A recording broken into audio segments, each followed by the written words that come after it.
essence. The sound essence within her responded to her thought. Interestingly, she felt it in herself and the body on the table. They were truly linked. The sound rose through her body, coiled, and she released it like mud through her fingertips. It cascaded, bounced, and she gripped it again. Light, resisting her grip, it was not something that should stop, and she released it again. Let it bounce, didn't control it, but observed. She forgot the stethoscope as she saw inside through the echoes of sound, and something was off. She pressed her finger above her jugular, where a tinny echo rebounded. Something pricked her fingertip like a splinter of black glass, no bigger than a grain of rice. As she poked it, a sickly, cloying feeling washed up her fingertip as though an unwanted hug enveloped her. The Black Star System. She pulled her finger away as joy flickered through her. The joy of discovery.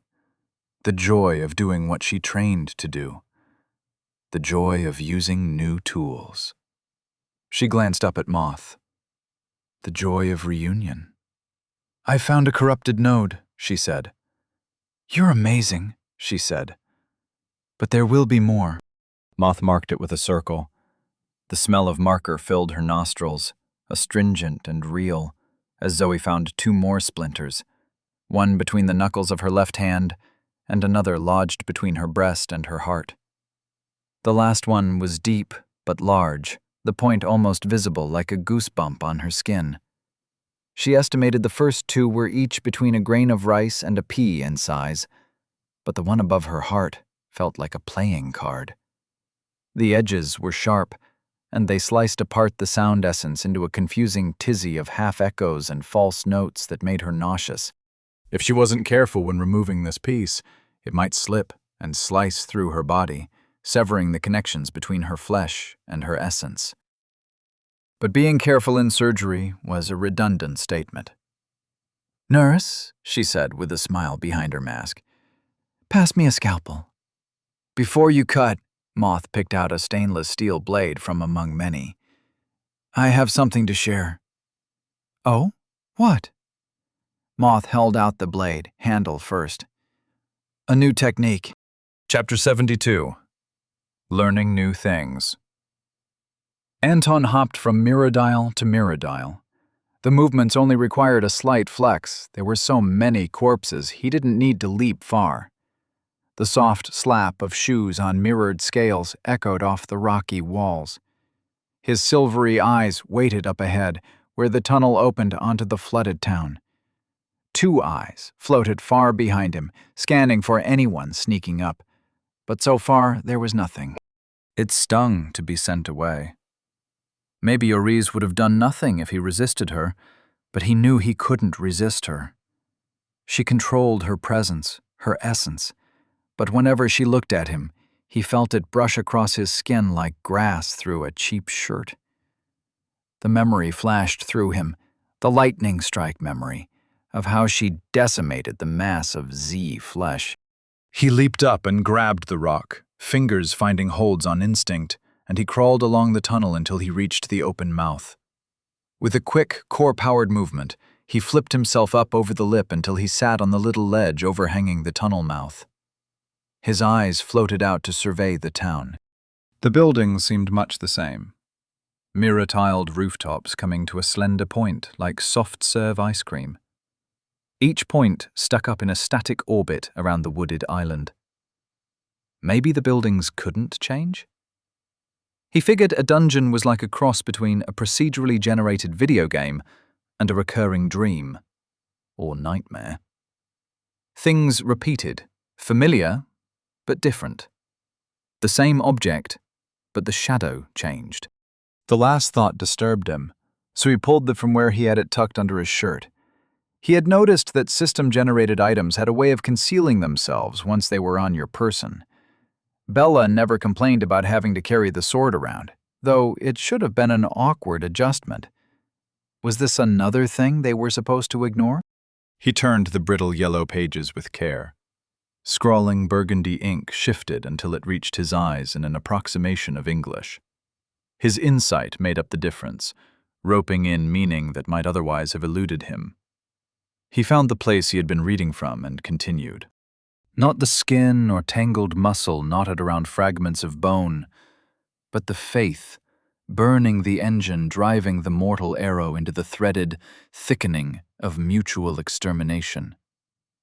This faith lies at the bottom and the top of every mountain and every valley. Walk in the light or the shadow, but know that there is one measure, and manage the grim, flickering fire of the fuel. Faith is the root and the sickness. He blinked as the nebulous words settled into his mind. It was confusing, but he was approaching the gist of things. A notification buzzed.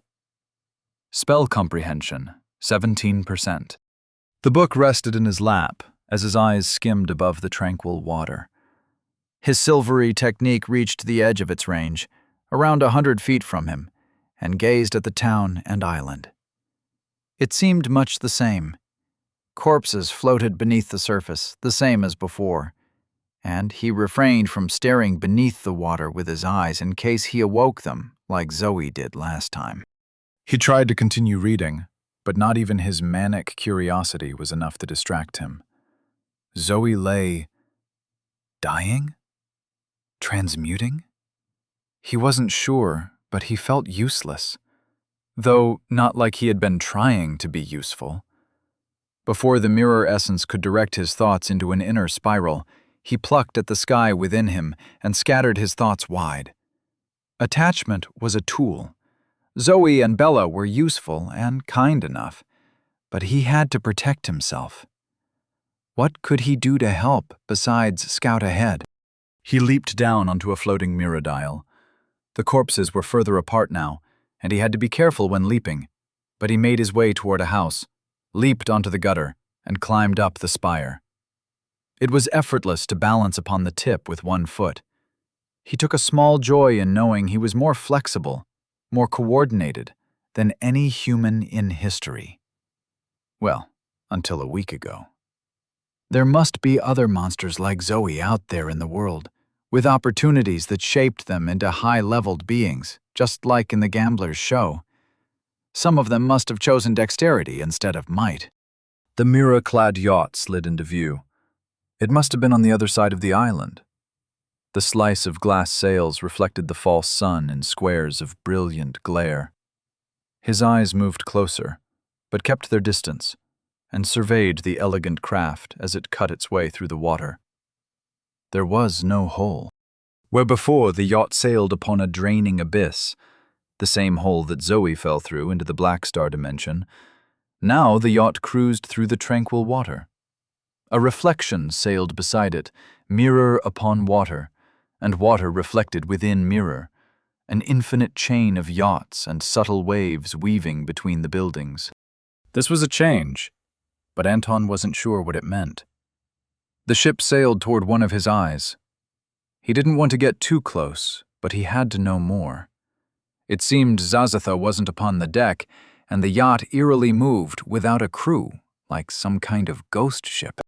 The water ahead of the prow exploded. Jaws twisted up and snapped around his floating eye, canceling it instantly. Anton reeled, wobbling atop his perch as the feedback snarled his mind. He still had 8 other eyes floating, and they saw what happened. The yacht was not a yacht, but the fin of a great beast. Armored scales like car doors plated the bullet-shaped head. A bulging, bloodshot eye the size of a motorbike twisted and scanned the buildings with cruel glee. Anton ducked behind the roof to hide. He canceled his technique, held his breath as the lack of awareness rushed in on him, darkness like a shallow grave, and he held his essence close lest the beast sense him. With a great splashing of water that sent waves rocking around the submerged houses, the beast lowered its head. Anton continued holding his breath until his lungs ached. He took careful breaths, taking his time to refill his lungs, until he saw the yacht sail around a house and continue its circuitous loop. He had to get back and warn the others about the boss. Had Ores not noticed this? Or did she not consider it important? He prepared himself to leap back across the floating mirror-dial corpses and return to the tunnel when something didn't catch his eye. He frowned and summoned his technique once more. 9 silver eyes drifted about him, scanning outward with overlapping lines of sight, looking for whatever it was he didn't see. Wrong way of thinking about it. His dandelion gaze didn't see exactly, but translated the fields of essence into vision for his brain. What they didn't notice, was a small patch of essence somewhere amongst the houses. It was as though reality was telling him it was normal. He frowned as his eyes circled toward where he sensed the abnormality. He wouldn't let the world gaslight him. Movement in a window caught the attention of one of his eyes, and the others zeroed in like a swarm of drones. There was a figure. Silhouette. Gone. He couldn't reach the house himself without touching the water, but his eyes floated through the open window. When scouting like this, intruding, sneaking, his technique felt like a true extension of himself. The room was an attic of mold and dust, and decrepit, waterlogged wood barely holding itself together. It reminded him of the corpse he pulled out of a sunken car one time. Nobody remembered the man's name, some embezzling accountant for someone who didn't matter but knew people who did. But his face had been intact, in a clay floating on oil kind of way. The second they dumped the body out, it sloshed like paint from a can. Ruined a pair of sneakers. Sky scattered his spiraling thoughts. Curiosity was a double-edged blade, and he carefully aimed it out at the world, surveying the attic.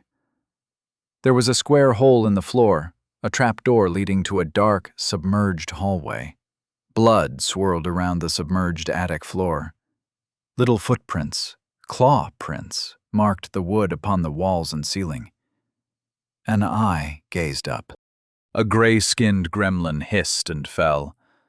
Sharp teeth sank into his silver orb, and Anton shrieked with blind pain. His mouth filled with black gunk. Tears wept like oily maggots from his eyes.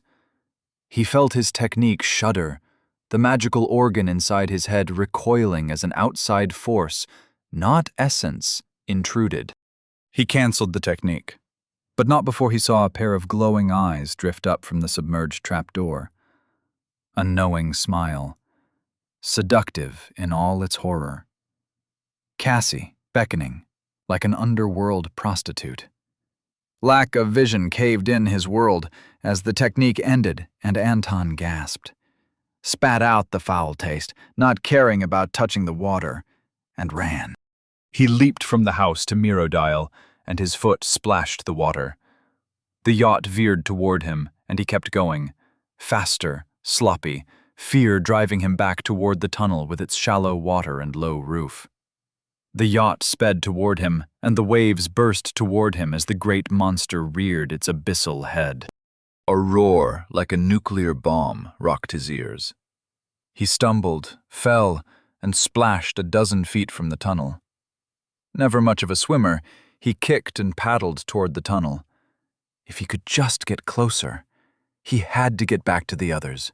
No thought but return. He kicked his way into the tunnel, kept going, and didn't turn until he was sure the beast had no way of getting to him. The monster floated in place, 100 feet from the tunnel entrance.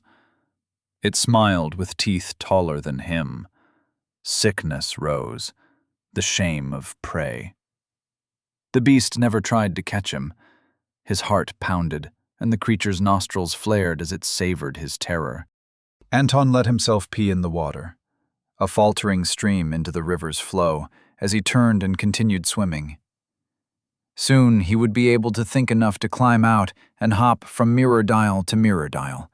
But for now, he just needed to move. He had to get away from the beast. He had to get back to his friends. ###. A new technique. Zoe took the scalpel from Moth and felt the weight become real upon her palm. She flushed steel through her skin. The connection between flesh and tool was absolute, like another finger in her hand. She smiled. Was this a direction to take the metal she had hoarded so far? After all, the scalpel as a symbol of incorruptible strength was her initial reason for choosing metal on the plane so long ago. She let her smile play across her scarred lips as she acknowledged Moth's statement. "You've already taught me one technique. What would you teach me now?" Moth stepped closer. Close enough Zoe smelt her breath leaking behind her mask like a trace of bitterness, and placed a warm hand upon Zoe's chest. Palm over Zoe's beating heart, fingers light upon her flesh. "It is not a technique I know, not something I can do, not in this form. But I can guide you into it, and it will... No, I feel like I am imposing on you." Zoe pressed her hand over Moth's. "Please, I owe you so much. You can ask." "This technique is surgical. It would mean that instead of simply slicing the irradiated spot from your essence, you would carve gaps." Zoe frowned. "No offense, but that sounds more like butchery than surgery." Moth nodded. "Initially, yes, it is an amputation. But the surgery comes afterward, when you re-stitch new essence into the holes." "New essence?" Zoe's eyes widened as she understood. Moth clapped her hands excitedly. "Exactly! You'll need a donor, and since I'm here, well, it will let us be together again." Zoe reeled. She never expected such an opportunity to come after that cold night in the cold stone tower, but now she had the chance. How could she refuse? Chapter 73. Mind's Eye Incision. The creature inside Moth struggled to contain its excitement. Everyone found their own way into the mortal realm, but it had never heard of such a ready invitation. That a human would willingly graft themselves to a parasite was too good to be true. Its natural inclination toward joy, combined with Moth's shining naivety, to create a feeling of bright construction in its chest. It wanted to roll on the floor of the dreamlike surgery, knocking over misty tables amidst fits of laughter. But it restrained itself to a single smile as it described the technique to Zoe. Everything was perfect. "I can teach the technique, but I cannot perform it." This was true. As a creature of the void, Crimson Armada techniques were anathema to its form. Your dreams, your mind, constructed the scalpel you hold in your hand. To slice into your essence and remove the irradiated areas, you will need to empower the blade to affect essence. Your history as a surgeon and your affinity with metal will make this task easier. This is what you are in here to do, but it is only the first step of the technique I will teach you." Zoe examined the scalpel. "It feels real already, but what is the technique?" "Right now you cannot cut, only part the essence like water. It will flow back into its original shape. This suffices to remove the splinters, but their taint will remain and effect healing. The grafting process will completely rid you of taint." She paused to discreetly swallow a worm. "Your metal essence can make the blade of dreams real, just as the blade of dreams can give your essence form and function. By combining the two in a cyclical feedback loop, you will cut and truly sever the spiritual flesh. This provides the opportunity for a new attachment." Zoe frowned. "You keep saying attached, grafting, but a scalpel alone cannot do these things." The creature gestured with Moth's hand at tables lining the back wall. They carried the ghostly visions of the tools Zoe required, or believed she required, for this technique was as much a manifestation of her knowledge as it was an activation of her essence. Once again, the creature thanked Oriz for sending Zoe into this state with so little knowledge of the outside world. The untended lamb is a wonderful prize. "Start with the scalpel," the creature said with Moth's tongue and teeth and lips. "From there, you can visualize the other tools, the operating table, and even the specific conditions once you progress the technique far enough.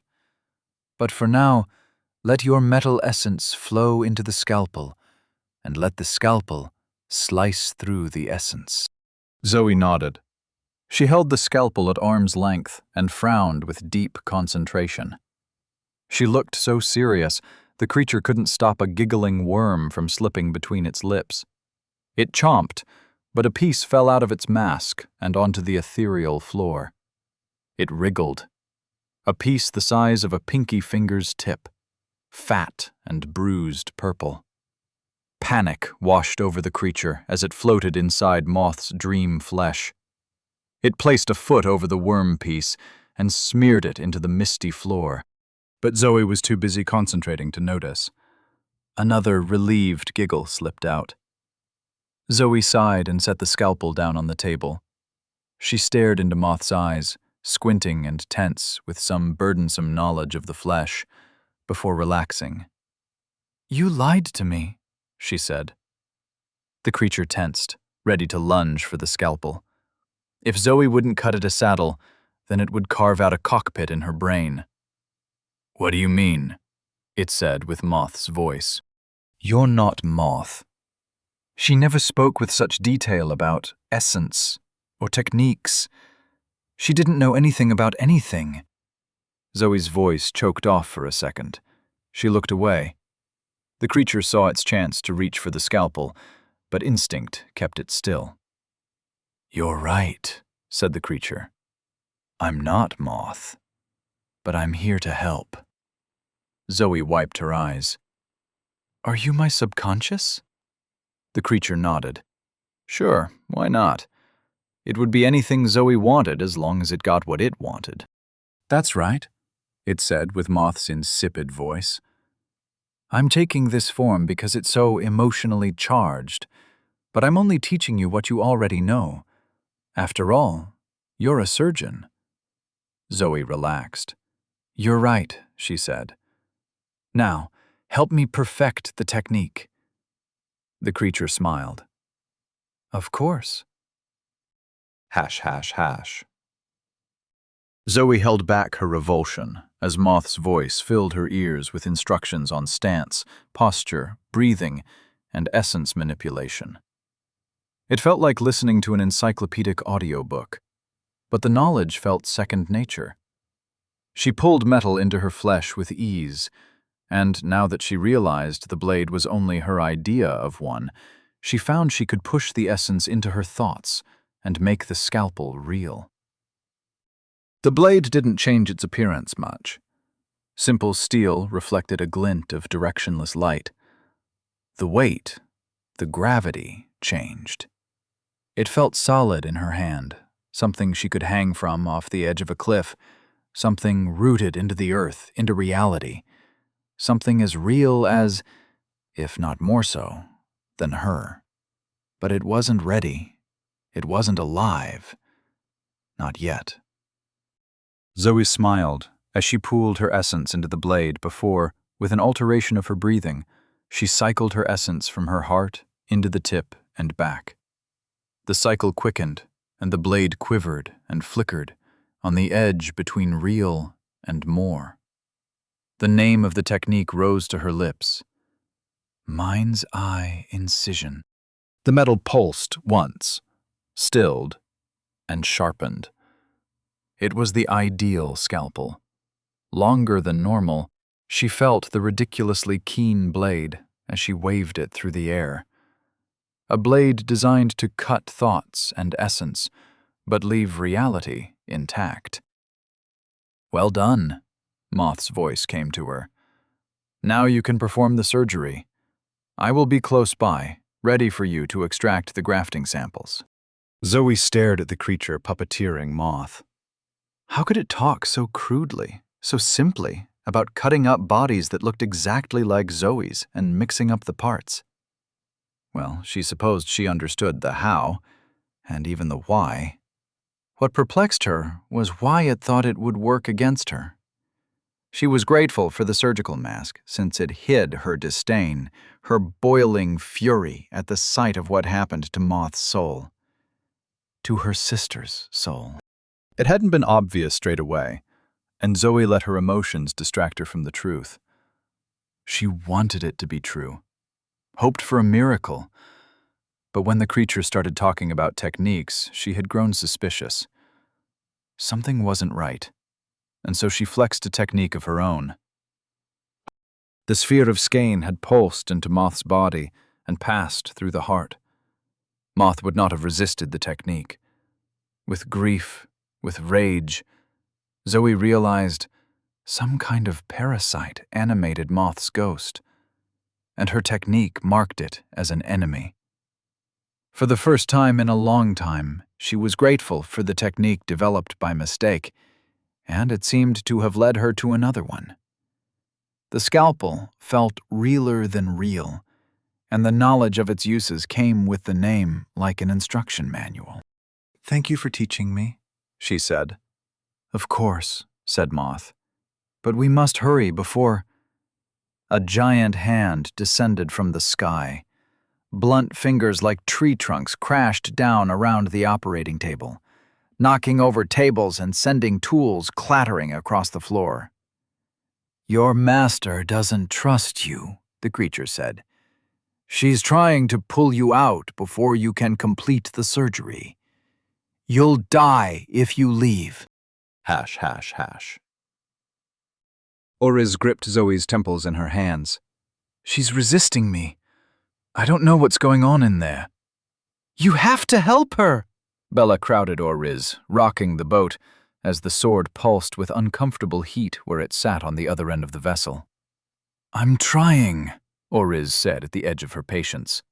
Dripping footfalls sounded down the tunnel. Anton returned. Had he seen the beast attached to the yacht? Oriz couldn't spare him any thought as Zoe twitched under her fingers. "Come on," Oriz hissed. "Hurry and let me help you." Hash, hash, hash. Zoe nodded as she stepped aside from Oriz's giant thumb, subconsciously moving her feet into the grasping vine as she worked closer to Moth's body. Most of what the parasite said was probably true, but she felt light, uncaring. With the scalpel in her hand, it reminded her of the time she walked down the corridor toward Ben's office. All she wanted at that moment was to slice his throat from ear to ear. She extended her hand in a grasping vine strike, and the blade fit into the movement like a missing puzzle piece. She sliced through the nurse scrubs and into Moth's chest. In a second, skin and muscle cleaved. She pressed against the bone, her monstrous strength channeled through the surgical tool until the blade sank through the ribs and hovered above the heart. Blood spilled and wafted away. Droplets became burgundy smoke, and then nothing before they touched the floor. Moth's body collapsed to its knees as it grabbed at Zoe's hand. It hissed, and Zoe tore away the surgical mask. Purple ichor stained Moth's mouth. Fat worms poked their heads through holes in the rotting flesh surrounding her lips. She hissed again, and the worms echoed the hiss with their half-chewed throats. Zoe ignored the clawing hands and reached into the incision in Moth's chest. She focused on the technique, on the reality of essence, and conjured a silvery pair of forceps. She pinched the fibrous creature wrapped around Moth's heart and pulled. There was no resistance as she unearthed the hideous, gunk-dripping root system. It leaked motor oil and pus as it limply twitched. Oriz's finger came down from the sky, and Zoe tossed the roots onto the ground. Oriz's fingertips smushed it into blackened paste before pulling away as though stung and vanishing into the foggy sky. The ceiling remained torn, drifting after the passage of the giant hand. Silence filled the room, and Zoe dropped to her knees beside Moth's corpse. Blood still flowed from the wound. Moth's eyelids flickered. She was awake. Not just a corpse, but a living puppet. "You freed me." No, no, no, no, no. Zoe placed her hands on the wound. She pushed it closed, summoned staples with her technique, and pressed them into Moth's flesh. The wound closed, Moth's essence pressed together like slices of bread. Together, but not healing. No, Moth. You'll live this time. You'll live. Moth squeezed her hand. The room is fading. Zoe looked about. The misty world of dreams, of thought, was ragged at the edges, falling apart after Oriza's intrusion. I won't let you die, Moth. Moth only smiled. Zoe knew what Moth wanted, but she refused. Through our hearts toll as one, she grasped Moth's heart and kept the pulse steady. She poured skein in as it dropped. Not this time. She turned to the body on the table, her scalpel raised high, and a mania rose inside her. This was fine. She was not a monster. She was not Dr. Frankenstein. She was Dr. Zoe Chambers. This was fine. She sliced into her body, the blade skimming around her knuckles as she gouged out a section of flesh the size of a strawberry. She felt the taint in the essence surrounding the splinter, and she carved it free with precision. Blood pooled, but she had no time. She quickly sliced around the jugular, using care not to prick the artery, peeling the skin back with forceps, barely removing any flesh at all as she removed the splinter located there. More blood flowed, but she moved on and placed the blade over the heart. The scalpel flickered as the essence flow within her staggered. All these incisions affected her ability to channel essence. The cons of operating on yourself. She gritted her teeth, mental and physical, and continued. The blade sliced into the flesh, an eerie echo of her earlier attack on the parasite. Metal blade brushed against the card-sized splinter, and Zoe carved around it until she had a chunk of flesh larger than a smartphone. With quick fingers, she pulled it free and placed it on the operating table.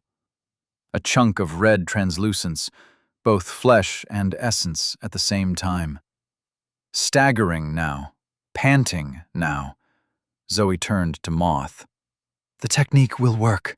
She extended her hand to help Moth off the ground.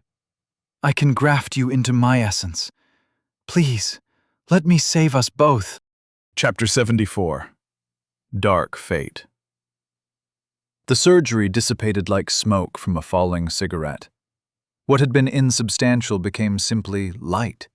Illusions stretched across space. Zoe gripped the crumbling reality with her willpower, urged it to remain. It continued to slip, to fade, like smoke through her fingertips. Please, Moth, Zoe begged. Let me do this. Moth, covered in her own blood, smiled weakly up at Zoe. All right.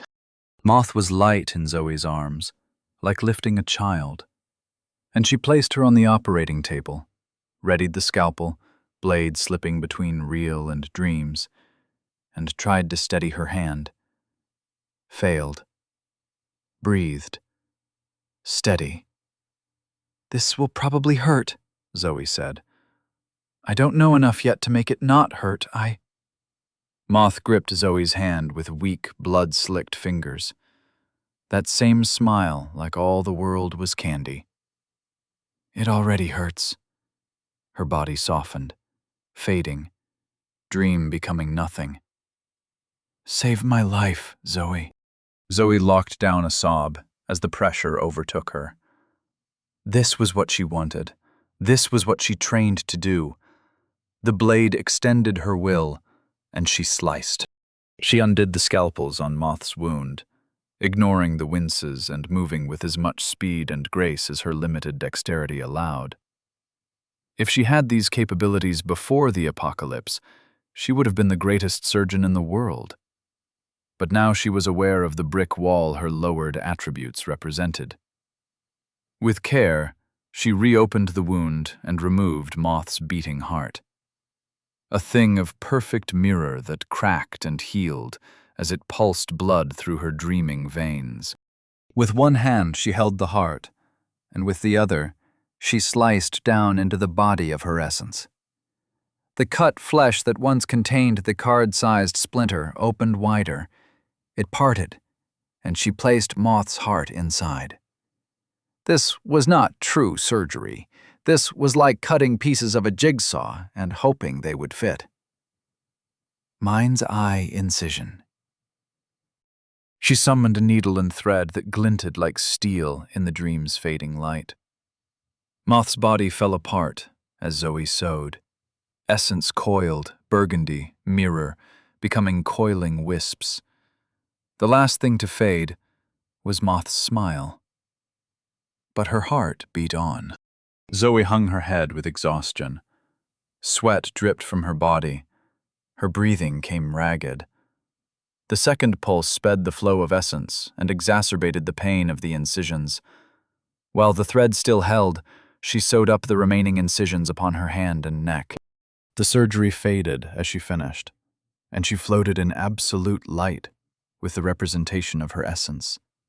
Mutilated, a body with a heart stitched between its breasts, stitched scars on the knuckles and throat. Pain radiated out, and Zoe felt a lump in her throat. Had any of that been useful? The heart lived, but a cool and soothing hand slipped into hers. She looked down, but there was nothing there, merely the ghost, a memory, like running her hand across a mirror in the morning. Moth's mirrored heart pulsed, and the pain faded. Her essence body loosened, related, and drifted toward Zoe. With each pulse, the heart sank into the chest, a fraction at a time. But her essence was not rejecting the transplant. Moth would live. It had been a toss-up to cut out her heart. Zoe blocked thinking about the tactile sensation of reaching inside Moth's chest. But if Moth's true nature wasn't hidden in her heart, well, Zoe didn't want to think about the alternative. She did what she did, and she would live with the consequences. Her essence body drifted closer, arms outstretched, and Zoe embraced herself.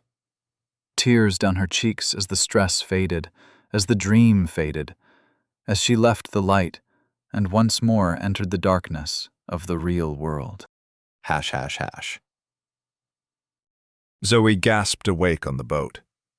Sweat coated her skin. She blinked and stared up at the familiar craggy rooftop of the underground. A grass tether kept the boat from bobbing further down the river. Oriz, Bella, and Anton all watched her, waiting for her to speak. It was a familiar sight, though never had she delivered this news about herself. "The operation was a success," she said. Oriz shook her head. Rainbow light spilled from her loose yellow hair. "More than a success, I would say. The rhythm of your essence should be diminished in recovery, but you're stronger than before. What happened? What have you done?" Bella helped Zoe sit up. "She's been all right," she said, gesturing toward Oriz. "But don't think you need to explain yourself to her. If you want." She raised an eyebrow and nodded at Oriz threateningly. Anton nodded. It touched Zoe that they would fight for her, but she knew how quickly that fight would end. Though an unwinnable fight didn't have to be a futile one.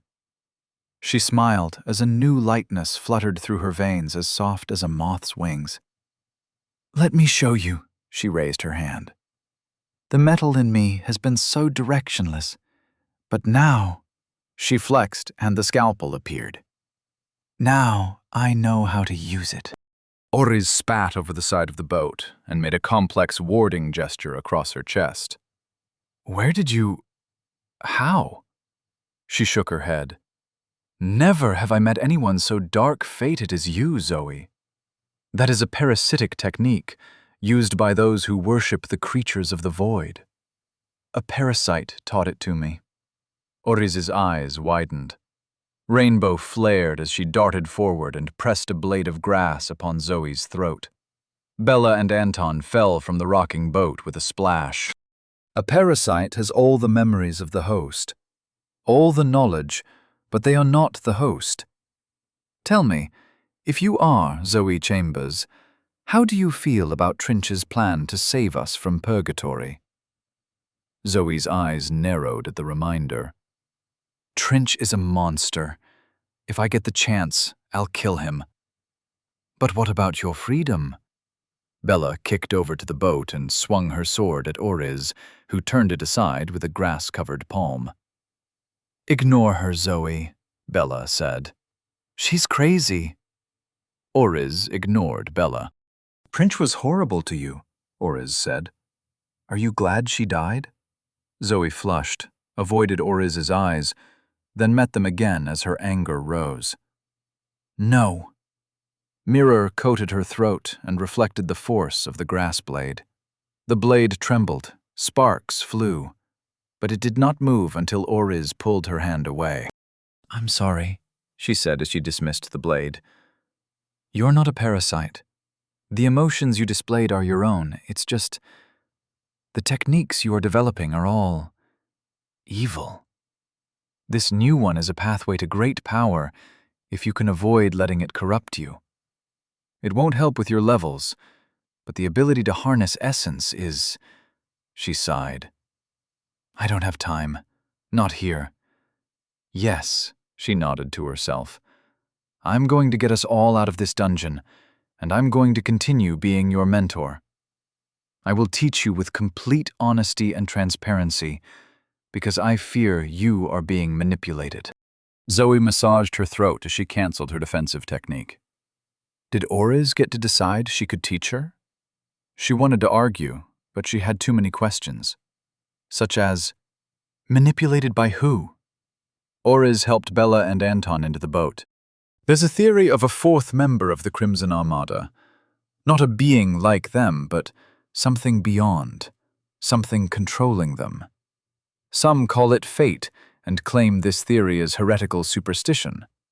There's no actual proof, but when someone like you comes around, so many things have gone wrong for you in such specific ways that it seems the work of some dark fate conspiring to shape you into a specific tool. Oriz gestured to the lake beyond the cave mouth with a rainbow bleeding finger. We must get out of here. Beyond lies a new dungeon boss. Anton? He started as Oriz passed the conversation to him. It's some kind of giant shark or dragon. Maybe it's a mirror dial, if all the mirror dials were smushed together. The yacht was its fin. I don't know what level it was, or even how we could hurt it at all. You can't, Oriz said. It's a level 30 monster, but its power indicates that it has climbed a mountain. You can tell because of the way the essence spikes during its flow. Did you notice that? Anton nodded, but Zoe didn't understand what they were talking about. Oriz continued. If I had to guess, I would say the Mountain of Rage. That gives it an effective level of 150. Zoe's mind silenced at the statement. Water lapped upon the cave walls. Bella and Anton were equally stunned. Oriz smiled. Don't worry. You're not supposed to fight a boss like that. You're supposed to sneak onto the yacht and steal the Mirabelle fragment. It's probably in Zazatha's cabin. Anton shook his head. That thing detected me the moment I got close. How can we sneak into the cabin? Don't worry. It will be too busy dealing with me to worry about you three. The boat floated past mirrored houses. An eerie silence filled the space. No birds, no insects, nothing to make any noise. The island loomed in the center of the lake. Dark trees shrouded the dark manor at the top. The windows flashed in the blue sky's directionless light. They felt like glass eyes crawling across Zoe's skin. Was it the mirror inside of her making her think like this? Oriz gestured from the prow of the boat. The yacht sailed into view, and they got ready to leave the boat as Oriz stepped into a variant of the grasping vine. She held her palms together, eyes closed, before extending one hand back. From her hand, she drew a blade of grass longer than she was tall. It gleamed like polished emeralds. Her other hand formed a fist. Motes of green light spilled from between her fingers. They floated about like spores, and when she opened her hand and blew, a cascade of glowing seeds flew out along the water. Where the seeds touched down, they sprouted into a lush carpet of floating grass. "The grass will hold your weight if you're quick," Oris whispered. "Get the fragment, use the signal, and then get away. Do you understand?" They all nodded, and she smiled. It's odd to be back here, with you three. Last time for me, I was the young one. Now, she directed this last word to Bella. This is how you handle a blade. The yacht sailed toward them, a wave pushing out ahead of it as it gained speed. The monster's body spread like a dark shadow beneath the prow. A head reared up. Yellow eyes blazed with hate. Oris moved. 1 second she was on the prow, and then the boat bobbed upon the lake. She appeared before the creature's snout as it prepared to roar. Her blade moved like grass under the wind. A true strike, too fast to follow, but the red gash across the creature's face marked the journey. She kicked away from the snapping jaw and landed on a nearby rooftop. The monster glared at her as its blood dripped thick and oily into the water. For a moment, they watched each other, and then the monster roared. Waves sloshed and windows shattered as the very air boiled with fury. The monster charged toward Oris, but she had already moved, leaping backward from house to house, leading the monster in a circle. Soon, the yacht would pass the carpet of grass. Zoe leaped from the boat onto the grass and got her balance. It was awkward, but she could move on the floating platform. It extended 100 feet, and she could see how the yacht would intersect. She sprinted forward. Anton and Bella followed. Another grass blade slash sent blood flying into the air. Another roar followed. Zoe felt the reverberations throughout her body. If they weren't pressed for time, she could see herself studying the monster. There were secrets in its roar that felt compatible with the path her body followed. Perhaps its essence could help her? Her scarred lips pulled into a grin as she formed a reckless plan. Chapter 75. The Staircase. With the mirrored yacht as its fin, the creature had to be the size of a city block, if not larger. Its very presence radiated essences of water, mirror, and blood. There was another feeling in the air, one that made Zoe shudder with memory. Lightning. She recalled with equal fear and longing the feeling of lightning spreading through her body. The lightning she wielded, and the lightning wielded against her. Would stealing the lightning essence from such a monster return some of that momentary power? It was a stupid idea to try, but Zoe felt an optimism. Maybe it was Moth, or maybe it was a newfound confidence in her abilities. She had fallen through dimensions and returned. Why couldn't she steal lightning from a dungeon boss? The creature crashed through a house as a rainbow-clad Oris nimbly evaded the chomping jaws. Blades of grass swung out and drew blood, enough to lure the creature onward in pursuit of its stinging foe. Oris radiated peace and purpose. She moved backward, retreating in an antithesis of the grasping vine, but Zoe noticed how calculated each step, each leap, really was. She was using the dungeon boss's superior momentum to maintain the close distance required by the grasping vine techniques. Just watching this fight, minimal though it was, taught Zoe as much as all the practice she had done over the last few weeks. But while Oris was as peaceful as a sunlit meadow, the dungeon boss was a raging storm. Dark essences clashed with each other as they circled a white core of hatred. The power in the flesh was unsustainable, but this was not a long-lived creature. Summoned for a singular purpose, for a singular iteration of the dungeon, why wouldn't it rail against all existence? Zoe wasn't sure what the mountain of hatred entailed. From Oris's brief description, she believed it was related to the reward she relieved for her True Believer title. Some kind of monstrous power boost that could take a level 30 creature up to the effective range of 150. She didn't know how many levels there were, or how many mountains existed. But Oris did. If Oris wanted to be Zoe's mentor, Indeed, and not just in name, then that knowledge would become hers. The power would become hers. She dismissed these thoughts as orders brought the beast back past the floating path of grass. She sailed over their heads with a graceful leap while the yacht crashed through it. The monster's head reared up and snapped at the air with a sound like a car falling off a cliff. Oraz's stinging blade distracted it too much to notice the three humans leaping toward the open deck on its back. Zoe hit the wood and rolled.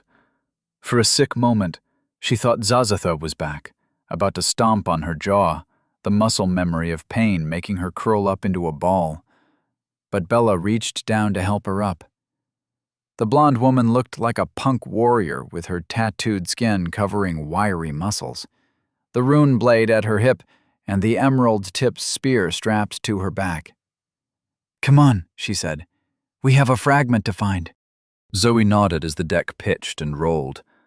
Even with her might and dexterity, she struggled to keep her balance. There was one door on the open deck, and it led down into the cabins below. "Let's go," Zoe said.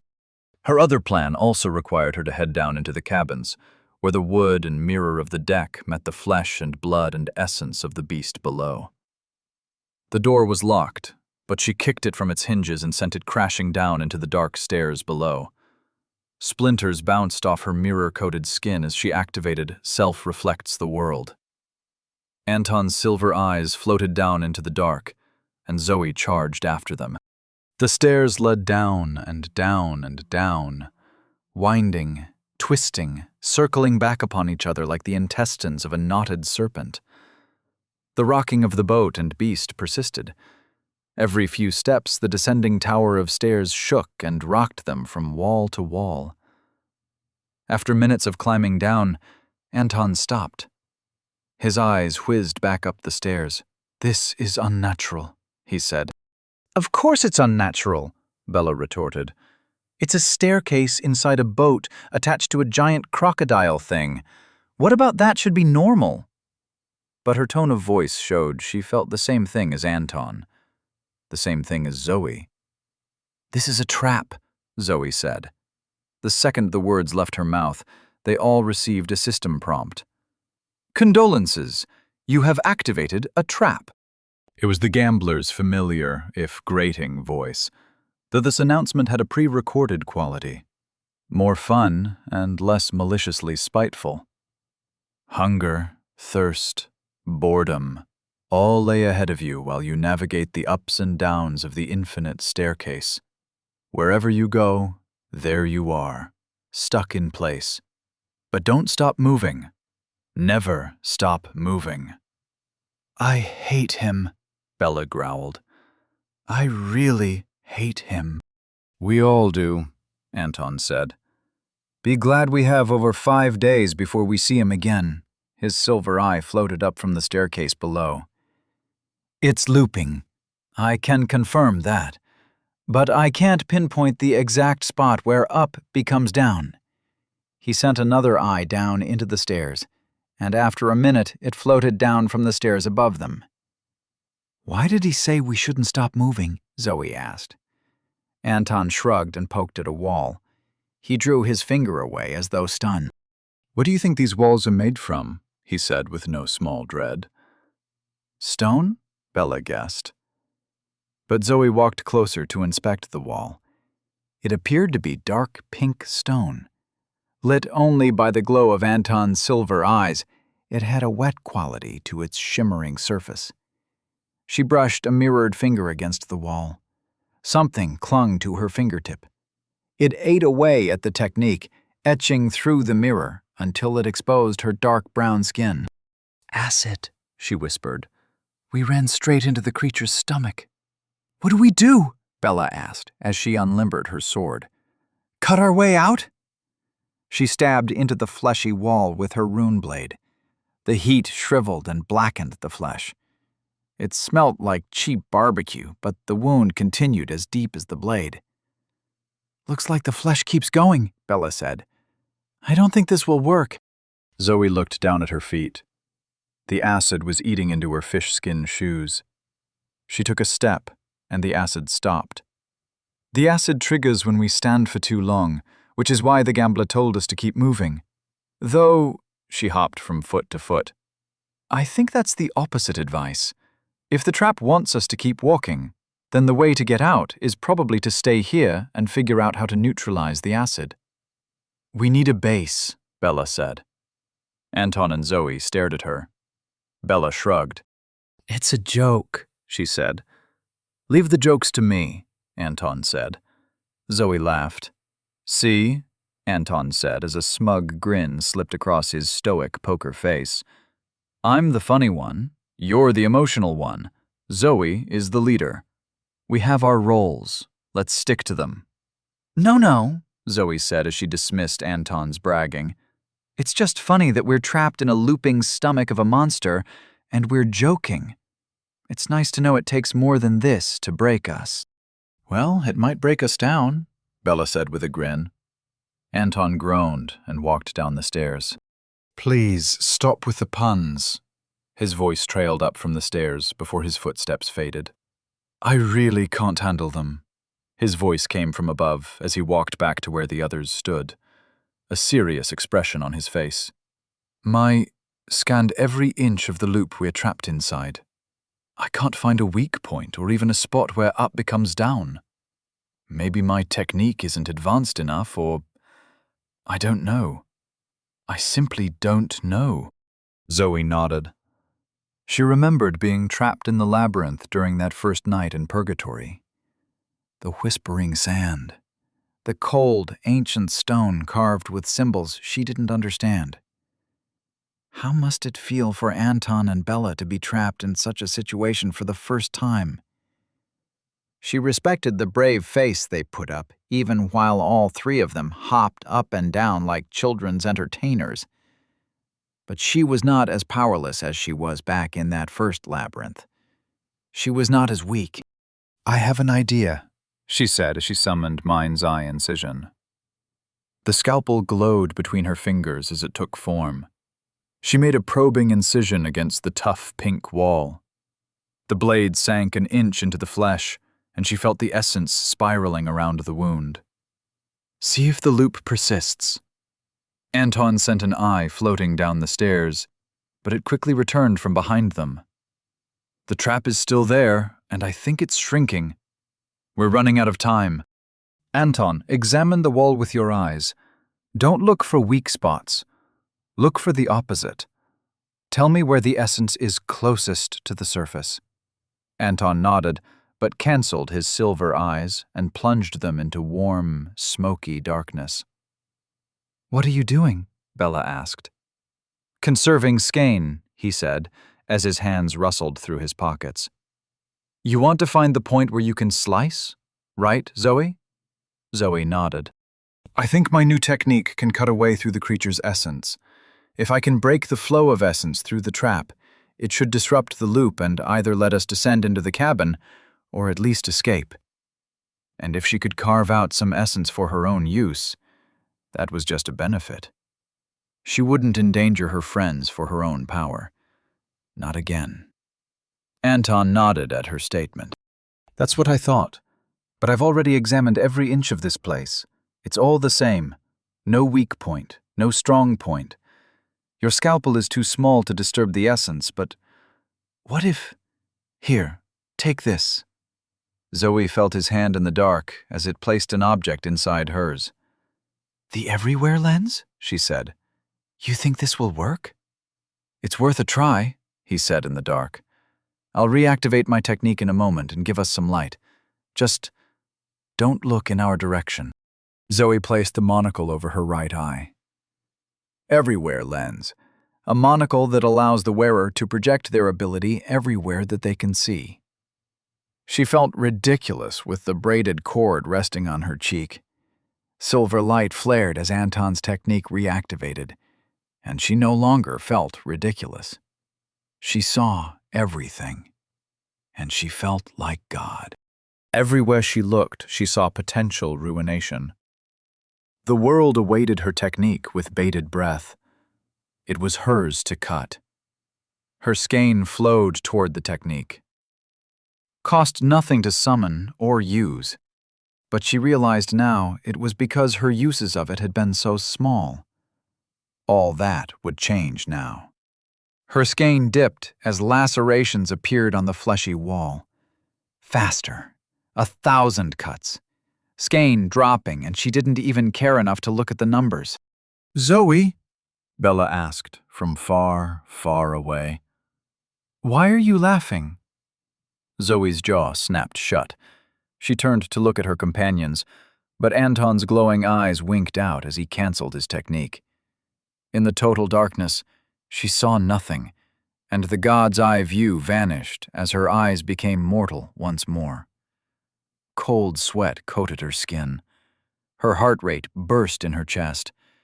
If she had continued turning toward her friends, her technique would have, sliced their essence to shreds.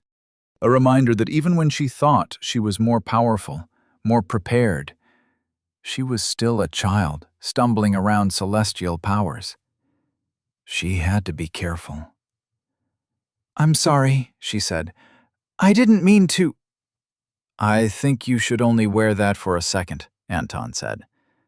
"Let me know when you're ready." She took a deep breath and faced away from their voices as she dismissed her technique. This was how things should be. Her friends at her back, and her skein pointed at the world. Now! Light flared. The world became hers. She activated her technique and swung with all her might. The sliver of a blade moved, and everything she saw, she cut. Chapter 76. Infighting. The blade was perfection itself, to any lesser eyes, but as the creator, as the master, as the wielder, all Rue saw were flaws. He turned it between his fingers, purest metal, essence drunk off stars, and the blade became his fingers. His fingers became the blade. With a gesture, he could send 1,000 razor-edged roots churning through the red rock canyon below. He could rend the polyps and gut their attendants, blood-red walls running red with blood. But such power held no thrill. No longer. No. Was that not his constant dream and nightmare, his waking and rest, his purpose forged from his stolen fate? A flower grew from his index finger. Silvered petals, a molecule thin, glinting in the light and spinning, hewing the subtle breeze that coaxed dust from the bloody eye's surface. At the core of the flower, sharpened stamen, and a mass of tiny, barbed shavings disguised as golden pollen. If dispersed, if touched upon living flesh, the pollen would dig down until it tapped a bloodstream, and then it would grow. And so the bladed forest spread. He sighed and set the little flower down in a crack amongst the crags on the edge of the canyon.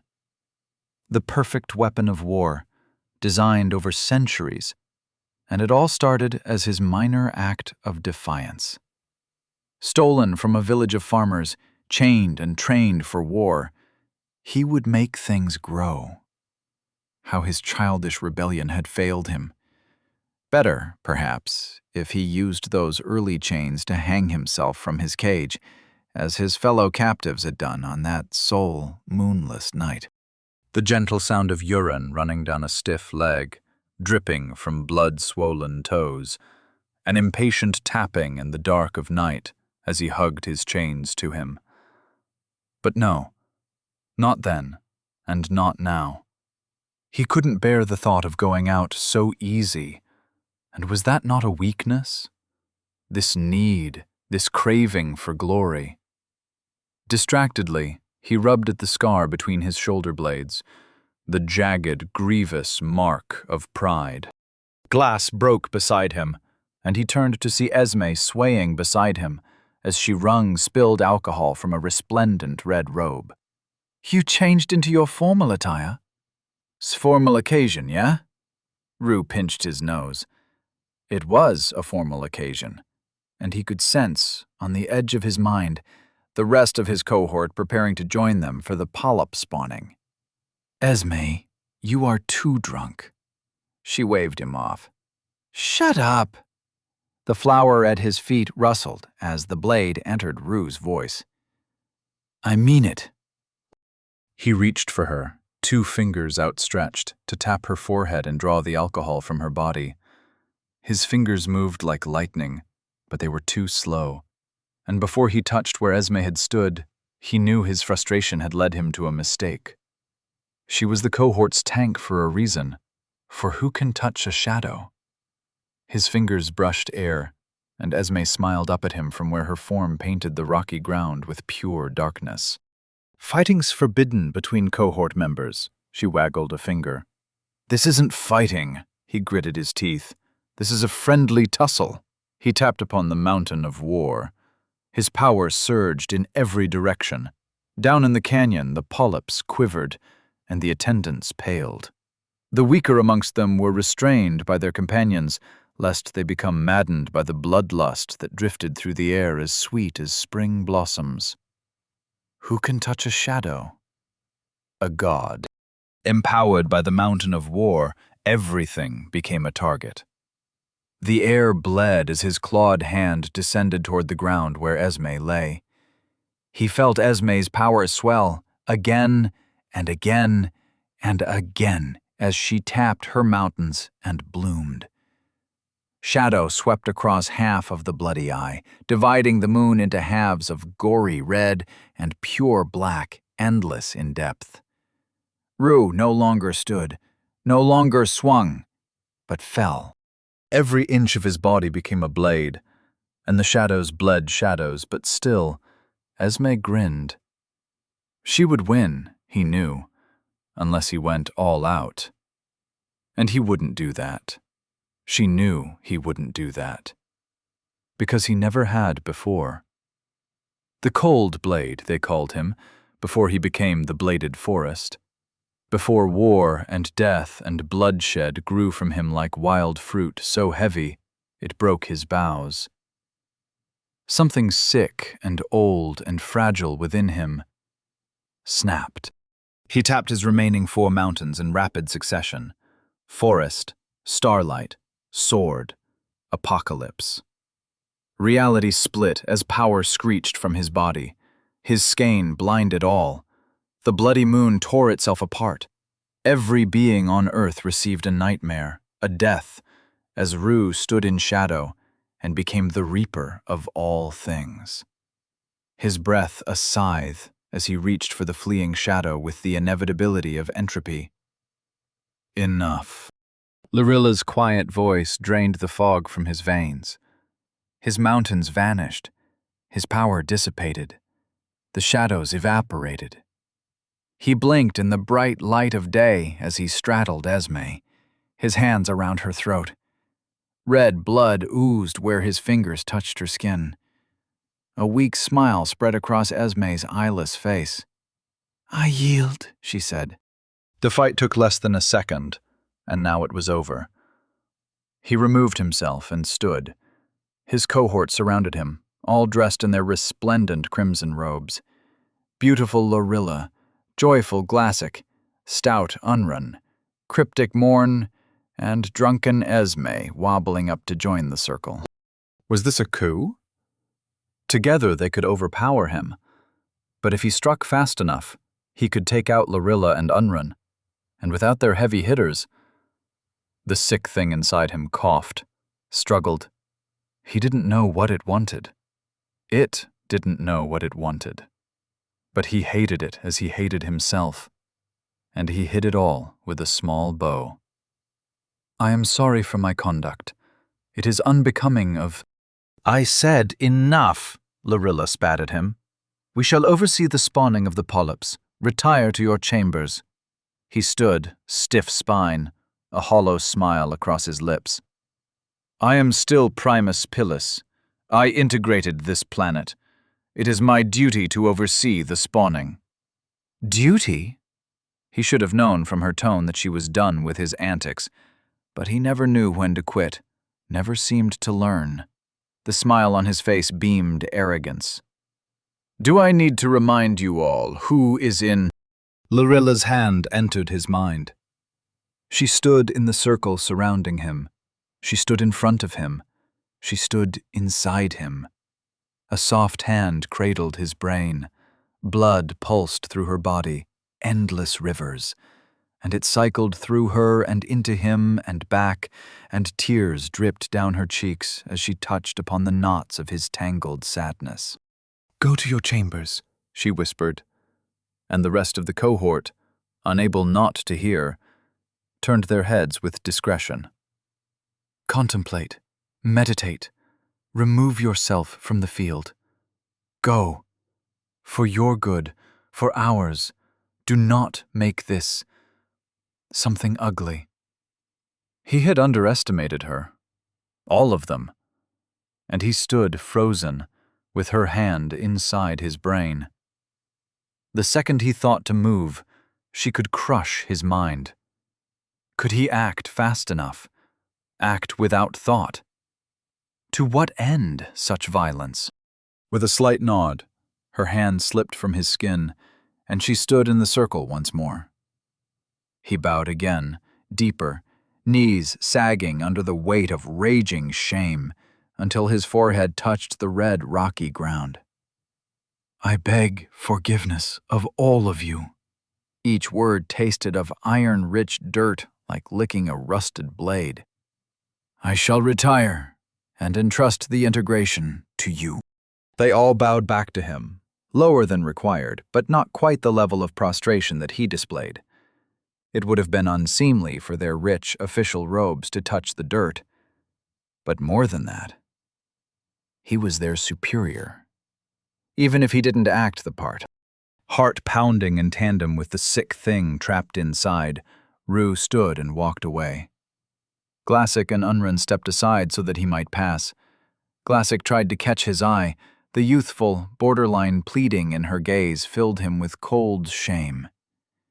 He nodded to her, the barest gesture, and continued walking into the red desert waste that was the surface of the bloody eye.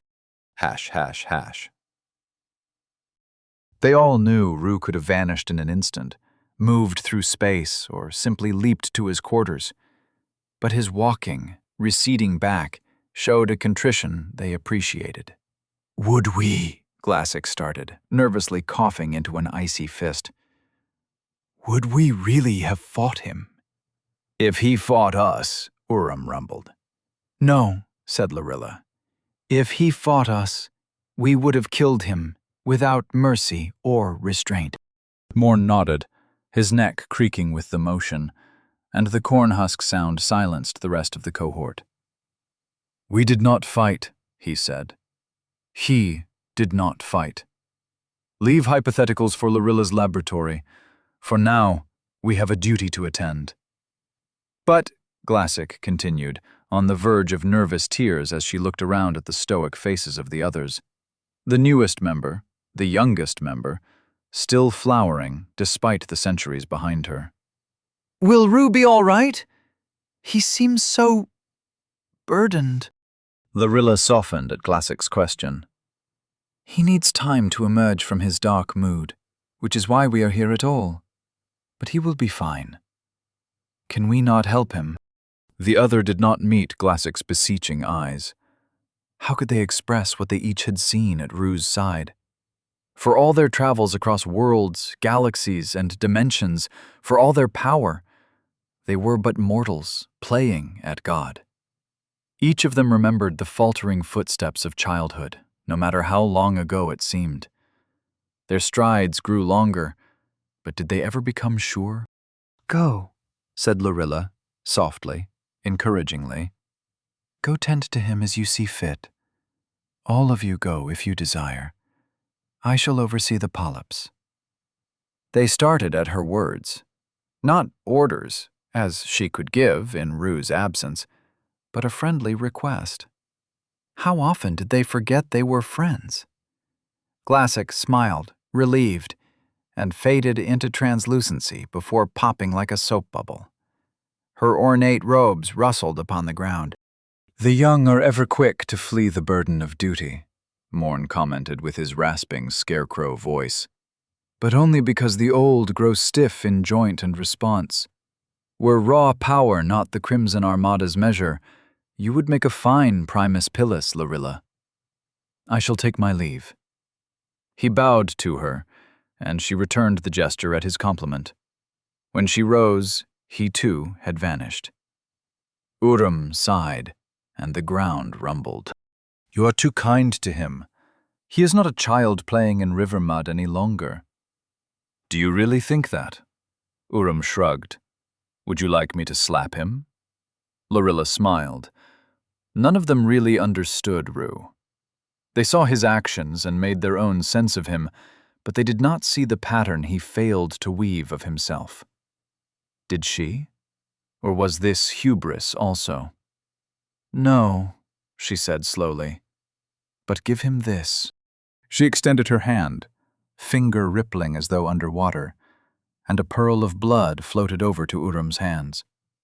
He cradled it with the care of a sculptor, the great strength of his green, muscled body belying the sensitivity of his every movement. You think this is wise? He said as he examined the pearl.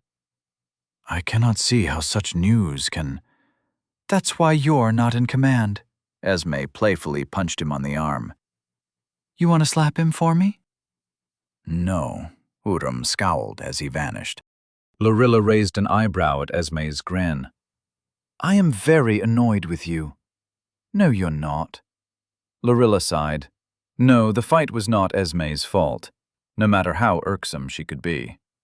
Will you join the others? I think he's had enough of me for a while. Haven't we all? Esme's grin widened. Nope. Lorilla couldn't help but laugh. Esme had a wonderful smile. At her feet, a bladed flower bobbed, ready to spill its life-ending pollen in the growing breeze. She leaned down and brushed it with a finger leaking blood, and glued the razor dust to the flower's center. No need to pluck the deadly beauty if she could hold it together for a while. She straightened herself and her robes. Very well. She turned back to the canyon, voice growing louder, sterner, as fitted a princess of the system. Attendants, begin the spawning. Let our polyps bring civilization at last to this wild and backward world. Chapter 77. Before the nightmare comes. A scalpel wide as Zoe's vision hacked into the essence of the pink, fleshy wall. The flow of skein, of blood pulsing a loop in time, severed, halved, again and again and again, diced into sections so small she couldn't comprehend them.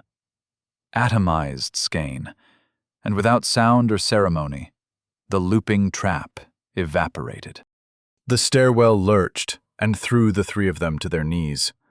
No longer isolated in its pocket of space and time, the stairwell rocked and swayed with the motion of the terrible beast that carried the mirrored yacht as its sail. Anton steadied himself and bent to pick up the everywhere lens. Damn, that was... What are you doing? Zoe scrambled toward the essence-bleeding wall. The flesh, the physical material, was untouched by her technique, mind's eye incision. For it was the essence she sliced, and it was the essence that bled. Skein oozed like spaghetti from a can, lightning and blood and mirror. How had this combination worked together to create the trap? She didn't know. But if she got the essence, if she harvested this power, maybe she would know. Maybe she could recreate it. She reached for the essence on hands and knees, but it slipped through her fingers like a dream.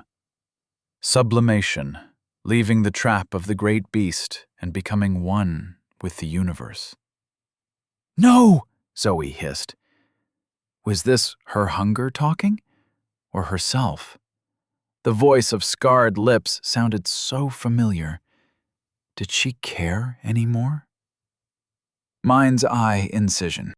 She formed a glove of shimmering metal essence and scooped up the essence. If she could hold it, she could attach it somehow. She summoned a needle and thread, not caring how low her skein was getting, for she held skein in her hand. If she could perfect this technique, unlimited power would be hers. But the essence in her hand, A crackling of lightning, dripping blood, refused to work for her. The needle slipped through as though it were jelly. The essence dissipated, and the wound in the wall closed. She reached for her scalpel, but the boat rocked again. Hard. She tumbled down a couple stairs, and the scalpel flew from her hand.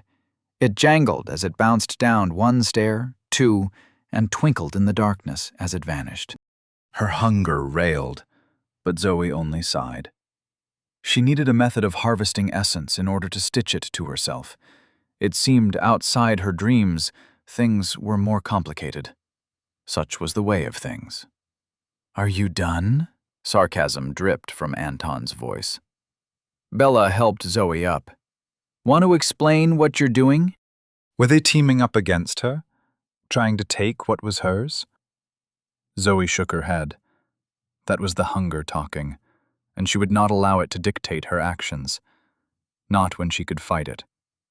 But how long could she fight it? People only became weaker as their hunger grew. She fought the laugh gnawing at her lips, gnawing at her soul, and grinned at her friends. "My new technique. I can slice and stitch essence. If I can harvest some, like from this great swimming beast of the stuff, then I should be able to increase my power. I can probably stitch essence onto you two. We can all grow by leaps and bounds.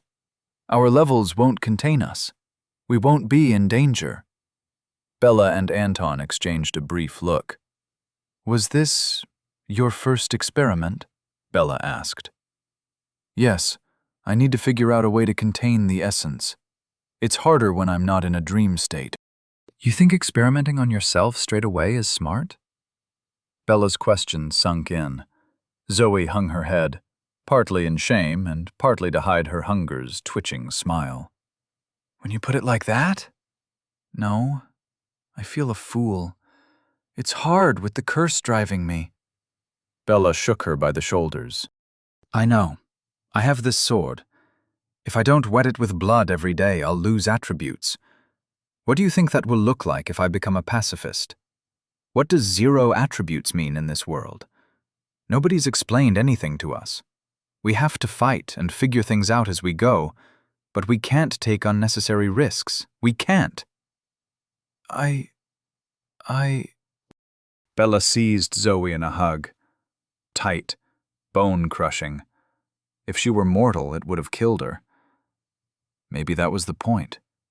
Kill the mortal fear, the mortal doubt, the mortal reckless desire to grab at anything to get ahead. Zoe felt tears burn in her eyes as she returned the embrace. Grief, pressure, welled up inside her as the staircase rocked and swayed. Anton coughed. "We have to move." Bella detached herself, gave Zoe a curt nod, and readied her sword. "Let's go." With her sword and spear at the ready, Bella advanced down the stairs.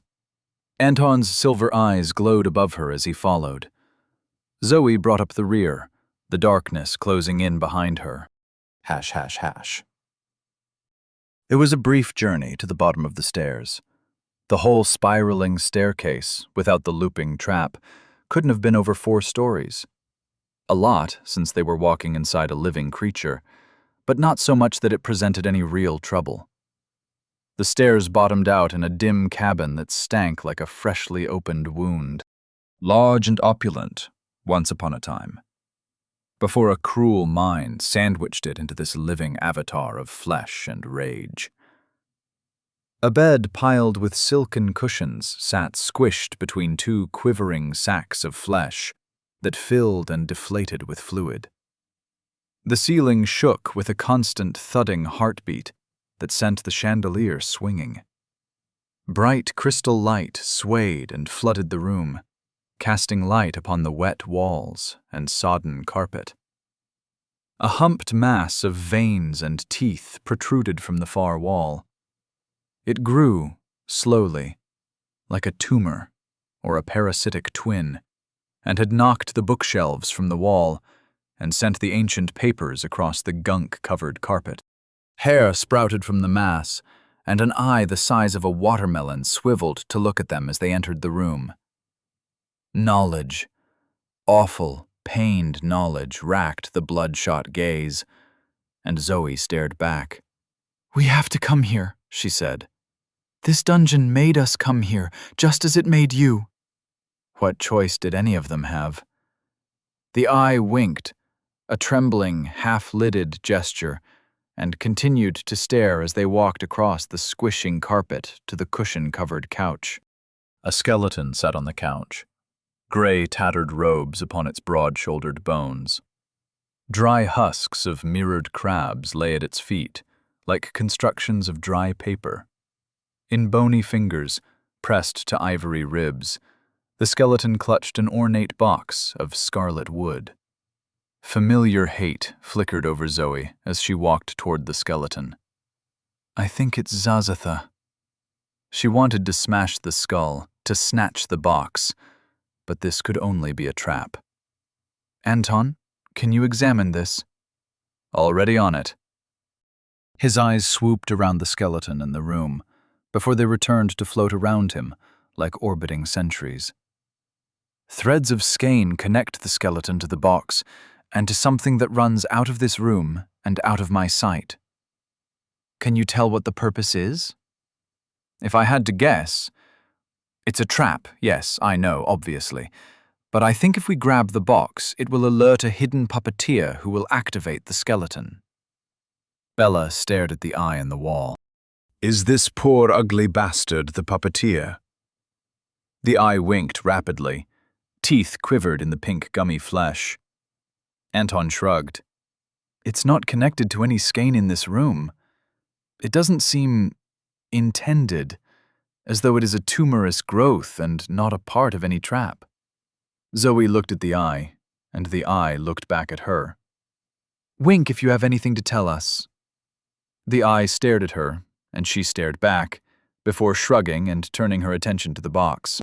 "We can probably fight the skeleton, but we know it won't give any death energy.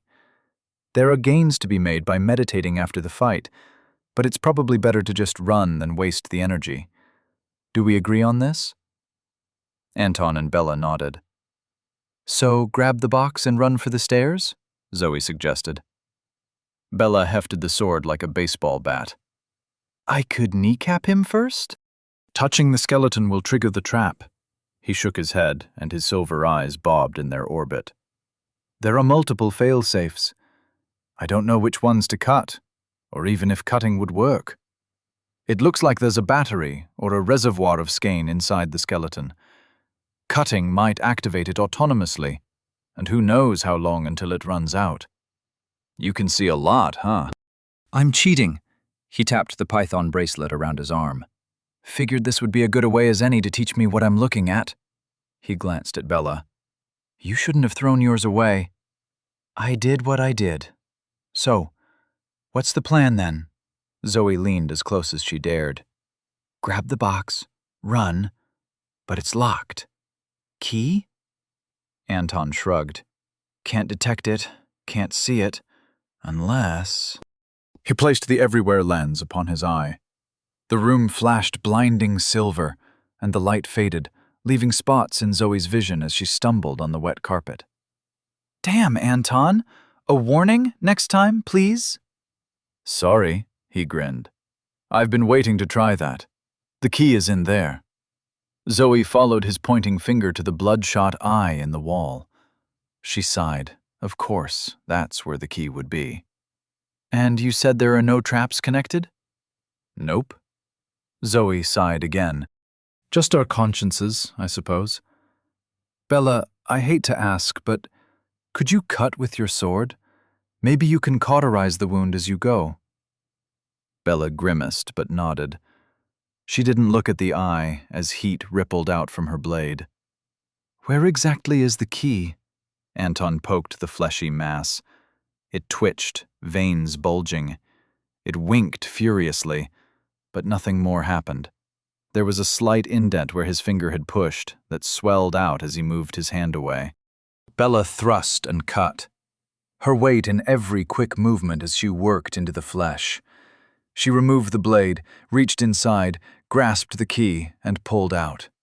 Slimy viscera gloved her hand, and she shook it free with disgust.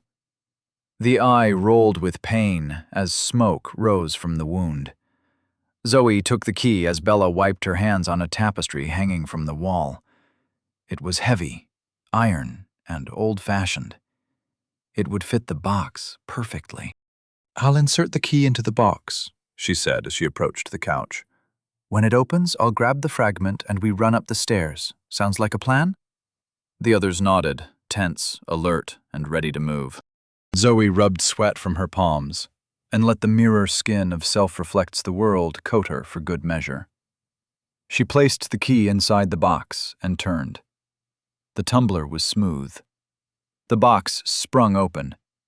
Inside, on a bed of pink silk, sat a dull metal fragment. The bones creaked, and Zoe reached for the treasure, but the world turned black with a screech of alien power. She fell, screaming hoarse until she tasted blood. She died in every cell as the world tore itself apart in nightmare fury. The bottom of a river, raging, dark and cold. Turning, wild as a cornered animal, desperate as a lost child, she beseeched God for salvation and heard only the mocking, snorting derision of Rue as he reared up from the black horizon with blades dripping from his fists. Chapter 78. Blood for the surgeon. Life became obsolete under death. Pure darkness encased like an ebony tomb. Ton upon ton of dirt pressed through cracks in the coffin. Gasp. Cold air hits the lungs and freezes flesh. Death came. Stink of rot, for she was rotting. Zoe was not. In the darkness, she fought against herself, wrestling, tearing, gouging. A maddened creature with two heads, two backs, a snake turned upon its tail, and the tail bit back. She screamed. The taste of blood so thick she gagged, and the scream bubbled, and fell to her knees onto ground hard as midwinter ice. Beyond her, she is not there. How can she be? The boat, the beast, the dungeon, still and silent. Rue loomed above like a silver, sun-topped tower, his horizon-wide smile as cruel as a guillotine. Hand clenched around a beating heart and silver blood like a rain of knives into the dark ocean that is an empty mouth. Vertigo and despair. No point in living.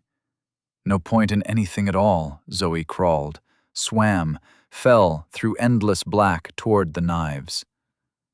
She should end this sick charade of existence.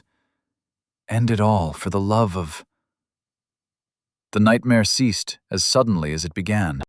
Zoe blinked away tears.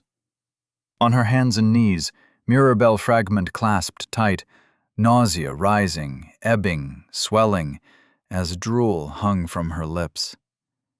The cabin's decayed opulence and pulsating organs remained, dim, small, fragile as all life. She choked on the normality of it all. Bella and Anton huddled against the floor, cowering, hands over their heads, and Zoe crawled over to them. "It's all right. We're all right." The lies came from her lips as nothing more than the mumbling buzz of flies around a corpse. Nothing would ever be all right again. Another lie, for bright hope already cracked the dark shell. Despair crumbled and clicked as it collapsed, a sound like bones rattling. Shadow in her peripheral vision. Something hard thumped down upon the back of her head. Her technique was still active, and self-repelled the attack she was too woozy to react to. There was a muted crash as something hit the fleshy wall behind her. The skeleton stirred, but her skein was low. Time to go. She stood, energy levels protesting, but muscles more than capable of the task. Without effort, she helped Bella and Anton to their feet. Her friends, moaning and mumbling, moved toward the stairs. Zoe was grateful for all the essence that boosted her willpower. Sometimes being as hard as metal had its benefits. Behind her, the skeleton climbed to its feet, gray robe hanging in tatters like a funeral shroud. It reached for her, clawed at the air, and grinned. Baleful fire sputtered in the empty eye sockets. She could feel the malicious puppeteer watching her through the flames, but she had no time to deal with this. The boat swayed once more, and the skeleton slipped as it came toward her. Zoe stomped down onto the skeleton's shin as though she were stepping through to the other side. The impact cracked the bone, and the secondary impact, repelled by her mirrored foot, blasted into the fractures. Bone fragments spun out into the room and bounced off her skin. Zoe grinned as the skeleton fell to one knee, but the fragments were already twitching back toward the hole. Mirror fell from her skin as she canceled her technique to preserve skein. She slapped the skull for good measure before turning and hustling after her friends. Thief! Zoe stopped at the second stair. She turned and gagged. A blackened, blistered tongue the size of a welcome mat hung from the cauterized wound Bella carved into the fleshy lump. The reddened, weeping eye glared at her accusingly. She realized she had been wrong. The skeleton wasn't Zazatha, or wasn't the only Zazatha. The fleshy lump shared that foul dungeon boss's identity. Its voice, burbling, sickened, held the same smug cadence. Thieves always coming and plundering. I am no nest of eggs. Thieves must die. The skeleton hurled itself toward Zoe, but she sidestepped, thrust out an elbow, and shattered the skull. The bones scattered and fell down the stairs. Their clattering echoed up and down the winding staircase, and Bella turned and glanced as she climbed. Pale, wan, Bella leaned upon her emerald-tipped spear. "You need help?" she asked Zoe. Zoe shook her head as she matched stares with the eye in the lump. Keep going. Bella nodded and continued up. The boat rocked again as Orez fought the beast in the world outside. The Zazatha lump snickered at Zoe. Thieves, fools, steal my power and grow your own, I dare you. What fate do you think befalls those who grow beyond the bounds of the Crimson Armada? Soon enough you shall know my suffering in your own hellish dungeon. The spiteful words flicked across Zoe like cold ocean spray. She strode over the reassembling bones and grabbed the long, blistered tongue. Enough! She yanked the tongue with all her might, and it tore from the mouth with a wet and awful sound. A burbling screech escaped the mouth before the thick blood filled her throat like a gag. The cabin walls pulsed and quivered as the boat rocked harder than ever before. Zoe struggled to maintain her feet as blood splashed about her ankles. The eye glared, but only a hateful laugh escaped in bubbles from the waterfall of gore. Zoe turned and ran for the stairs as the blood rose and rose. Hash, hash, hash. Up the stairs she sprinted. One of Anton's silver eyes floated in front of her to guide the way and stop her running into the tight walls in the darkness. Behind her, the bony skeleton clambered, the sound of its hard claws scraping against the fleshy stone. There was no end to the tunnel. Her steps were meaningless. The trap had reactivated.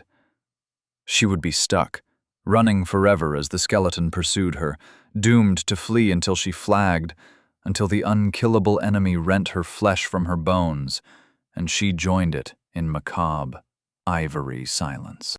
But then an arch of light at the end of the stairwell framed the twin silhouettes of Anton and Bella, and she knew the horrible moment was over.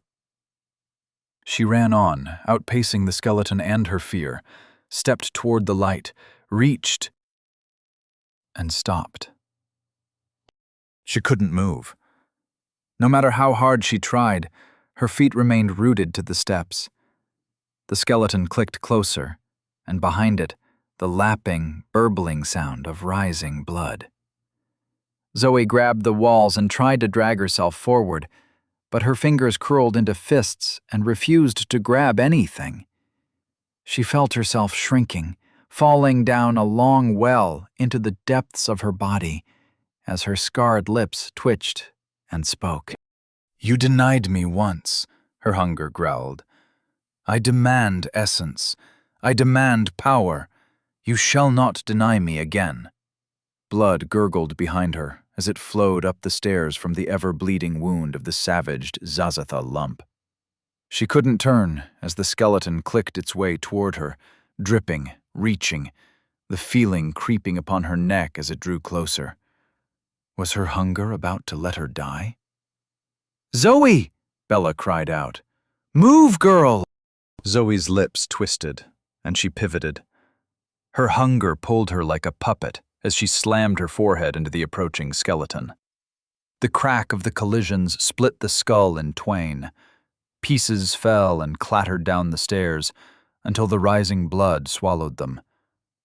The pool grew, dark, dark red, and Zoe tasted it iron-rich at the back of her throat, like a scream held too long. She felt small, alone, unable to move. Bella grabbed her arm. Anton grabbed the other. "We have to go!" Bella cried. "What are you doing?" "It's not me! I can't control myself!" But the words didn't come. Zoe shoved them both back, her might unstoppable, and she was glad her hunger spared them rather than dragging them down.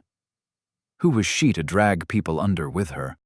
She railed against her hunger as it descended the steps and waded into the blood. The python charm around her arm activated, and the blood essence grew in her mind like a prismatic code. All was blood, and she understood all. But this was futile. "We have no way of harnessing the blood," she hissed. "We have no container." "Fool," her hunger responded. "How is my host such a fool? You cannot make a container because you do not need a container." "What are you talking about?" "You, sweet one, foolish one. You are the container." Zoe screamed inside her mind, railed with horror as her fingers moved on their own to summon the metal scalpel. It dragged down her thigh from hip to knee, slicing apart the network of skein beneath her skin, and then her finger dug into the flesh above her knee, nail poking bone, and she dragged back as though she were opening a zipper. The wound burned beyond any edge of sanity. Even her hunger swayed and fell to one knee, straight into the pool of blood. But the curse straightened her limbs, and Zoe's eyes widened as the scalpel became a needle and thread, glinting steel in the mouth-dark stairwell, and her hunger stitched blood essence into the flowing wound. Blood into blood. She became the container. This foreign power boiled against her. Her heartbeat slammed in her chest, in her ears, not mortal flesh, but an immortal hammer. Strike of iron on iron. Sparks. Her nostrils flared as her hunger worked through cramped fingers and blood loss. But not loss, as the blood flowed into her with each pulse sucking down the rage-filled fluid ascending the stairs, and in the bubbles bursting she heard Zazatha's snickering, and the sickness rose, but she was already too far gone. The hammer beat became a crescendo, the heat rose, and a blackness pressed in around her. "I am displeased." She knelt in the smith's forge as he stood, high, powerful, muscles like mountains and sparks raining like the end of all stars. Burning oblivion in the heart of his forge as his hammer swung 1,000 times to strike creation. He glared behind his bandaged eyes. "Was my work so foul in your eyes that you sought these other paths?" Zoe found she could speak. Here, under the blind gaze of furious judgment, her hunger abandoned her. "I didn't. It wasn't me." Her voice pathetic, drying as blood flowed from her leg onto the dusty platform of cosmic stone. mortal blood, and not the essence now bound to her being. "It was my hunger, my curse." The smith sniffed at the air. Techniques of the void.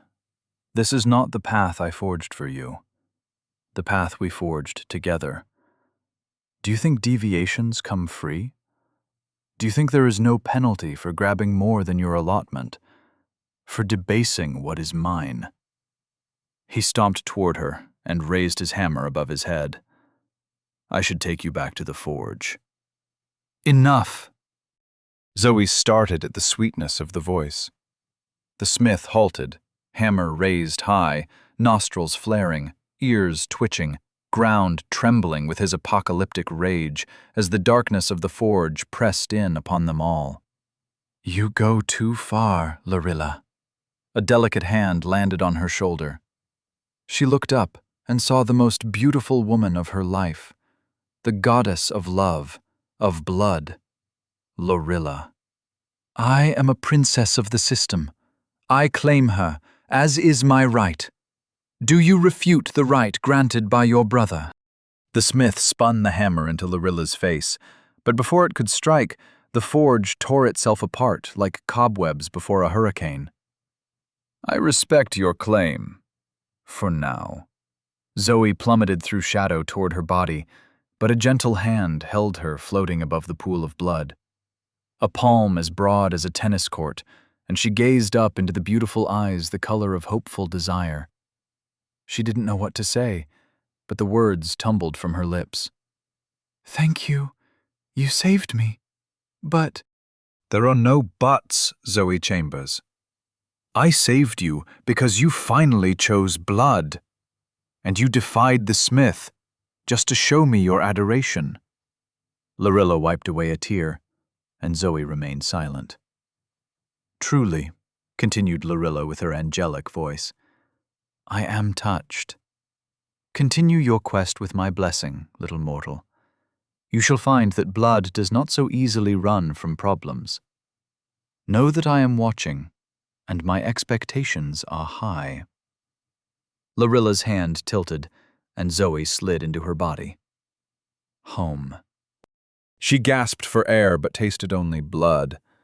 Coughing, gasping, kicking, leg burning with pain, she swam, flowed out of the open archway and onto the wooden deck slick with gore. Bella and Anton were nowhere to be seen. Belly sick, body aching, skein drained, she pulled herself over the edge of the rocking, listing boat and hurled herself through the window of a passing house. Ancient glass shattered around her body. She ignored the scratches as she hit the floor of a moldy, sodden attic. For a second there was quiet, and she breathed as her blood flowed from a wound already stitching itself closed. She closed her eyes. Dark. Heartbeat. Flutter of a moth's wings against her soul. Soothing, cool. And power. New, coiling, deep, and solid like the roots of a mountain ready to grow. Zoe smiled, with lips scarred, with lips she controlled, and swept her fingers against the dirty floorboards as though making an angel in snow. She knew the folly of thinking herself unstoppable, but for the moment, she reveled in the thought. Chapter 79. Final form. The blood essence flowed upstream against the raging river in her veins. Fists formed in the eddies and railed against the walls of her being like prisoners pounding against walls of stone. Hateful. Alien. Brimming with power she stole. It was unlike all the other essence in her body, not gifted by the system. There was no subtle interworking of nature into her being. This was void-gifted, void-taken, and between herself and her blood there existed an indivisible layer, thin as thin can be, a hollow space, a void. And the stolen essence, the hate-fueled blood, rebelled against this hollow barrier like a wild horse bucking the saddle. Though it could not touch her, It could fight her. It writhed, and the threads of metal essence strained to keep the stitched power in place, but Zoe knew they wouldn't break.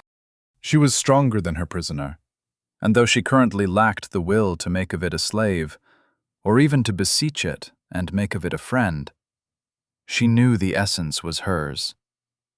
Like everything that was hers, she would find a use for it. But for now, she needed to find her friends. Beyond the broken window, the lake sloshed with dying waves. The fight beyond, the slashing of grass blades, and the roaring of the yacht-bearing beast had died. Zoe stood, and the attic floor creaked. The dust angel she swept across the floor caught the light through the broken window. There was no fleeting urge to lay back down, stretch, sleep, though she had been going non-stop for weeks now. The sloshing water beyond the window told her it was time to continue, and so she did. "No rest for the wicked," she muttered to herself as she leaned out the window to survey the scene in the dungeon. The mirror-clad yacht listed, sinking, as blood poured from it into the water and dyed it watermelon pink. She felt the smell of iron against the back of her throat as though it dripped past her lips. The beast was gone. Only the yacht remained, shattered and overflowing with bright gore. Had her wound killed it? She saw no shadow around the sinking vessel, no impression of the shape beneath. Though her eyes struggled to pierce the awful clouded waters, she was sure she saw nothing. There, the island. The beast, wounded, colossal, dragged itself upon the shore. Her eyes widened as a gasp of shock left her scarred lips. Had it grown? Or was its true bulk so hidden by the water? Its legs were bent like a turtle's, but where there should be flippers were loose, boneless hands. Upon its back and shoulders it bore armor of shards, mirror and lightning-glassed flesh both. But the limbs were the pale gray of Zazatha, though stretched and strained to a colossal size. How large could something be? The entire beast stretched end to end like the main street of a small town, and as it crawled up the beach, crashing the trees, blood leaked from the slight wound in its back like a small creek drying in the summer blaze. She had hoped that tearing out the tongue in the cabin may have killed the greater beast, but hope was not enough, it seemed. Could she kill that beast at all? If so, how? Though Ordiz's words returned to her, maybe she wasn't supposed to try. The beast continued its crawl through the forest, dragging its useless legs behind it, boneless feet flopping with every shuffling stride. Its head strained against gravity as it glared at the Gothic mansion at the island's peak. Ominous, slouching, it crawled up into the forest and was swallowed by the trees. A single blade of grass wafted past her on a wind she hardly felt. It spiraled, twisted, and continued toward a tall house with a rusted weather vane upon its crown. No wind could budge that time-fused piece of iron. No eye could discern the time-muted shape. But all the same, it flashed in the light, caught the eye, and let her notice the tattooed hand beckon from the window below. Relief settled through her heart. Her friends were alive. But as her attention waned, the blood essence surged and suffered inside her as it tried to escape. She drummed a finger upon the stitched wound in her thigh, as though it were the sealed clasps of a purse. Soon, she promised.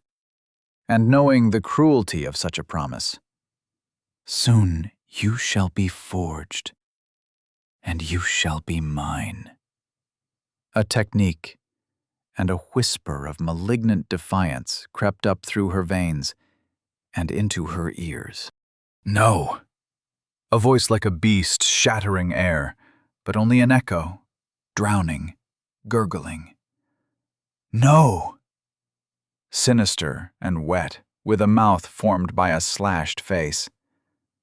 No! No. No! She smiled and shrugged and leaped from the window. Her dive was far from perfect, never much of a swimmer, but she cut through the water all the same. Her strokes devoured the distance. Below her, uneasy dead filled the sunken streets. They turned their rotted eyes to watch her passing. She knew not what rules had changed, or remained the same, but she did not reach for them, and they did not reach for her. In moments, her powerful body brought her to the house with the weather vane. 2 stories sat below the water, and a third towered proudly above. She gripped the stone wall and hauled herself up. Up the wall, slick with moss and water. Up and through the window, looking for... An arm wrapped around her throat and pulled her down to the ground. She kicked out, but her legs were in the air, useless.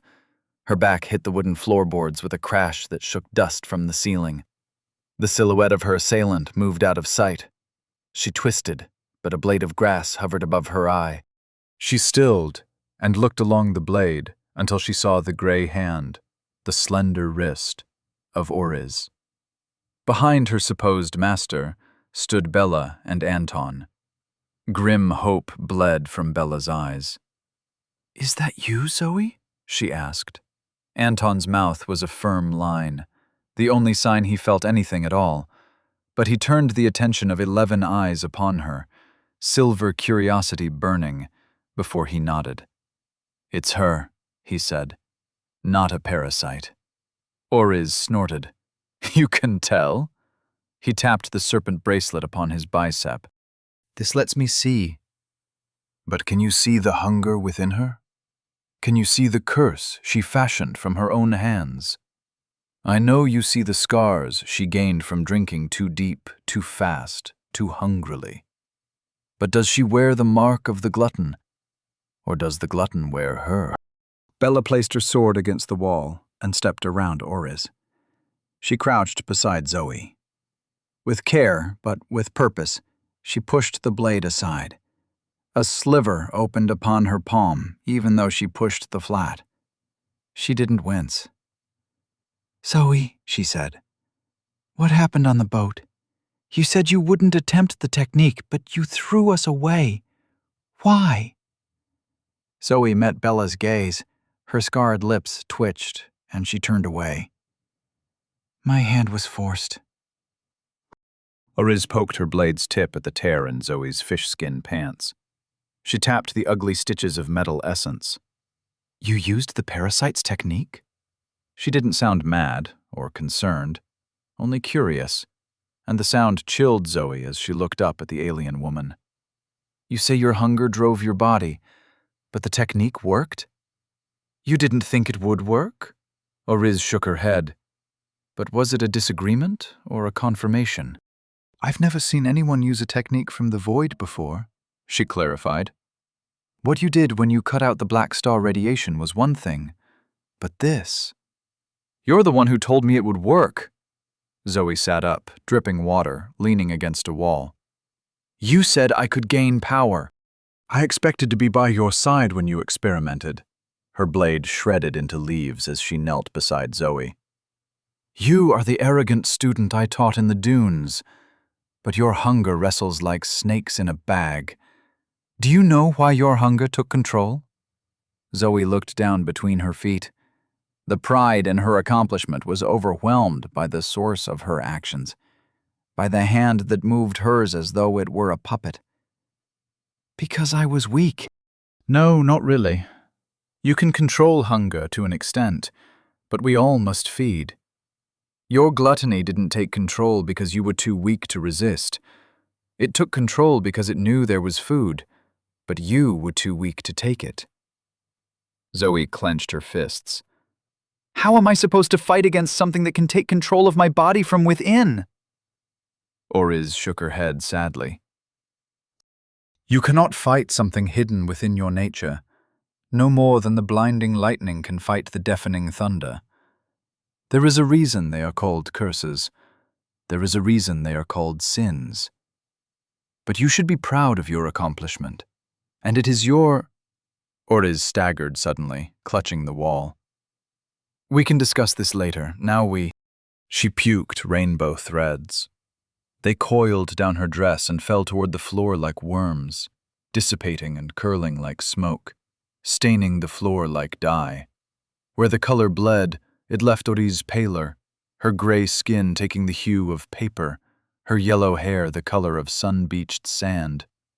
"I have little time," she wiped her chin. "Do you have the fragment?" Zoe paused, a fist resting upon the stitches in her leg. Proud of her accomplishments? Or shamed for her hunger? She gazed up at the gray-skinned woman and knew nothing of what she thought. Alien. The word came to her suddenly, truthfully, and she realized how many assumptions she made about the woman who she called Master. But now was not the time. She exchanged a glance with Anton and Bella, and in moments the four of them were staring down at the two mirror bell fragments. Dull, brassy metal, heavy pieces, cragged, ill-fitting, but parts of a whole. The metal surfaces cast poor reflections that moved with a rhythm of their own. Oriz nodded. "We have two, and now there is only one remaining." A roar shook the building like thunder. As one, they turned to the window and beheld. Upon the island, the great, monstrous beast had reached the mansion. Heaved onto its crooked elbows, it stood as tall as the highest spire. Lightning pooled in the great maw and cascaded forth. The furious blue bolts boiled through the air and struck the many rods sticking up from the mansion's turrets. The black metal glowed white, sagged, and drooled across the mirrored tiles. More lightning followed. Windows shattered, walls buckled and blew apart. Lightning without thunder, blue light seared into Zoe's eyes as the mansion glowed, weakened, burning. And the great beast dipped its head and shuffled into the collapsing mansion like a burrowing rat. Its loose ankles flopped as it kicked apart trees and hilltops. Essence flared, seethed, and the monster stood on elbow and knee, the mansion fused to its back like a mighty shell. How could they kill something like that? Was it even possible? The roar that broke forth peeled the roof from the houses upon the lake. Only Ortiz remained standing in the third-story room. Zoe stared at a blue sky as the roar rang out in her ears like a tolling bell. Bloody trickles down her cheeks, but still that horrible sound tolled. The world was a bell, and she the center, shook and rung by another's hand. And the last image she saw before the roar bowled her over echoed in her mind. The flash of metal upon the tongue, too small to be seen, but seen nonetheless. A fragment of the mirror bell glinting before a monster swallowed it down. Chapter 80. Stories in Blood. A mile away, the dungeon boss sat atop the island in the middle of the lake. Its long gray limbs crouched in the trees and the dirt, the mansion fused to its back by hateful essence. The scale was uncomfortable to the mind. Flesh should not be so large, and yet there it was, undeniable in its truth. The mockery of a turtle reared back its head, toothy maw large enough to swallow a car, and bellowed a challenge to all. The air reverberated like a drum. Zoe felt something in those echoes, an approximation of the truth of her body path, but more than anything, she felt despair. This creature radiated danger like an active volcano, and it had just swallowed the last fragment of the mirror bell. The other two fragments sat on the damp wooden floor of the attic, glinting in puddles of lake water. What had seemed exceptional prizes minutes ago now shone like false tinsel as the sun beat through the open window. So close, and yet What are we supposed to do now? Zoe asked. As one, she, Bella, and Anton turned to Orez. The alien woman who had stood as a pillar of experience for the humans, a guiding beacon, and now a frail and rainbow-sickened waste of an adventurer. Zoe's heart skipped a beat when she saw Orez barely able to stand. The grass blade that so effortlessly sliced through flesh now served as a walking stick. Rainbow leaked from her pores in fitful bursts. Her eyes were bloodshot and dilated as she gazed out the window at the monstrous beast atop the island. "We have to—" Her voice trailed away as she looked at Zoe. "You need to get the fragment. I can slice open the belly, but that will take everything I have left. I think it will kill me." A cold sweat formed on Zoe's brow as the others turned to her. "Forget the slice," Zoe said. "How long do you have before the dungeon devours you?" "Maybe half an hour?" Orez's smile flickered. "But I can't slice it anyway. You'll need to kill it to absorb the fragments. But I'm not sure something like that will give you 3 levels. Anton sighed. "So we're doomed?" "There has to be another way," Bella said. "What other win conditions could there be?" "What if Zoe died?" Anton said to the suddenly quiet room. If Zoe died, the quest would end. If the quest ended, do we get booted from the dungeon? What's the fail condition for a dungeon? Anton turned to Orez, but everyone stared at him. He rolled his eyes. "Yes, obviously I don't want Zoe to die. But what if she stops her heart with her technique? Would that count as death for the system?" Another long second as they stared at him and listened to the crashing of dirt spilling into water as the monstrous, mansion-backed boss crawled toward the lake. "Hey, I'm just spitballing. I don't see any of you coming up with plans." "Shut up, Anton," Bella said. "Hey." "No," Orez croaked. "It's not a bad idea, but we can't count on it working. 1, Zoe's false death might become an actual death. 2, we can't know that her death would reopen the dungeon door." "What does that mean?" Anton pressed. "We either complete the quest or die trying? That's horrific." Orez shrugged. "It's the price for quest modification." The statement settled upon Zoe's shoulders like a lead weight. This was all her responsibility, and so it was up to her to solve the problem. Fortunately, "I have an idea," she said. She crouched and dragged the 2 mirror bell fragments closer. If she could cut her way through the trap in the staircase. She flexed her wrist, and a shining scalpel of metal essence formed. "I'm going to slice through the bindings of the fragments," she said. "If I can harvest the essence inside them, then it should count towards the completion of the quest. I won't need to level up to incorporate them." "Will that work?" Bella asked. "I have the Quest Breaker title. It should work." They looked at Orez, who nodded. "Do it." The lounge was a circle cut out of the red rock. A bench set into the warm crystal that could be flooded like a spa, but currently remained dry and dusty. The back of the lounge extended hundreds of feet up in a clean-cut cylinder. Stars glinted high above in the perfect circle of exposed sky. Nobody could descend to the lounge at the bottom without surviving the drop. Rue sat there, hunched over, elbows on his knees, head in his hands. Glassick sat beside him, her expression an ice sculpture of cute dismay as she rubbed his back with delicate fingers.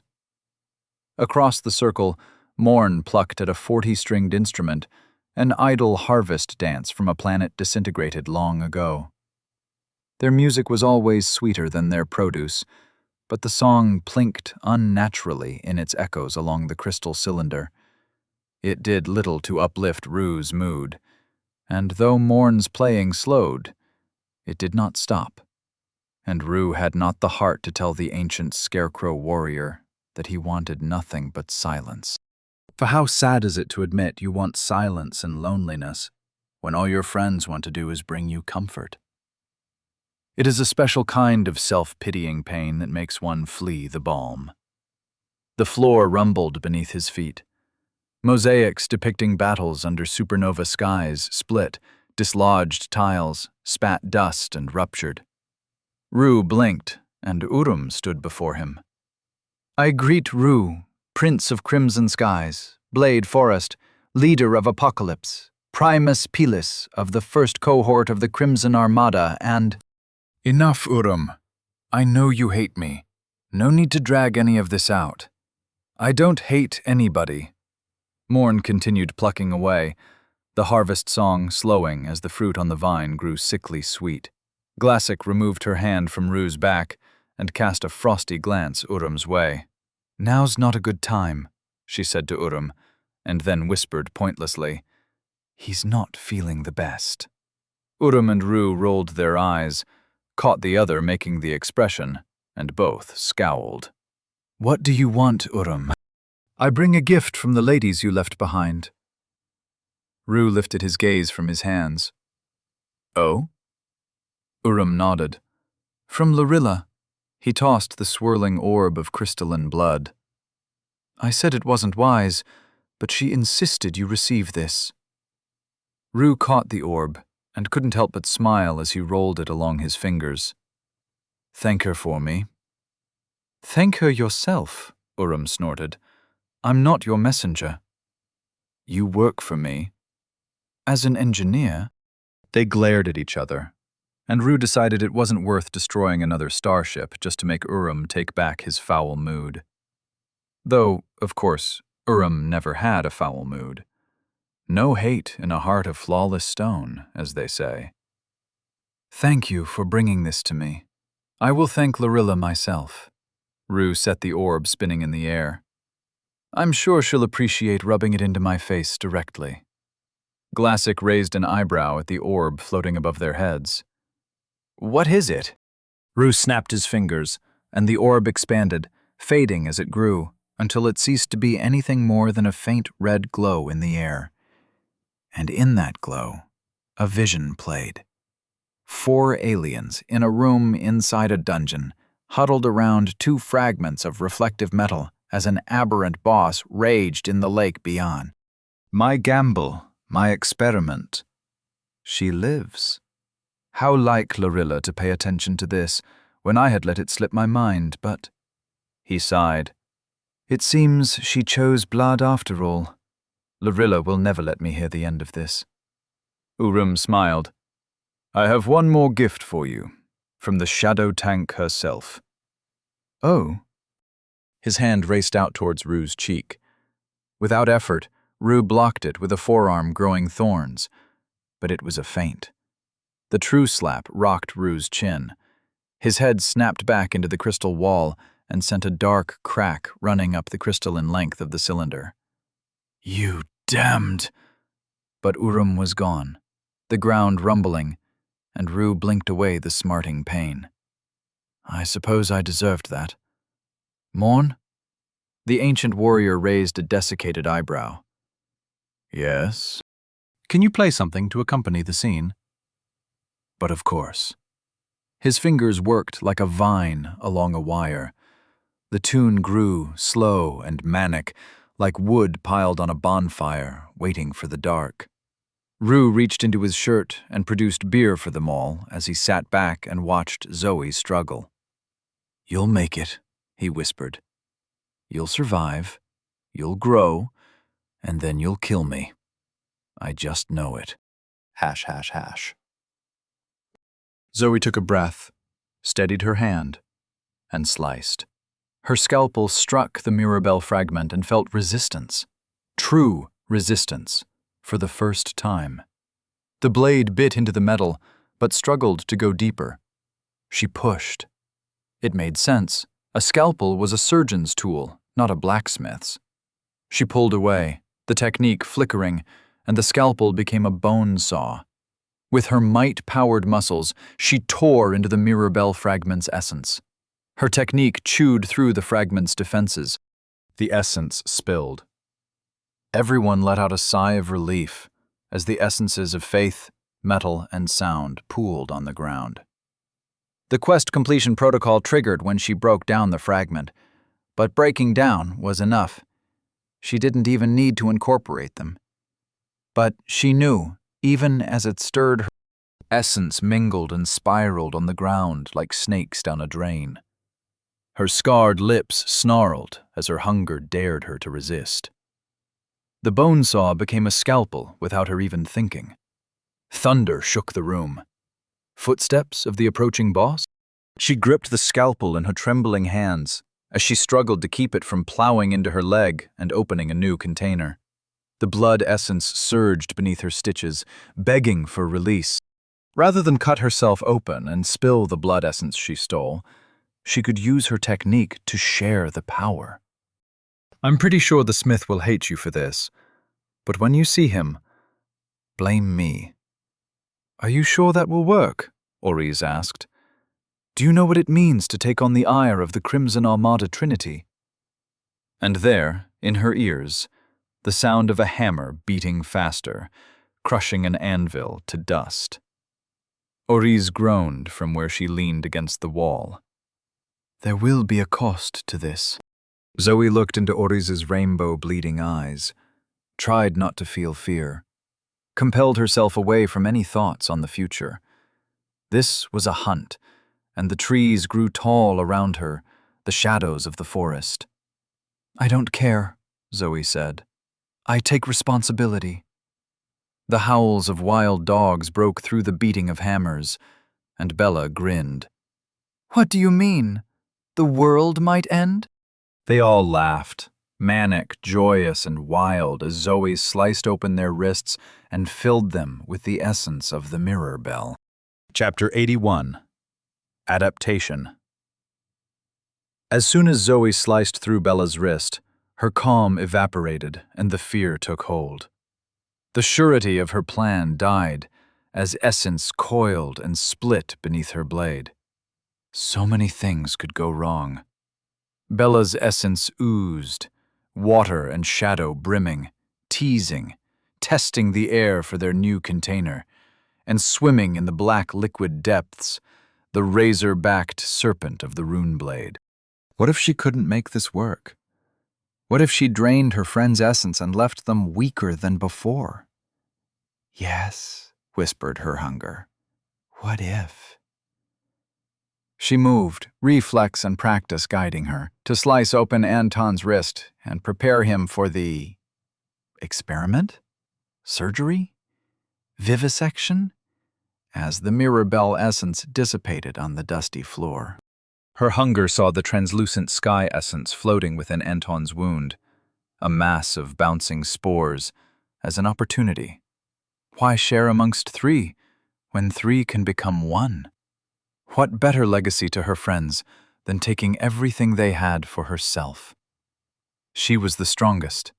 They could live on through her. It was only right, only proper, that she take Anton's silver-eyed technique, that she take control of the rune blade, she take the mirror bell fragments for herself. She had the greatest appetite. Why should she not feed the most? The scalpel of metal essence transfigured into tweezers. She plucked at the threads on the floor and scooped them up like spaghetti as the thoughts raged inside her mind. It was all possible. Take and take and take and... Standing on a borderline. Light ahead, dark behind, and braying hounds out of sight. The world curves, and the horizon hides all who would watch. Oriz would die soon. She could take the lives of Bella and Anton. Not just their lives. Take their everything. With their power, she could leave the dungeon and nobody would ever know. There would be no accountability. She sat alone in the dark upon a throne of trust. Her heart beat, and she acted. Hash, hash, hash. The sky above the bloody eye filled with the phosphorescent streaks of the polyps. 100 bands of green starlight pumped toward the newly incorporated planet, And soon another 100 would blast out of the canyon, and another 100 to follow, and so on, until the bloody eye served its purpose and shed its final tear of civilization. Lorilla studied the streaking lights from her garden of wilted roses.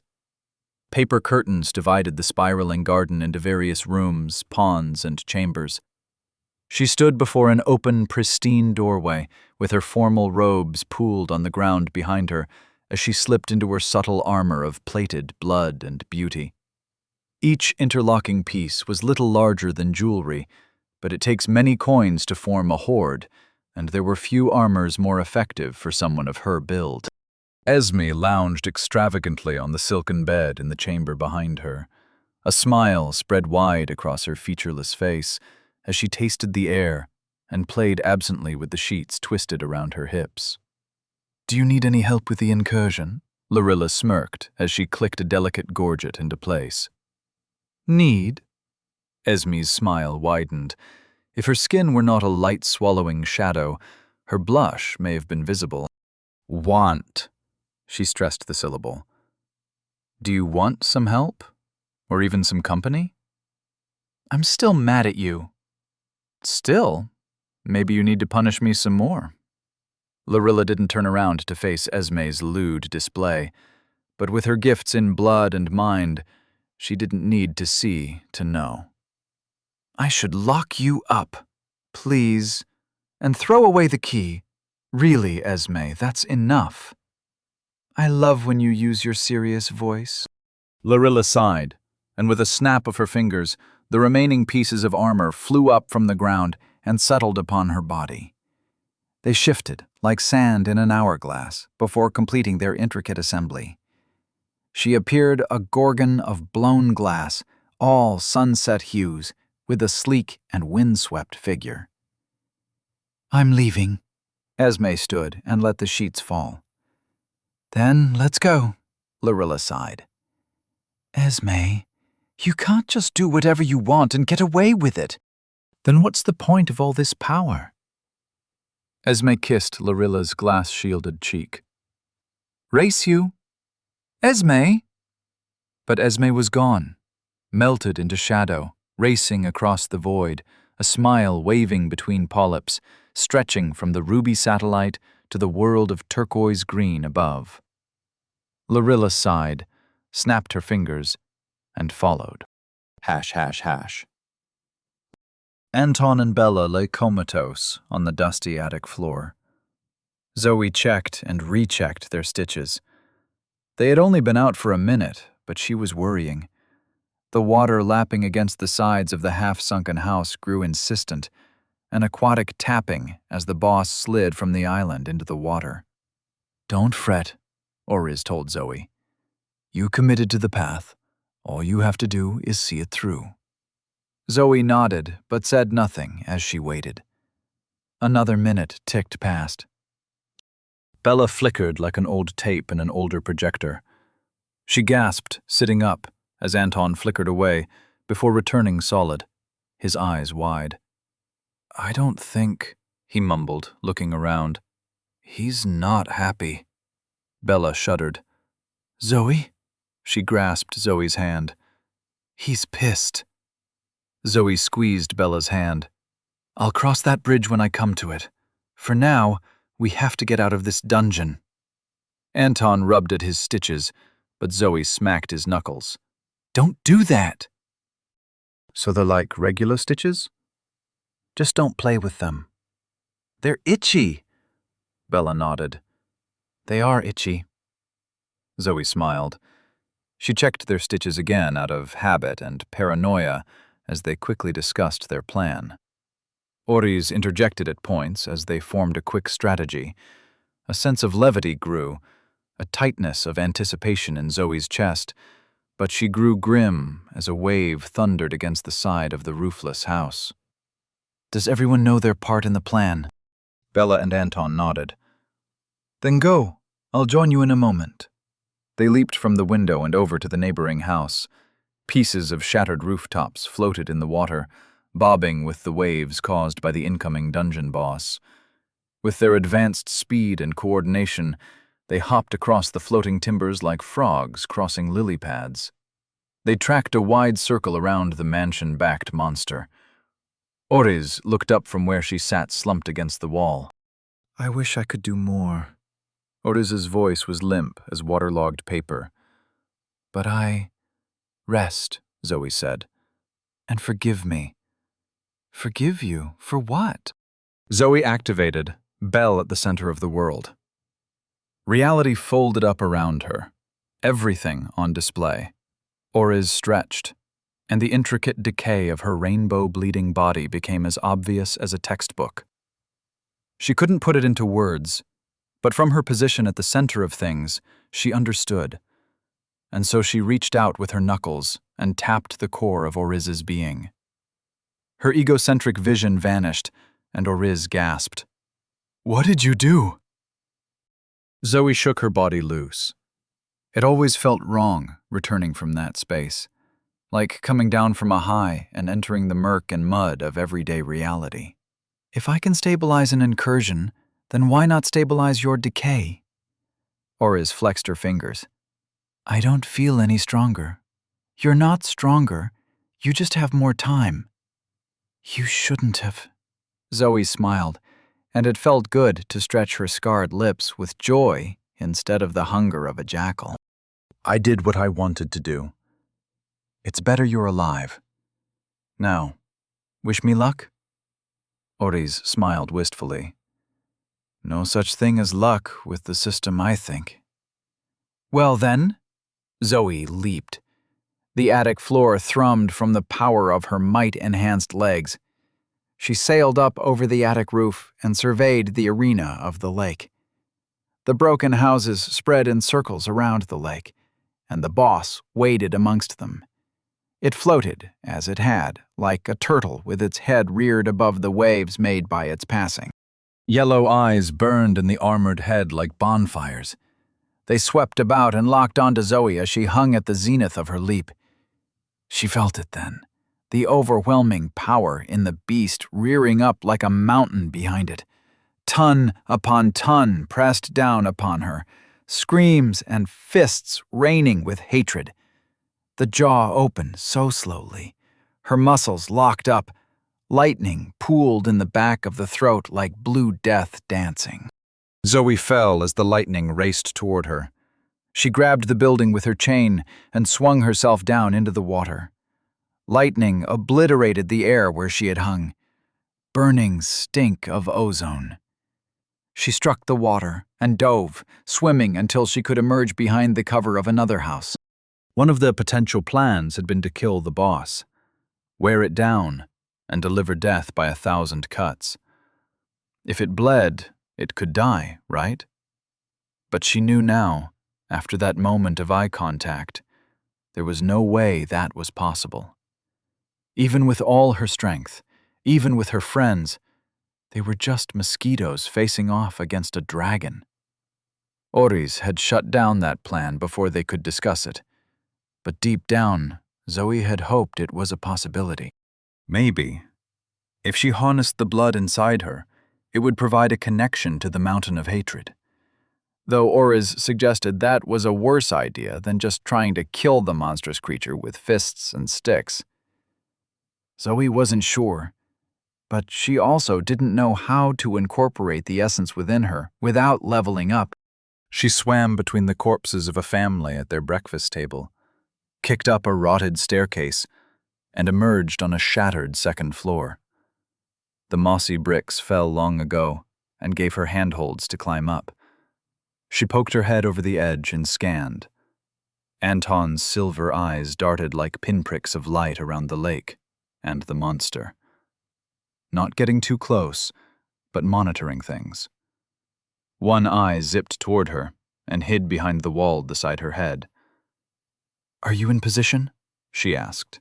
It bobbed twice for yes. Anton had no problem incorporating the essence of the Mirabelle. His orbs were crisp as newly fallen snow, just as she had no problem incorporating the essence stolen by Moth in her dreams. She needed time to theorize and understand this new technique. Time she didn't have. It looks like the boss is moving toward Oriz's location, but it's slowing down. Is Bella ready? A pause, and then 2 bobs. Okay, prepare for my signal. She focused on the bricks before her, hanging from one hand as her free fist readied. There was a beat, in her heart, in the universe, if she could remember the way the world felt when she activated her body path. Almost. There. She could strike and sound out a gong that all would hear, that Bella would hear. She considered using "Our hearts toll as one" for the signal, but didn't want to risk confusion in such a tense situation.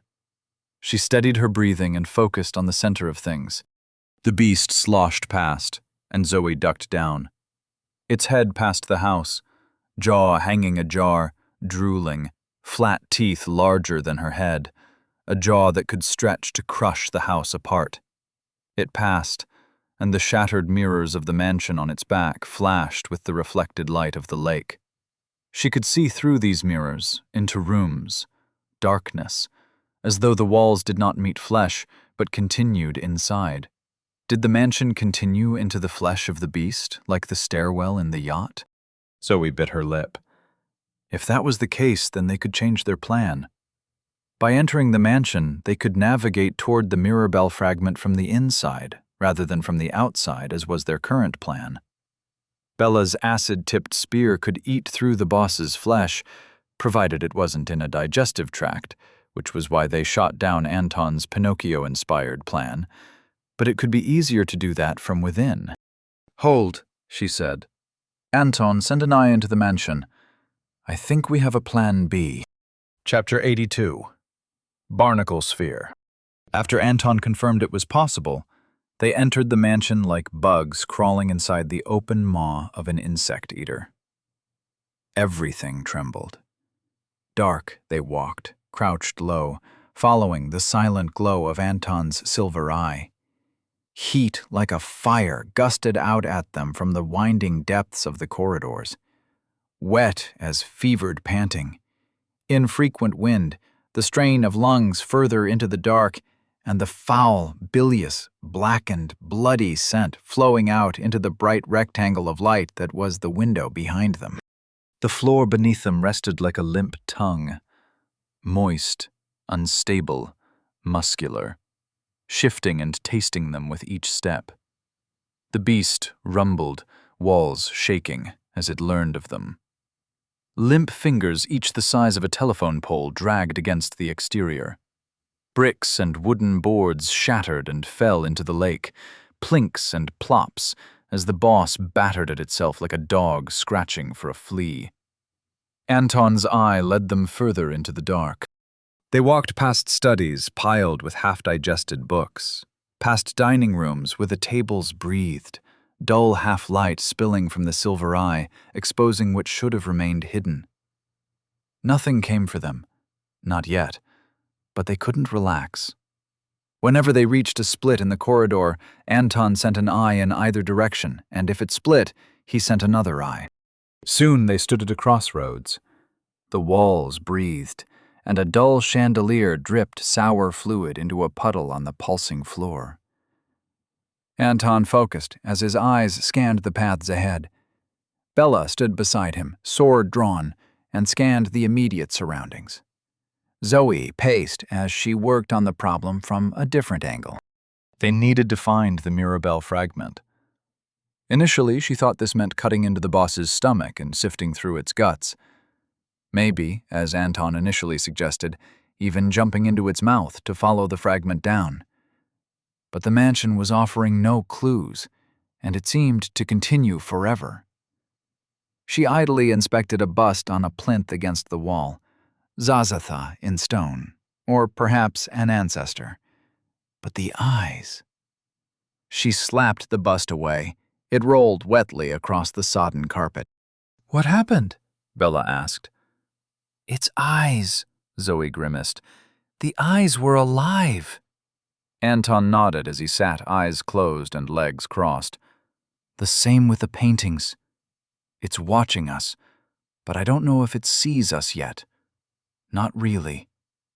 "We have to hurry," Bella added. Zoe and Anton nodded, and a silence persisted as Anton focused on searching outward. He tapped the python bracelet with his fingers, expanding his understanding of essence, looking for the mirror bell in the flow. Though Zoe had her doubts, since "It's all mirror bell essence woven through the mansion," Anton muttered under his breath. "It's overlapping. Can't pick out anything." But he didn't stop looking. Zoe stepped away and lowered herself into the first step of the grasping vine. She stepped into the next. Movement following movement, punch following kick.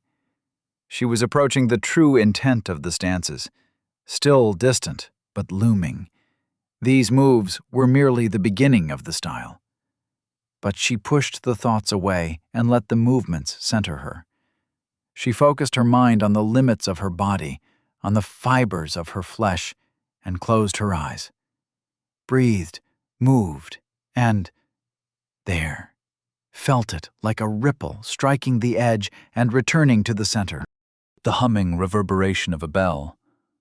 So soft, just the after-echo. But if she moved again, she felt it tingle, felt it toll. She already used her daily instant access to the center of the world to heal Oriz, but that didn't mean she couldn't approach it manually. Behind closed eyes, she felt the world curling up around her. Sloppy, she knew, imperfect, and if she looked, it would all collapse. So she didn't look. She moved and focused on the essence within her. The essence of the mirror bell fragment, and the fragment only, not this false equivalency of the mansion, no. She needed to focus on a piece of a whole. She grasped, and as her body path manifested itself, she brought her palms together into a decisive clap. A strike targeted at herself and the mirror bell fragments within her. A deep toll rang out into the air. The sound rippled over Bella and Anton, and they rang in turn, the fragments inside them answering the call. Bella looked over at her with surprise, but remained silent as Zoe listened. There, on the edge of hearing, another reverberation. Deep in the mansion, the specific tolling notes of a mirror bell fragment. Zoe opened her eyes. "Do you hear it, Anton?" He nodded. "I'm tracking down the source." After a moment, he opened his eyes and stood. "It's this way. Follow me." Hash, hash, hash. The winding halls continued. Narrow as arteries, walls sagged under the weight of tissue and rot. They waded through puddles of blood and ichor like water and oil until they reached the stairs. Anton paused. There were only 7 stairs, but they led up into an arch of dark, veiny wood. In the room beyond the arch, a dim, blue light shuddered with a sound like a sputtering diesel engine. The smell of salt, of iron grime, coated the air. Zoe gagged. It felt like every horrible memory of medical school rolled into one sharp smell. It clawed at the back of her throat. From Bella and Anton's pale faces, she knew they felt the same way. But, beyond the abhorrent arch, came the tinkling, crystalline toll of a bell fragment. Bella spat onto the carpet. "I don't want to go in there," she said. Anton spat. "Zoe can probably do this one by herself." "What do you mean?" Bella frowned. "You think there's a boss inside the boss?" "Why not? They hid a dungeon within a dungeon." Zoe eyed the gate. Who knew what to expect from this dungeon? It didn't feel right that they could enter this mansion so easily. They were lucky the boss didn't see them enter, but shouldn't it have been harder for them to sneak past? Foreboding itched between her shoulder blades, an ache out of reach that... Her black star chain clinked lightly as it draped against her back and rubbed the exact spot. Tension faded as it worked away at the spot. "Thanks," she whispered with a grin. The chain snaked down her right arm and wrapped around her hand. It squeezed once before resting. She rotated her wrist and found the chain didn't restrict her motion, but remained around her knuckles. "Moth?" she whispered. The chain remained still, and Zoe shook her head. Whether it was the Black Star system, Moth, or her own mind, it felt right to hold the chain like that. She nodded to herself. "All right," Bella gave her a poke. "You all there, boss?" "And then some." Zoe took a deep breath. "So how about I head in and get all the experience, yeah? I could use the levels." She walked toward the stairs. "Oh, hell no!" With a rush of air and a tap on her shoulder, Anton kicked off of her and flipped through the arch. He spun to face her, upside down, and grinned as he reached out to push off the skeleton charging at him from the shadows. He launched off and veered out of sight.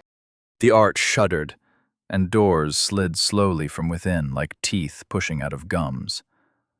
In moments, they would close off the room beyond.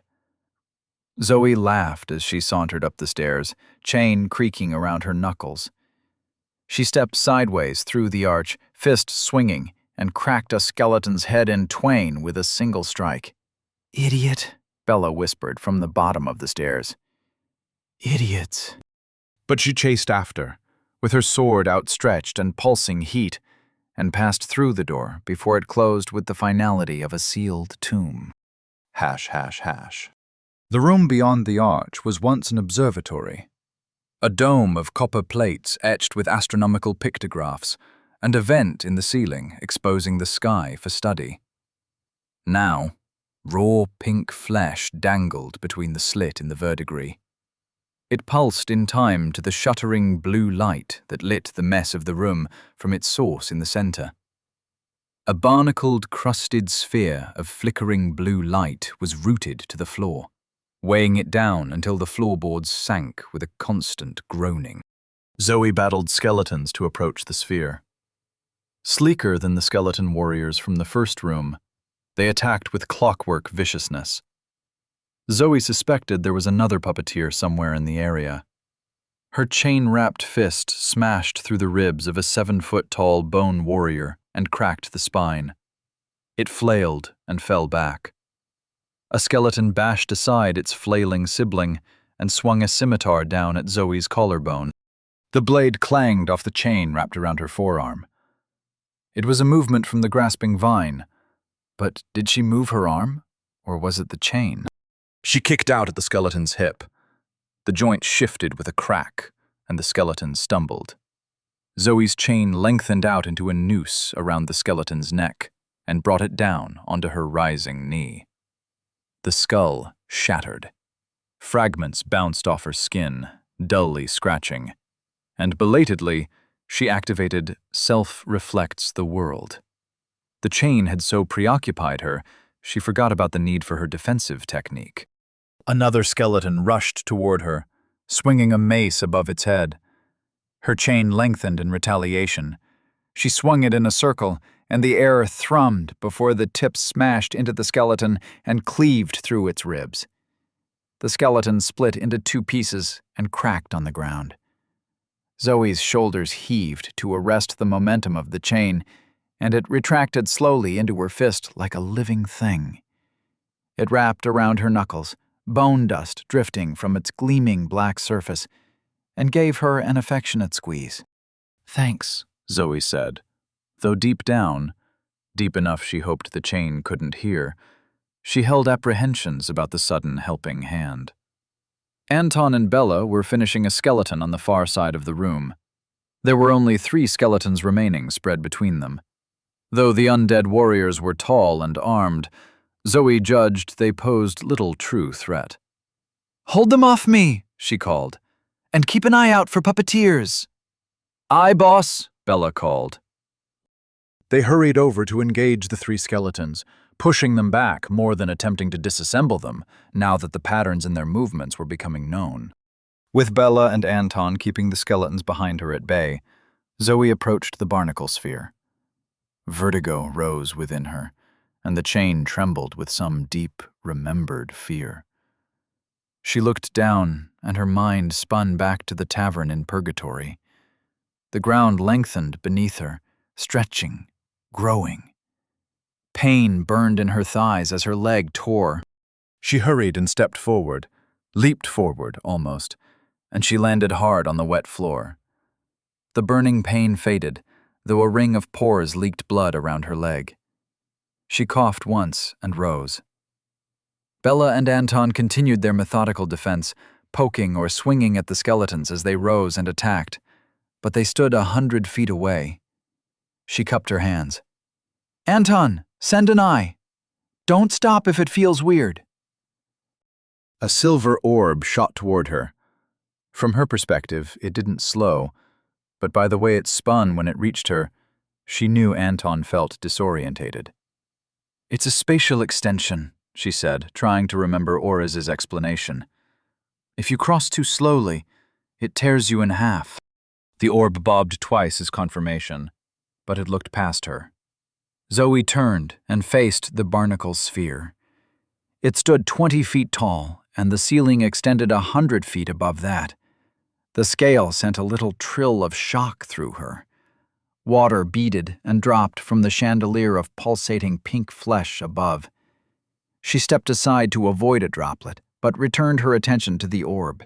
It appeared like an arch, but she saw it was a spinning coin with a hole cut into the center. Ancient metal, pitted, overgrown, and replaced with coral in places. Barnacles littered the surface, still damp, still living. They poked from their gaping shells like watching eyes. A heart the size of a minivan hung in the center, connected by fat arteries and rusted pipes. From its pulsing sky-blue mass came the shuddering light. The barbed edge of hunger tickled a smile onto her lips. If the boss had a heart, she could kill it. She reached back with her chain and picked up an errant rib bone. With a contemptuous flick, she flung it at the spinning coin.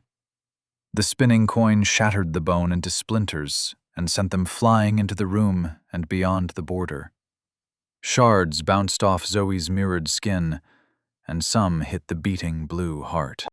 Blood geysered from the scratches.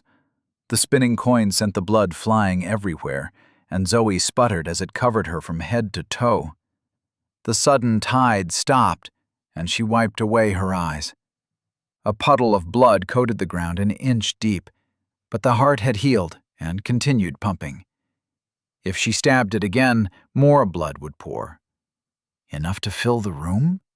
Because she couldn't think of any other way to get at the mirror bell fragment ringing inside that pulsating organ. Would the boss drown them before they could slice open the heart? Chapter 83. Lowly Tricks and Cunning Plans. The great beast Zazatha watched with the eyes growing upon its spinning coin at the pathetic creature standing in his core.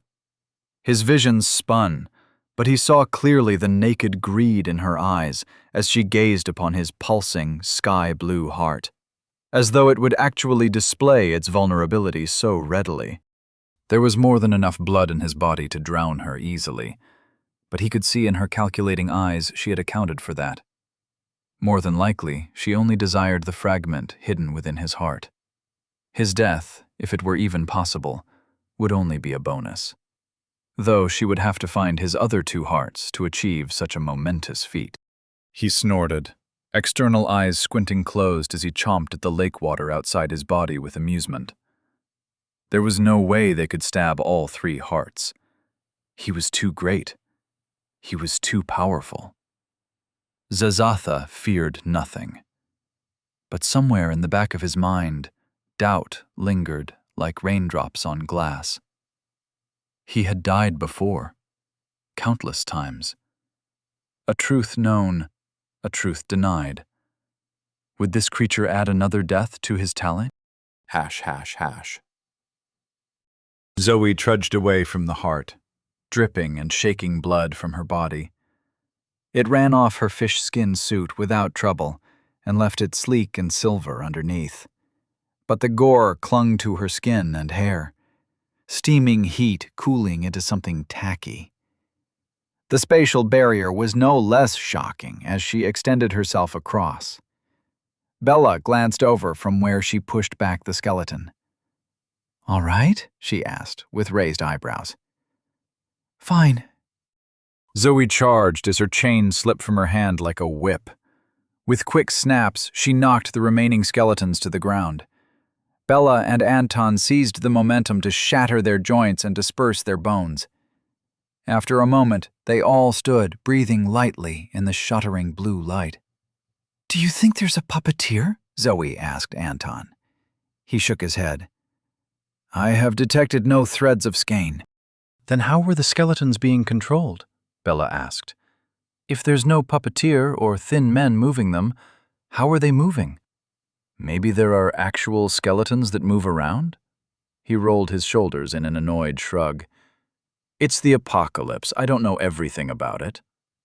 No, it's a good question, Zoe said. Zoe tapped a bone with her foot. It rolled away, bumped into a fold in the fleshy floor, rocked, and stopped. She watched it suspiciously, but it didn't move, not even when she looked away for a moment. Her chain squeezed her arm reassuringly. She couldn't deny the light-hearted feeling, the joy, anticipation. It felt like things were almost over, but she worried the light at the end of the tunnel was blinding her to real and present dangers. Seems there's no puppeteer. She bent down to pick up the bone. Or if there is, it's hiding. But hopefully this bone twitches if they reassemble. She led them across the spatial extension and up to the spinning coin. We need to slow it down, she said. Otherwise we won't be able to cut into the heart. And inside the heart is the fragment of the Mirabelle, Anton added. But when we cut into it, Zoe gestured up and down at herself. Excessive blood. I think it's a failsafe to drown us in the locked room. Anton raised an eyebrow. You can slice open the fragment before we drown, though, right? Zoe nodded. But it feels too easy. Maybe the dungeon just didn't adapt right. Or maybe it's because you're too damned high-leveled. Sometimes things can be easy. Zoe raised an eyebrow in response. Is that how you found life before the apocalypse? Anton returned a placid poker face, but Bella grinned. Actually, sometimes things were pretty easy for me, she said. But as for this, I have an idea. Zoe broke her stare off with Anton. What is it? Bella rested the flat of the rune blade upon her hand and stared down at her reflection in the dark metal. Her lips moved rapidly in silent communication. A droning bass reverberated at the base of Zoe's skull. It crept through her bone, shaking her eyes and her mind. In seconds, it was over, and Bella held her sword in one hand and her spear in the other. The blade hungers, she intoned as blue light flickered across her face and the shadows deepened. It must be fed, lest it consumes us all. Leaden veins bulged under the skin of her tattooed hands. They writhed like worms, split the skin, and blood oozed into her tight grip upon the ancient's blade handle. The barbs of the rune blade's cables glinted where they were exposed. Blood soaked into the handle, and the whole blade writhed. It split like a ripe fruit, and a long red tongue slipped out into the air and lapped at the spear. The tongue caressed the emerald spearhead for a moment, before coiling around the handle and pulling it back like a toad. The spear disappeared impossibly inside the blade. Black metal bulged, writhed, and grew. Both blade and handle lengthened. Bella's eyes widened, and she shifted her weight to accommodate the change in proportions. An emerald line ran down the center of the straight blade. I wasn't sure what would happen, Bella muttered. The voice in my head sounds different, but it's still telling me this was a good idea. Everything went according to plan. What did you do? I fed my sword, helped it grow. The runes remained unchanged, but as Bella flexed her skein, the heat rippling out changed. No longer even waves of pulsing dry heat. Now the air bubbles burned. A caustic aura burst around the blade, and Zoe stepped back as it stung her skin. The aura flickered away. It pulls on my skein differently, sporadically, Bella heaved. But this should work. The problem is that the blood will drown us, right? Zoe nodded, and a grin formed as she realized what Bella planned. I think that might work, she said. Should we step back?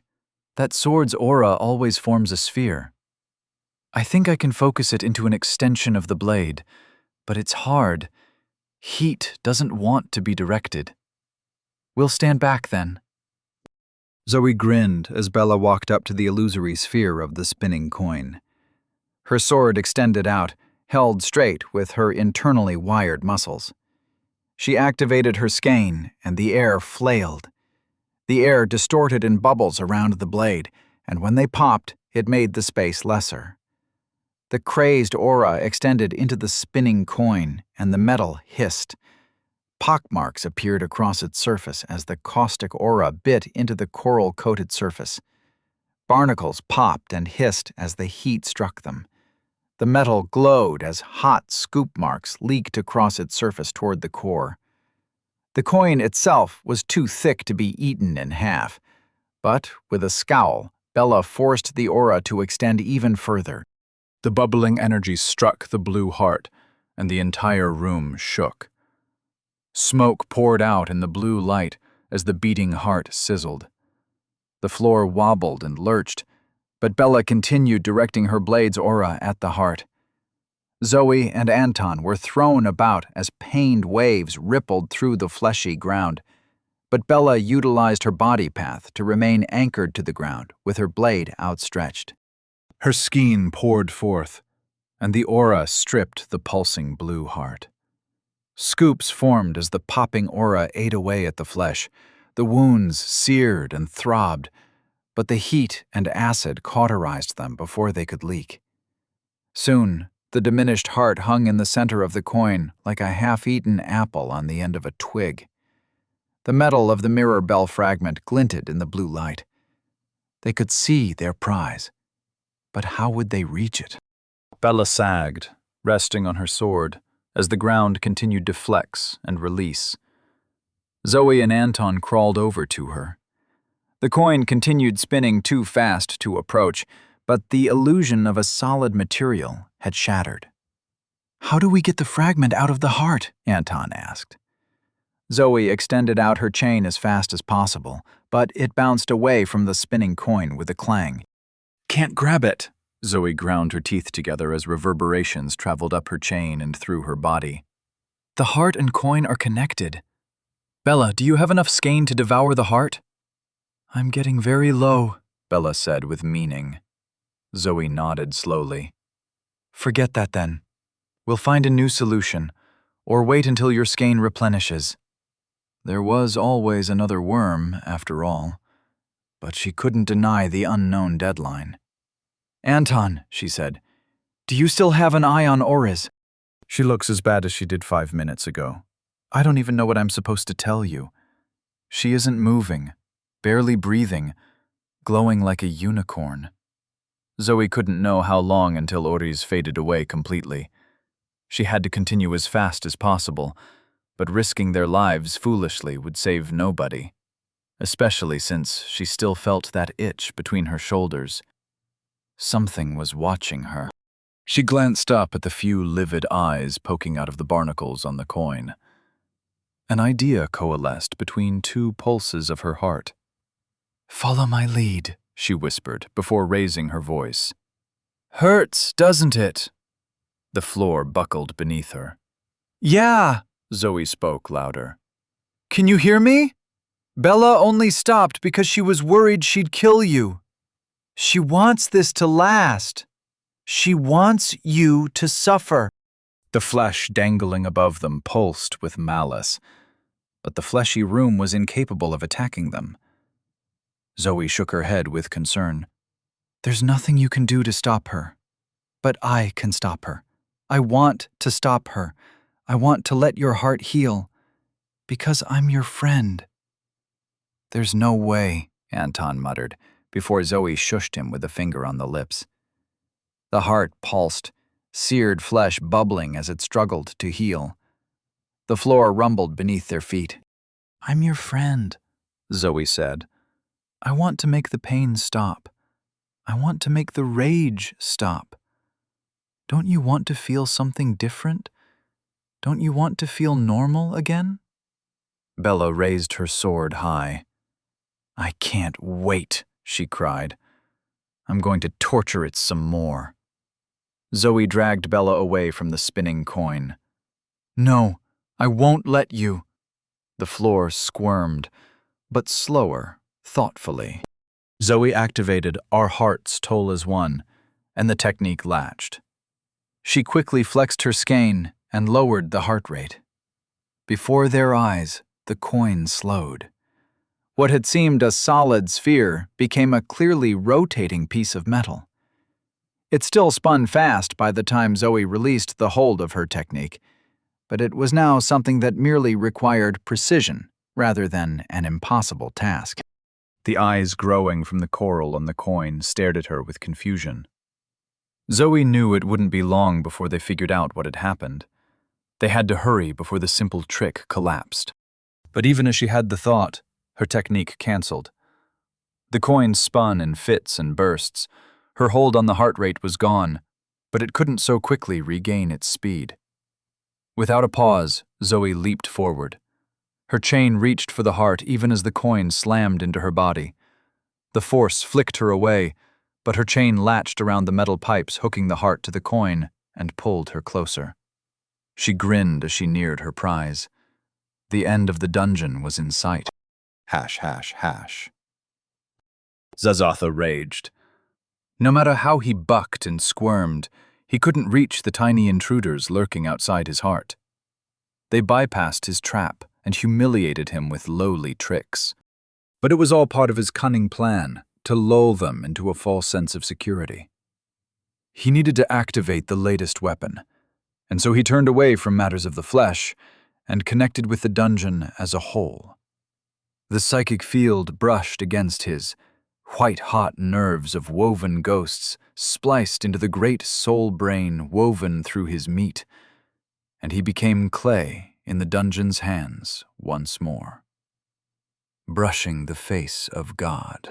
He threw his soul upon the floor of the throne room, brow brushing the cool cosmic stone, and he begged to use the new weapon. Was it ready? Was it possible? Please let him be worthy. A long and painful silence as God processed the request, and then the loyal servant received their reward in the form of ravens. Chapter 84. Swatted. Zoe knew something was wrong when the coin stopped spinning. It halted, and Zoe's momentum flung her away from the center. Her chain's grip kept her from flying out into the fleshy room.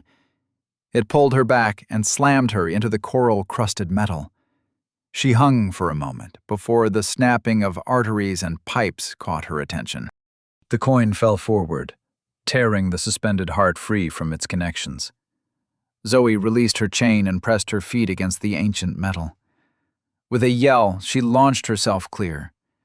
The coin struck the wet ground with a deep, unpleasant squish. Zoe rolled across the soft floor, unhurt, and hurried back to the heart.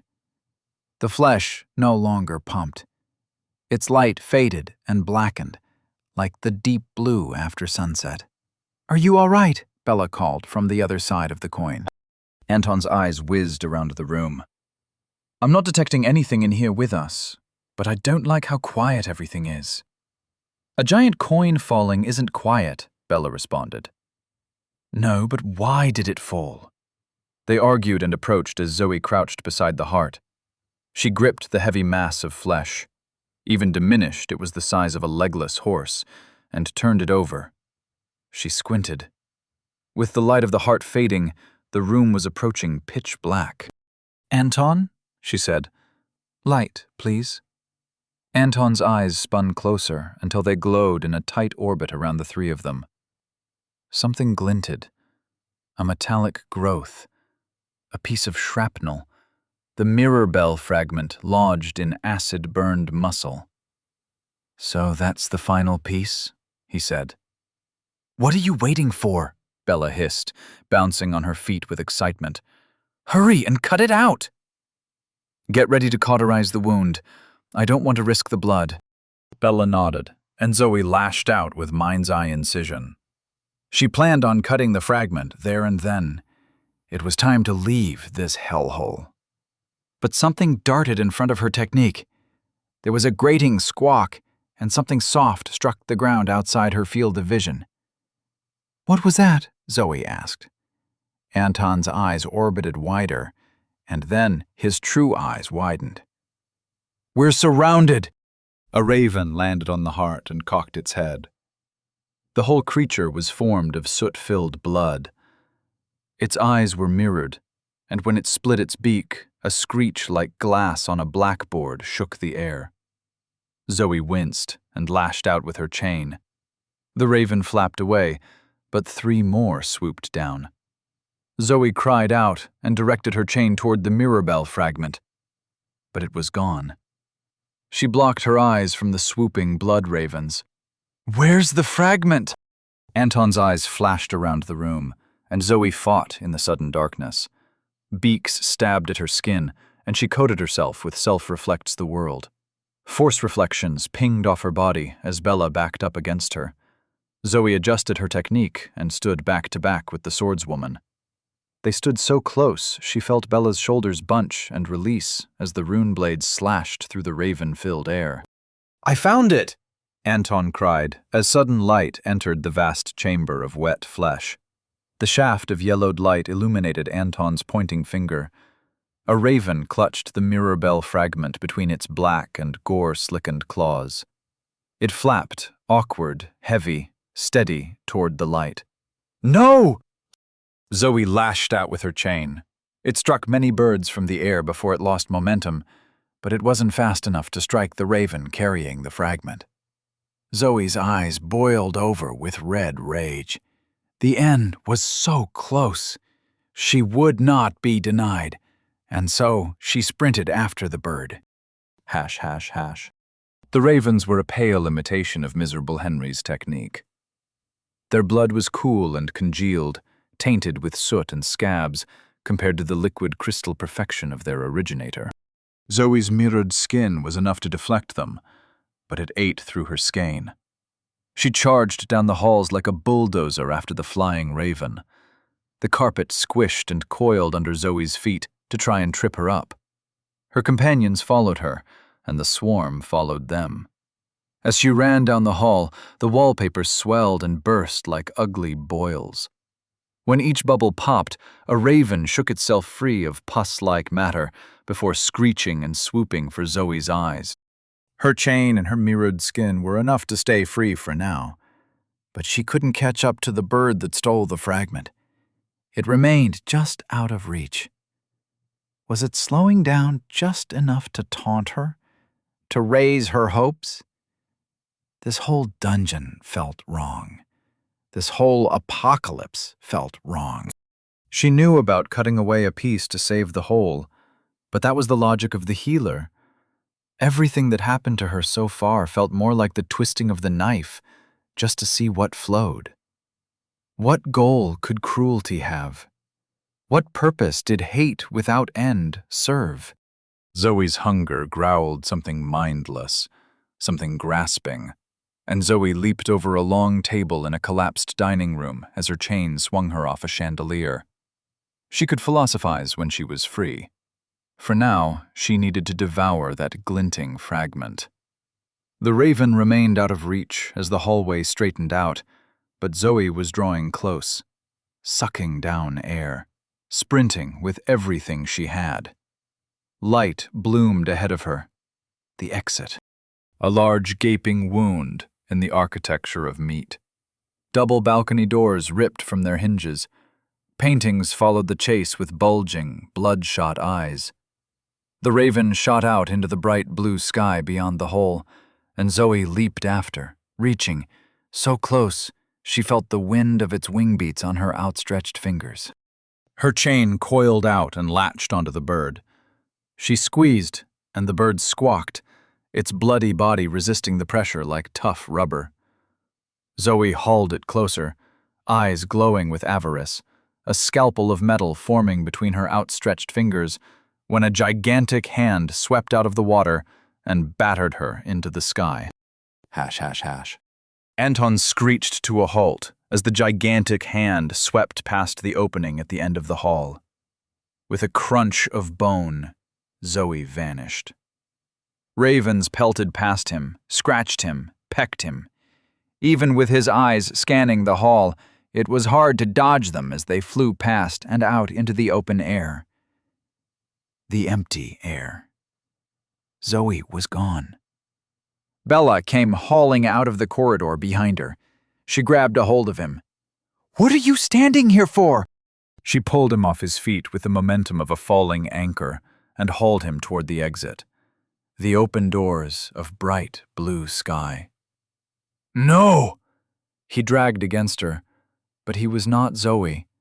He did not have the raw might to counter Bella's body path, so he sent a glowing eye into her face. "Stop!" She blinked and ducked as a raven swooped past her head. "What?" They stood on the edge of the hallway, frayed carpet and shattered floorboards extending like false tongues into the air. The fresh, muddy scent of lake water was overpoweringly fresh after the confines of the living mansion. Bella glared at him, demanding an answer as her cursed sword fended off bloody birds. What did he do to end up with this woman as his constant companion in the apocalypse? Had he died on the plane? Was this hell? Probably. A grin twitched at his poker face, but he shut it down. Zoe got knocked away by the boss's hand. If we go out there, it'll hit us as well. Why didn't you say so? He hissed with frustration. Bella grinned. The quest didn't end, so we know she's alive. God himself couldn't kill that woman. Don't tempt fate. What do we do? His eyes flicked out of the opening, floating in the air, surveying the wrecked houses in the lake, scanning for... A hand swept through his eye and dismissed the technique with a bark of static and a lance of pain through his mind. He coughed, tasted blood, and resummoned his eye. More shot out into the lake, but others went back down the halls. The ravens were gone now, their purpose served. We can either find a new exit, they both shared a look down the dark, quivering hallway and shuddered, or we figure out a way to stop the hand from hitting us. Bella nodded. I don't want to go back in there. Agreed. Because even though it's a trap to leave, it's only more of a trap to go back inside. Agreed. The sweeping boss's hand shattered Anton's eyes. Water sprayed them from its passing. Anton grunted with pain, but two eyes made it past the boss and soared high to survey the area. They spun, looking everywhere. He saw Oriz struggling to stand in the roofless attic, and he saw another form, bloody and broken, forcing itself up out of the dusty rubble where the mansion once stood. Human? Bricks sloughed from a mirrored hide that flickered, black skin torn bloody, before mirror returned. Rubble bounced away. Zoe stood, wavering like a drunk forced uphill. Bone snapped out at her wrist. Her chest caved, eye and jaw shattered. His eye zoomed in as close as its range permitted. She saw him, spat blood, and gave a thumbs up. Zoe's alive, Anton said. He kept looking for the fragment. I have an idea for how we can leave, Bella said. What is it? My body path will let me immobilize the arm and anchor it to a spot, but we'll need precision. He summoned the eyes in the mansion and let them float back out of his face as he sent them out into the lake to look for the fragment. Purpose drove him. It was all so easy when he had a purpose. Can you go now? He saw the lake. He saw Zoe limping through the trees toward the shore. He saw Oriz summon a grass blade that leaked her own blood. He saw Bella nod. And he saw himself standing at the center of it all like a plastic flower, frozen in repose. Ready when you are, mate, Bella said. Let's go. She grabbed his arm, and they ran. The space beyond the hall, so bright, so true, coming closer. Closer. His heart filled his throat as death approached. They leaped. Weightless, as he should be, as the sky within him demanded. A titanic hand rose from the lake to swat them away. Orez leaned on her sword, like a grandmother on her cane. Her vision was awash with rainbow, as her eyes melted on a fundamental level. Whatever stabilization Zoe had done had been wasted. Who was she to receive such a favor from one she wronged? A terrible master. Just like her old master, the one whose name was devoured. Orez always thought she would break the chain of masters who used. But had she? Had she even tried? The wall blocked her vision of the lake, of the boss, and so she swept her blade and sliced the bricks apart. Rubble slid away from the angle of the cut, and she saw a bright rainbow sky, a choppy rainbow lake, and a great rainbow monster grinning as it swatted at two humans leaping from its side. Her heart, already failing, flailing, skipped a beat. One human, Bella, spun in the air. Her body pulsed, and a dark, amorphous mass shot from her heart. It struck the rising hand like molten lead and dragged it down into the water. The boss snarled and roared like twisted thunder. It thrashed and sent waves out that rose higher than the houses sticking above the lake. It surged, standing for the first time, its mountainous weight balanced on two titanic legs as its clapping jaw brushed the sky. But it remained lopsided, one hand pinned in the water as the other flopped about. The boss could not free itself, and Bella and Anton got themselves clear of its immediate vicinity. Orez smiled. A body path ability wouldn't last long at Bella's level. Only seconds would remain, so Orez needed to be quick. She took a deep breath and stepped beyond the grasping vine, into the suffocating stance, and poured everything she had into her blade. The world blurred rainbow. She lost feeling in her fingers as the dungeon fed on her essence. A shame that she couldn't feel the technique, the joy it brought her. But she didn't need to feel it to know how to move. Orez swung, and Orez fell. But her technique raced forward and cut everything in its path. Chapter 85. Monstrous swell. The perfect cut already exists, said Orez's master, and it surrounds us. Orez's master gestured to the muddy, red desert around them, as though it made his point for him. He sat on a blackened stump, legs crossed, robe splayed out and hem dragging in the blood-colored slick. His gray skin shone like oiled titanium. His yellow hair was like a forgotten sun. Every inch of his bearing, his gaze, inferred he was someone who crossed the great divide of level 50. Transformed beyond mortal, every step he took brought him closer to apotheosis. But Orez still found him annoying. "What do you mean?" she asked, where she knelt in the mud. "If the grass remained, I might understand, but there is nothing in this wasteland." The fire had wiped away any grasses that claimed this land. Without their roots, the rain washed away more than just fire. Orez knew the mud would stain her possessions. She would need new clothes, new shoes, new everything. Unlike her master, she could not remain clean by virtue alone. Unlike her master, she saw nothing in the land around them as clean and sharp as a blade. In answer, he stood and drew his blade of crimson steel. He tapped the curved tip against the stump he sat on before. Solid matter is a lie. Between every atom lies a chasm. He continued tapping his sword against the stump. Flakes of charcoal bounced away. If the space between is so large, so accommodating, How can your cut be anything but perfect? He tapped once more, and his blade passed through the stump without a sound.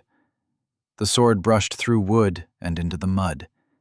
His grip remained idle, loose, but the blade moved without resistance, as though he were stirring soup. He exhaled and drew his sword from the ground. There is nothing to sever, and yet the cut remains. The wake of the sword was an elegant carving in the stump and surrounding clay. Already the slick earth oozed and filled in the remains, but before it did, Oriz saw a glint of mirrored glass. Her master sheathed his sword. Think on this, practice this, and carve away this area within a 10-foot radius. The others will join us in 2 days, but we cannot enter the dungeon before you expose the door. Oriz stood, mud dripping from her clothes, and bowed as her master walked away. He was annoying, but the way he wielded a blade... "Thank you," she said as she rose, but her master was gone. Hash, hash, hash. With her eyes decaying into rainbow, Oriz saw only the past in all its glorious color. Oriz swung a single blade of grass, and in swinging she poured herself into the growth of the shoot. The dead feed the grass. A technique designed to prolong a battle, let the blood of her foes empower her steps, just as the grass feeds on the fallen herbivore. Nobody taught her to turn the technique upon herself, but how easy it turned out to be. So simple to pick up a sword by the blade instead of the handle. The only blocks were in her mind, as they ever were. The technique sucked at her skein, a still vast pool, boiling though it was, and drained her. But her body kept moving. The blade grew, extending out in a thin green that swept out and sliced through the lake, through houses, extending as fast as it sliced until it struck the boss. She couldn't see the strike, but she felt it pass through water, rubble, and flesh.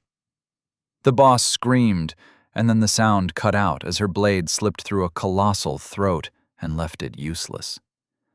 A moment of deathly silence as her blade passed back into the air. Before the technique devoured her fully, she let the blade slip from her hand. Oriz sagged to her knees as the blade spun away into the sky. It was supposed to be a noble sacrifice, but even now she couldn't put another person completely before herself. She collapsed as the sword burst. A green nimbus flared across the rainbow as she fell.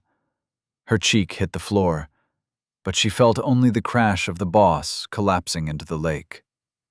Skein empty, burning, her consciousness stuttered. With her last thoughts, she took a great breath of air.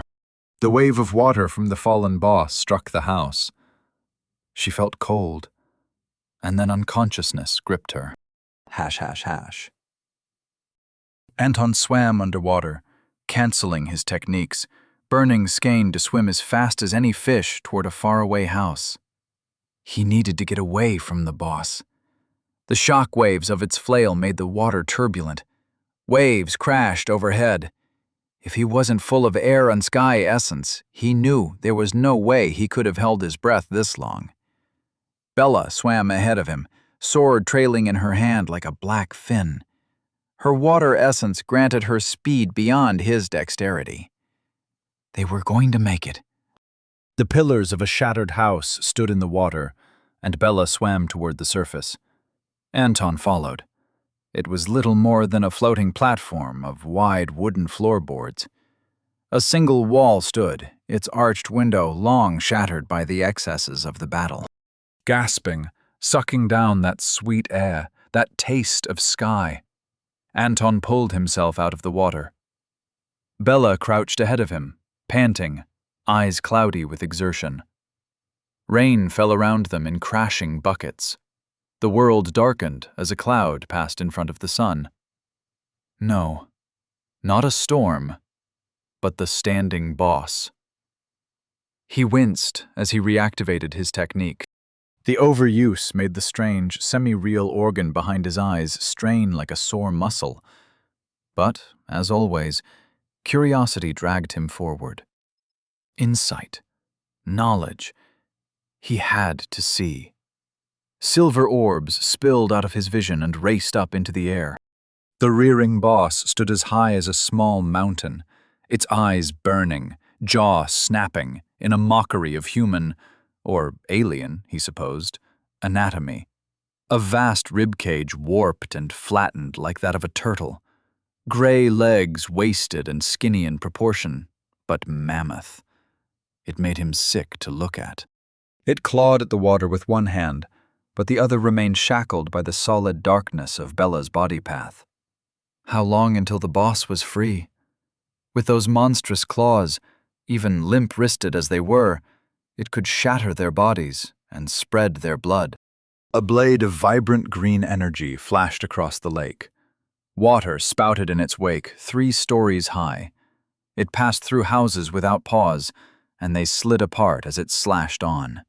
The angle of the blade rose and sliced up into the boss's hip. Flesh parted, bone severed as the blade continued up, slightly off vertical, and sliced through the boss's throat, chin, and ear. Blood and guts thundered down from the opening wound as the boss blinked burning yellow eyes made foolish by pain. The sword flashed out in a green nimbus. For a moment, a field of grass filled Anton's vision. A peaceful breeze wafted against his cheeks and brought the scent of a sunlit meadow. Then it faded, and the boss screamed. Anton clapped a hand over his ears. His eyes jittered with pain. The sound cut out into a gurgle, silence, and the boss slid apart. The blade had bisected the monstrous flesh, cleaving an arm, a shoulder, and half the head from the other half. The boss slid into 2 pieces that fell into the lake. A pillar of foam exploded up, and a wave raced outward. "Oh," Bella said beside him, staring up at the monstrous wave bearing down on them. She stood and hacked at the floorboards with her sword. She kicked, dislodging one, and tossed it over to Anton. He caught it without turning his head from the wave. What was he supposed to do? His eyes saw Zoe staggering to her feet, lost atop the hill. He saw Oriz collapse as the wave raced toward her. He saw Bella grab another plank of wood, wide as her chest and only a few inches taller than herself. They were separated. In danger. There was nowhere to run. "You ever go surfing?" Bella asked. "I grew up in L.A." He gripped the rough plank in his hand. "You can't be serious." The wave grew, darkening as its mass blocked out the light. Right now, we're stronger, faster, and more skilled than any human who existed before. Her eyes burned, serious, but reveling in the moment's absurdity. What else could they do? Die?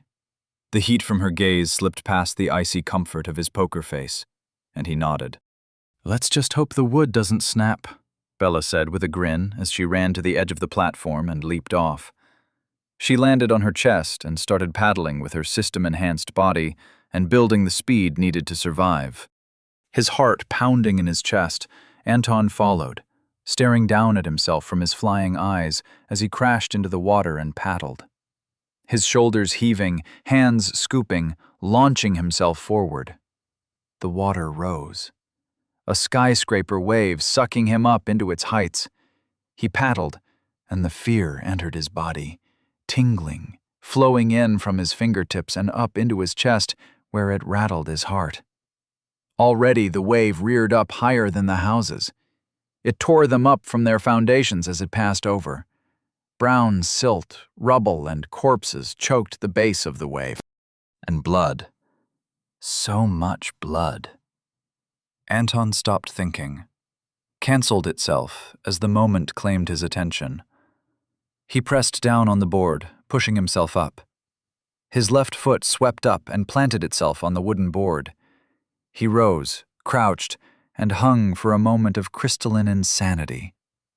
On eye level with the top of the island, he met Zoe's gaze. Before gravity took him, and swept him down into the doomsday barrel of the collapsing wave. Hash, hash, hash. Every inch of Zoe felt close to death and grateful to be alive. She stumbled, dirt dripping from her body, as she found her footing in the rubble-strewn clearing. Her vision focused, and she stared ahead, blinked, stared, and blinked again. The landing must have concussed her, because she couldn't understand what she saw. Bella and Anton surfing down a monstrous wave. Bella wore a devil-may-care grin, eyes wide as she straightened out and balanced, the board moving with grace beneath her as it sliced down the dark water. On the other side of the wave, Anton's eyes were wide for a different reason. Terrified concentration naked across his face as he crouched low to the board, but only gained speed. They each slipped out of view in different directions as the bulk of the mountain obscured them. The wave collided with the island's steep, rocky shore with a thunderous clap. White spray arced up as high as Zoe, and she marveled as it hung suspended before plummeting back down. She reached out with and felt 2 rapid heartbeats. Bella and Anton. She couldn't spare the skein to slow them down, but she trusted them to be safe. She couldn't feel Orez, and then she could. Faint. A long pause, and then faint again. The wave had swept all the houses away. Wreckage floated, the water roiling with brown sediment, but she couldn't see any trace of Orez. She had to hope the alien's physical attributes would prevent her from drowning. Hopefully, Zoe would gain a level from her contributions to killing the boss. Then she could incorporate more essence and develop enough to help her search for Orez amongst the water. She limped from the clearing toward the trees, waiting for the cold rush of death energy to sweep through her from head to toe. A taste of blood leaked into her mouth. Her hip screamed with pain after every step. Her fractured ribs burned into her flesh. She tried to flush herself with metal, harden herself, but only the scalpel of mind's eye incision emerged. The parasite's technique had consumed the loose metal essence in her body. So she reached for the blood stitched into her body. It flailed against her willpower like a handful of centipedes, but she was in no mood. Crushing the essence, she drew it into her body. Her vitality ticked up, and she felt it work at her injuries. With each step, slowly, she felt better, more whole. But the death energy still hadn't. A yellow eye burned with hatred as it rose from the center of the lake. The boss's head lifted from a vast pool of blood, eyes great and terrible as suns, jaw agape. It reached toward her. Fingertips sliced through the water like shark fins before sinking. Water seethed as the boss grabbed a hold of the land below with its one remaining hand and dragged itself toward the island. Chapter 86. Trepanation. Anton trembled from head to toe as he rode along the wave. Water roared in his ears as he raced along the surface. The board beneath his feet moved like a living thing as it sliced down the surge. It felt like flying. Water peeled overhead, a barrel thicker than a house. He leaned forward, knowing he had to go faster, not even enough space in his mind to wish he was anywhere else. He shot through the barrel as the mass of water crashed into the island. The center of the wave sloshed up, but the 2 wings swept out into the lake. Anton's silver eyes leaked out, and he saw himself, a speck of a man, racing down the heaving floodwater, corpses and rubble staining the tumbling foam. His eyes spun out and found Bella still riding and whooping with joy. They spun out further and spied a raven flapping with a shard of mirror-bell in its talons. It flew toward the bubbling patch of blood in the lake as the boss's head rose. No, it couldn't. Couldn't they catch a break? The raven flew into the opening in the boss's skull and straight into its brain. He had to tell Zoe. Had to let her know how to end this goddamned quest. One of his eyes raced toward the top of the island. But how could he convey that information with a silent orb? He needed to... The essence of the mirror bell bubbled behind his eyes. His omnidirectional vision blinked away as his technique collapsed. The sudden disorientation made him wobble. The plank shimmied under his feet and almost pitched him into the crushing wall of the barrel. A multifaceted sac ballooned behind his eyes. It wedged against his brain and tunneled his vision. His vision tunneled. A vignette of darkness obscured the chute of raging water. He breathed and pumped skein into the technique, understanding blooming as he leaned forward on his board and shot toward the light beyond the barrel. 18 silver spheres raced out of his eyes and shot beyond the water and into the air. Perfectly spherical, droplets of liquid mirror reflected everything they saw. Anton raced an orb back toward Zoe. Hash, hash, hash. The lake water ran crimson with the blood and offal of the dungeon boss. But still, that hate-filled monstrosity clawed its way toward the island. Yellow eyes burned like feverish suns, the water sizzling around them with an iron stink. They fixed on Zoe, even from thousands of feet away. Part of its brain lay exposed where Oriz's grass blade sliced effortlessly through the skull. Lightning flashed out in fits and bursts. Was the boss using bursts of lightning essence to keep itself alive? It would explain the odd, jerking motions of its single arm as the claws rose from the water and down, dragging it onto the shore now, and again, flinging its hand forth to dig into the rock and dirt and heave itself up the hill. Jaws clacked with teeth taller than her. A pale, bloodless tongue flopped and tasted the air. Zoe could hardly stand. Her enhanced vitality patched at her wounds, but she needed days to recover. What could she do to prepare herself? How could she take out this monster charging through the forest toward her? DST. Name Zoe Chambers. Level 26. Body. The bell at the center of the world. Rank 2. Progress 6 out of 10. Attributes. Might 73. Vitality 32 plus 12. Dexterity 24. Willpower 72. Insight 32. Skein 74 over 232 plus 12. Titles. Intrepid. Lodestone. Fools Rush In. Incomplete. Questbreaker. Glutton. True Believer. Magnifying Glass. Techniques. Our hearts toll as one. Self reflects the world. Mind's eye incision. She hadn't realized her vitality increased by 12 from the stolen essence. It had felt substantive, and focusing on her vitality allowed her to redirect the flow of healing into her ribs. It itched furiously, microfractures snapping into place like pop rocks under her skin. But each breath she took was easier than the last.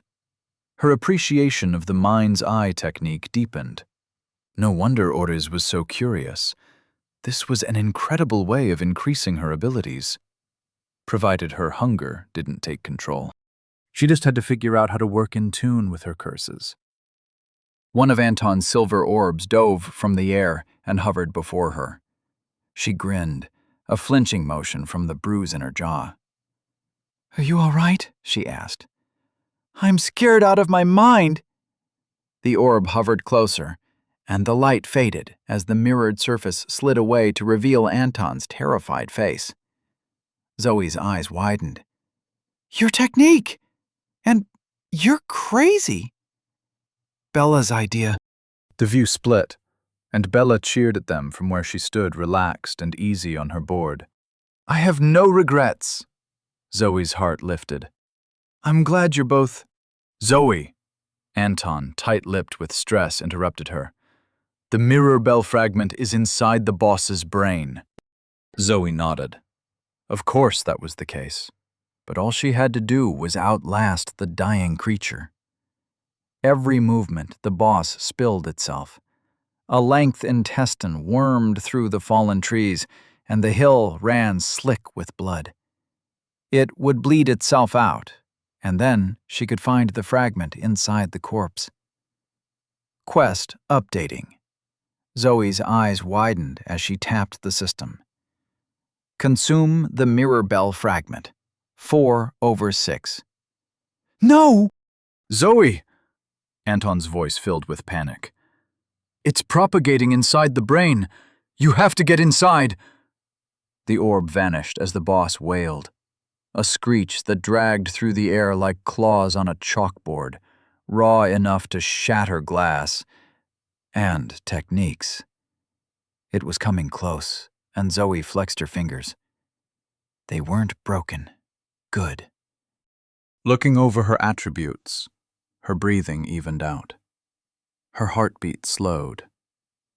That was her accomplishment. 73 might made her 36 times stronger than she had been when she first boarded the plane. She bent down and lifted a brick. Her hand squeezed into a fist, and the brick crumbled. It hurt. Everything hurt. But she was strong enough. Her dexterity was 6 times higher than it was. She was so used to thinking about her stats compared to each other, thinking about their failings, that she forgot how far she had come. She knelt as the boss screamed its way through the forest, breathed deep. Trees shuddered and fell. Clouds of rock and dirt flew back with every swing of the claw. As it drew closer, the trees no longer concealed the bulk. The pale gray flesh of the head and the swiveling yellow eyes peeked over the canopy. Lightning played between ragged fingertips as they poked through branches before yanking the trees out of the way. Even injured, she was more powerful, more capable than any human before her. She sprinted forward, charging down the uneven terrain. The boss smashed through trees 100 feet downhill. 50 feet. It roared, yanked the earth, and hauled. The boss sailed through the air like a projectile from a catapult. Its tongue lolled, its claws dripped blood, and its eyes burned. Zoe leaped. Her chain wrapped around her fist as she flew up toward the boss. Its eyes flashed, but its body hung limp. Even though it saw her, it couldn't move. It had to wait for the next jolt of lightning essence through its body, and Zoe had counted down how fast those jolts were. Every 3 seconds, which meant she had more than enough time. She crashed into the creature's cheek, knee first. Her mirrored skin reflected the force straight into flesh, and it parted before her like leathery clay. Blood stink filled her nostrils.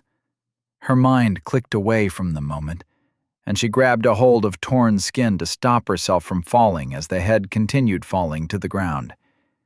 She pulled back her chain-wrapped fist, screaming, and drove her blow hard and deep into the burning yellow eye. Foul, sulfuric liquid blasted her. It flashed away from her mirrored skin. Her chain unfurled from her fist and whipped into the brain beyond. She could carve through the eye tissue, the flesh, the nerves, but her chain bounced futilely off the adamantine bone. She hoped she had enough skein for her strategy to work. Together they crashed down like a meteor. The skull crushed Zoe into the rubble. Her mirrored skin absorbed the impact. She gasped as it cracked her armor and sank into her injured body. Muscle frayed. Bones snapped. Blood burst up from between her lips, but the technique didn't cancel. Though stretched, the armor held, and it reflected the force. Skein detonated out in an irregular cloud around her. The boss shrieked as the force drove into its cheek like a train. Flesh liquefied and spurted away. The lips shredded to reveal long fangs bending and tearing at the gums. Cracks shot up the jawbone and through the now empty eye socket. The force blasted the head off of Zoe, enough for her to avoid its impact. She coughed and crawled away as it howled. The sound of raw pain shook the air like a rope. Deep throbs of core hatred bucked her cells. Her pain became a groan, became a shout as she grabbed at her sound essence and forced it to loop through her body. The effects of the roar had to be supernatural. There was an emotional weight, something infectious, that she presumed was the influence of the mountain of hatred. She didn't know how to resist that, but she could resist the sound itself. She spun out the essence and tuned it to harmonize with the boss's howl. Zoe heard the sound as though she were thrown off a mountain peak, blinded by the rush of air, drowning in static, falling into the thrashing agony of the roar. Her body shook. It felt like she was tearing herself apart, and then it clicked. She found the harmony, and the roar vanished. Blessed silence. Clouds of gray dust billowed out from the impact and drifted out beyond the crown of the mountain in a loosening halo. Lightning sparked from the still living boss. Half its head was a skull shorn over the ear. The other side glared. Groaning words came from the ruined jaw. Hatred. Blame. Lightning flickered down the monstrous arm. It flopped and reached for Zoe before the current died. The hand swept away the bricks and split planks 10 feet from where she crawled. Gravel pinged across her bruised back. She stood and collapsed. The impact broke her leg, but she couldn't feel it. Couldn't feel anything. Her chain wrapped down around her leg, squeezed and supported her. The pain came now, deep throbbing against the itch of vitality, but at least the chain let her stand. Zoe limped toward the boss as fast as she could. The single yellow eye rolled to track her. Gray folds of flesh creased as hatred distorted the remnants of the boss's face. Lightning flashed in the dark of its pupil. The clawed hand swept toward Zoe. Fingers splayed for maximum area. Zoe couldn't jump high enough to clear it. The bottom finger clawed at the rock and sent detritus spraying. Zoe dove toward the hand. Her chain wrapped around her leg and pushed her off the ground. Zoe's intact leg heaved. She dove toward the hand, screaming with exertion, and passed between the splayed fingers. The boss roared and swung its hand back, but the lightning charge died, and its arm collapsed like a felled tree in the dust. Zoe pulled into a ball as she hit the ground and rolled, coming to a stop against a pile of bricks. One more time. She hauled herself to her feet. The boss was so close she felt the rage radiating from its eye like heat cooking her skin.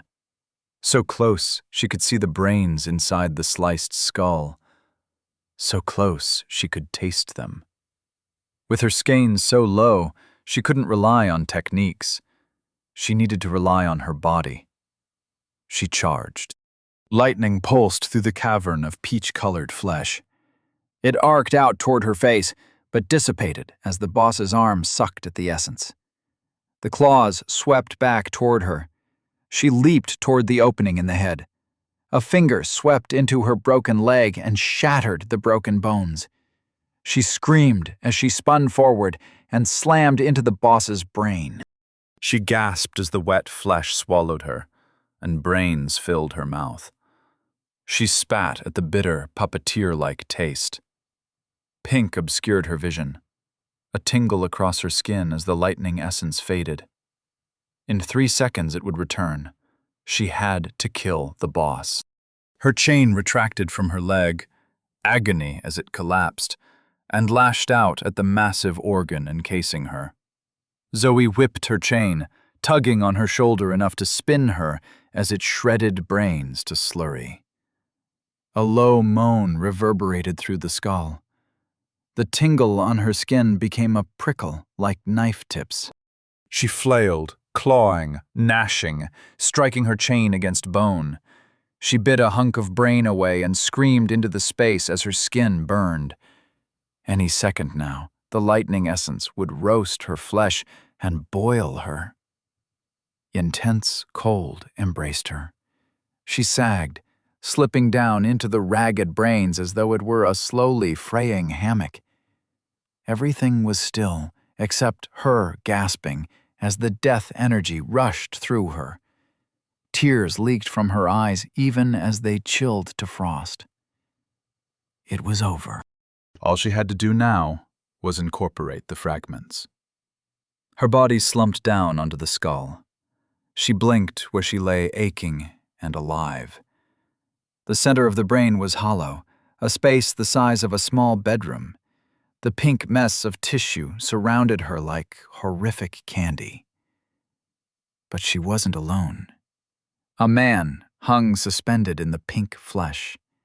His body writhed, boneless, formless, pitch dark as an empty sky, except for the claws and the teeth, floated through him like starlight.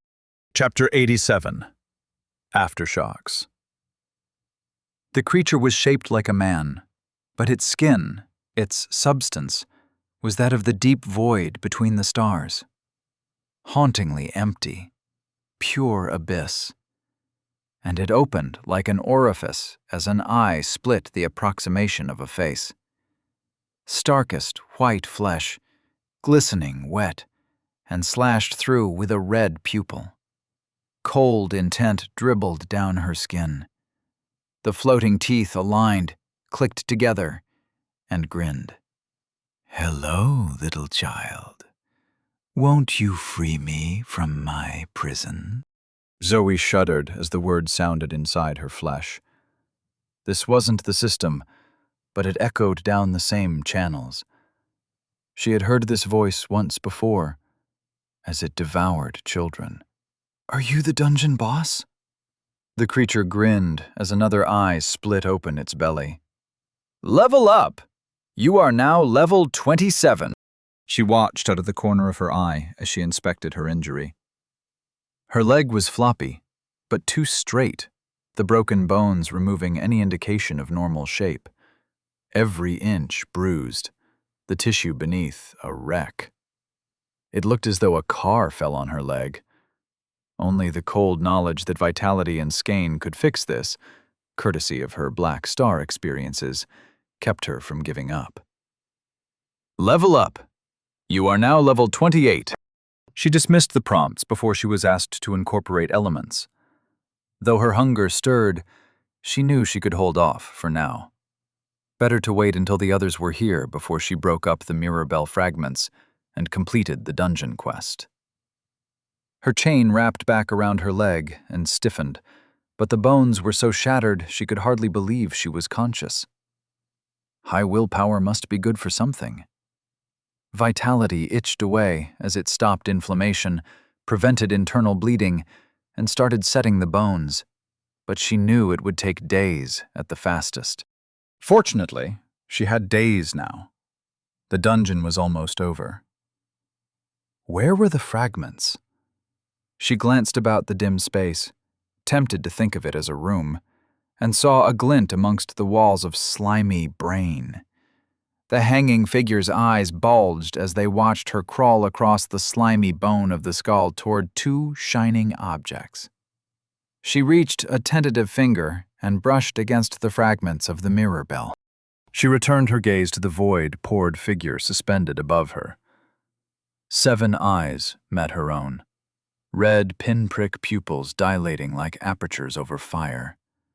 If the fragments were the means to completing the quest and completing the dungeon, then the boss was just an obstacle. Killing Zazatha meant nothing to the quest. It was just a necessity to survive. But that didn't answer the question of what she was staring at. What are you? I'm the soul of an orphan, bereft of love and locked away.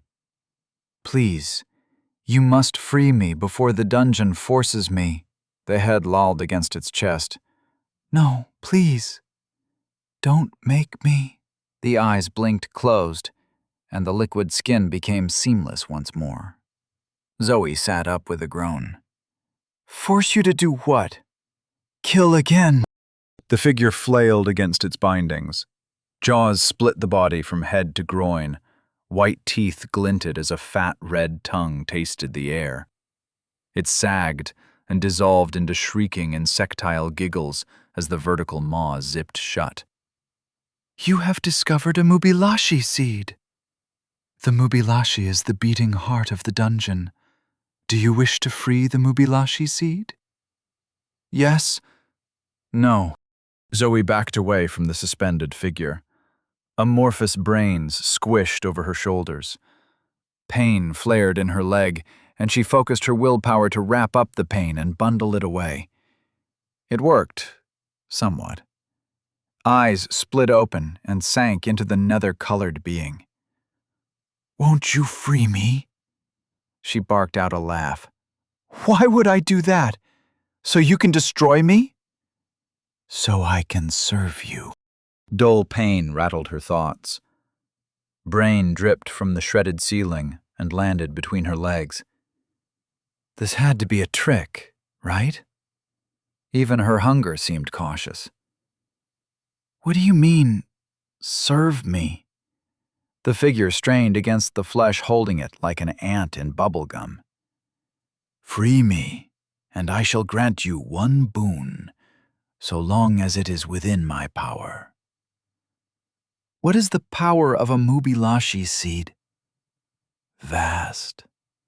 Zoe shook her head, sickened at her memories of the magnifying glass's horrific first round. I've seen what you creatures do when you're let loose. Bile became vitriol in her mouth. You're worse than monsters. You're nightmares. You're hell let loose and given flesh. The creature was all smiles. Release me now, or suffer my wrath, as all fools must suffer the wrath of the Mubilashi. You're trapped. There's not a damned thing you can do. She propped herself up and stood. And I'm going to get the system trapped just like you. And I'm going to... You have met victory conditions for the dungeon quest. Patience reached. Initiating dungeon end state. The shackles of the Mubilashi seed have weakened. Time until dungeon collapse, 5 minutes. 4 minutes, 59 seconds. The Mubilashi giggled and flexed like a worm loving the hook. 4 minutes, 57 seconds. Tick. 4 minutes, 55 seconds. Talk. Hash, hash, hash. Blood frothed the water. Choppy waves rocked and lilted the flotsam of houses. Beneath the surface, the water churned dirt and rubble and shattered corpses, long rotten. The air reeked like an abattoir left out in the sun. But all of this slowing. Rubble sank to the stirred lake bed. The eddies spun themselves to sleep as the chopping waves became mere wobbles, ripples. The storm of the dying boss passed into peace. The shackles of the Mubilashi seed have weakened. 2 figures kicked their way up to the surface and latched onto a floating wooden door. Water dribbled from between their graying lips as their bodies breathed. Time until dungeon collapse, 5 minutes. 4 minutes, 59 seconds. The one who wore Cassie smiled and rubbed her cheek against the wood. Peeling paint scraped off and drifted away on the awful tide. Her plan was coming to fruition. Soon, they would be free. She reached out across the door to the body who her body loved and gripped the hand of the one who wore Joel. Tell me. The words dripped from Joel's ruined lips like paint from a leaking bucket. His jaw stretched and torn apart from birthing 24 offspring. The pale gremlins hung from his body like baby scorpions.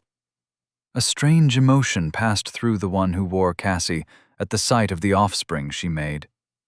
Her body shook as the alien joy crystallized inside veins and ruptured skin. A long gray tube slipped from beneath her ragged top and wormed across to the one who wore Joel. He sniffed and smiled as the tube slipped between his lips and pumped its chunky syrup. Joel suckled as the one who wore Cassie described the scene in the dungeon, and how it would all end. The black sunset would crack open this dungeon womb. They would emerge, bathed in victory, and the new world would dawn under their true purpose. Everything was going according to plan. ###. Bella paddled through the wreckage on the board. She couldn't believe the board held up to the stress of riding the wave, but she would not examine it too deeply. Maybe Skane had played a role, or her body path, or even the gambler stepping in to save her life. So many strange, unexplainable events had happened. Fighting monsters, landing planes, surfing gigantic waves made by colossal creatures collapsing into a half-drowned town in a pocket dimension. She couldn't explain, and so she left them at that. Strange and unexplainable. God, what she wouldn't do for a drink. Especially with that countdown ticking along in the back of her mind. A Mubilashi was going to be released? She sighed, feeling a tiredness creep through her muscles that had nothing to do with physical exertion. But the bloodthirst offset the impending sense of doom and gloom. The dryness, like sand craving the rain of a slit throat, leached up from her blade. It coursed along the wires inside her and fed into her body directly. Something lived nearby. The feeling had grown stronger as she paddled in this direction, and now she sat up on the board to look about. The wake of the wave was all wreckage and churning foam, a world of bright popping pink underneath the light of the curved blue sky. She listened to the wind blow as a patch of dark, waterlogged robes caught her attention. With swift, powerful strokes, she paddled closer. Oriz. Bella's summer as a lifeguard came back to her as she fished Oriz from the water and draped her over the end of the board. For a moment, Bella feared the worst, but the gray-skinned alien woman was fine. Her vitality kept her from swallowing water even while she was unconscious. Though she looked like a drowned rat, she seemed to be only sleeping. Her blade urged her to finish the job and take the easy victim, but Bella ignored the vague impressions of violence. She had already gained a few levels from the boss fight, and now sat at level 18. Besides, Oriz didn't have long. Limp rainbow aura leaked from her like oil in a puddle. "Bella," came Anton's voice. She started as a silver eye floated down from the sky and hovered above her. It peeled and displayed Anton paddling on his board, while Zoe sat in a weird, fleshy cave. Bella sighed with relief. "You're alive," she said. "Yeah," Zoe said, "but maybe for not much longer. This thing here—" The mirror adjusted, and Bella gasped, a harsh intake of breath at the same time as Anton, as the Mubilashi hanging above Zoe was revealed. "This thing wants me to free it. Says it'll grant me a boon, but—" "Terrible idea," Anton said. "Nope, nope, nope," Bella said with a shudder. "Don't trust that thing." "That's what I thought." Zoe took a deep breath. "I have the fragments here, and I have enough levels to incorporate them both. I think the dungeon wants us out of here, which is why it released the Mubilashi. It's like one last suicide bomb to take us out." "Then incorporate the fragments," Anton said. "What are you waiting for?" Bella had a sneaking suspicion. She closed her eyes and sighed. If it wasn't one thing, it was another. Zoe needed a break. They all needed a break. "We forgot about one variable," Zoe said. "Dungeon instability. I checked and it's currently at 65%. If I consume the fragments, then it'll cause another incursion to the Black Star dimension. I don't have my daily ability to harmonize the incursion. It's going to suck me through." She opened her eyes. The island was close by. She could paddle there if she burned her remaining skein. "Anton, how far away are we from Zoe?" Anton's eye turned. "You're 3 minutes from the island if you sprint hard. 2 minutes to the top? I'm a minute further away." "Wait for 4 minutes," Bella said into the orb.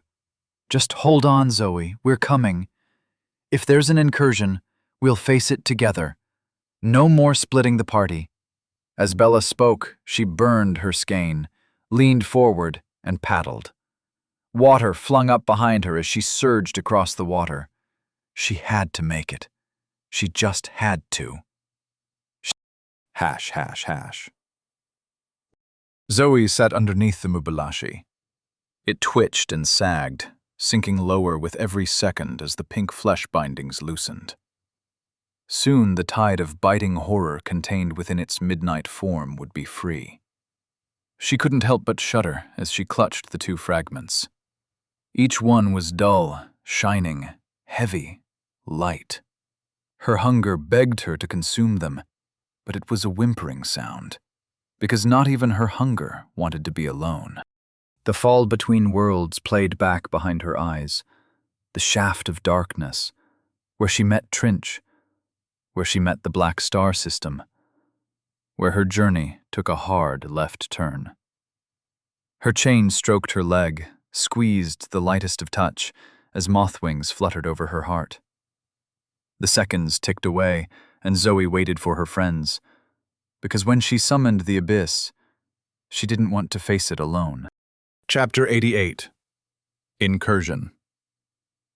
The space between dimensions had a spongy texture with pockets of scintillating air between the cloying strands that glued reality together. The stuff of worlds all caved beneath Trinch's might. He dug up through the layers, clawing, heaving, slicing. He was the incursion. He was the energy of the Black Star piercing dimensions. He was the tip of the spear. Air. The sweet taste of the air as he stepped out from a black portal onto alien grass. Whisper of wind through the trees. A night sky swirling with deep mauves and purples and streaks of gold. He breathed deep, devouring gulps. The air of the Crimson Armada system. His chains reached out around him, stroking at leaves, branches, and dirt, catching insects in their clanging coils. The playful curiosity of the system as it stepped into enemy territory amazed him, but it really shouldn't have.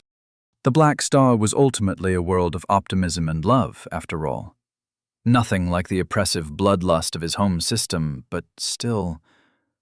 He gazed up at the hallucinogenic sky, the same living sky that pulsed and bled across all worlds in the system, and he sighed. Home was home, and no matter how far you went, some part of you wanted to return. An itch drawing him like blood draws a louse.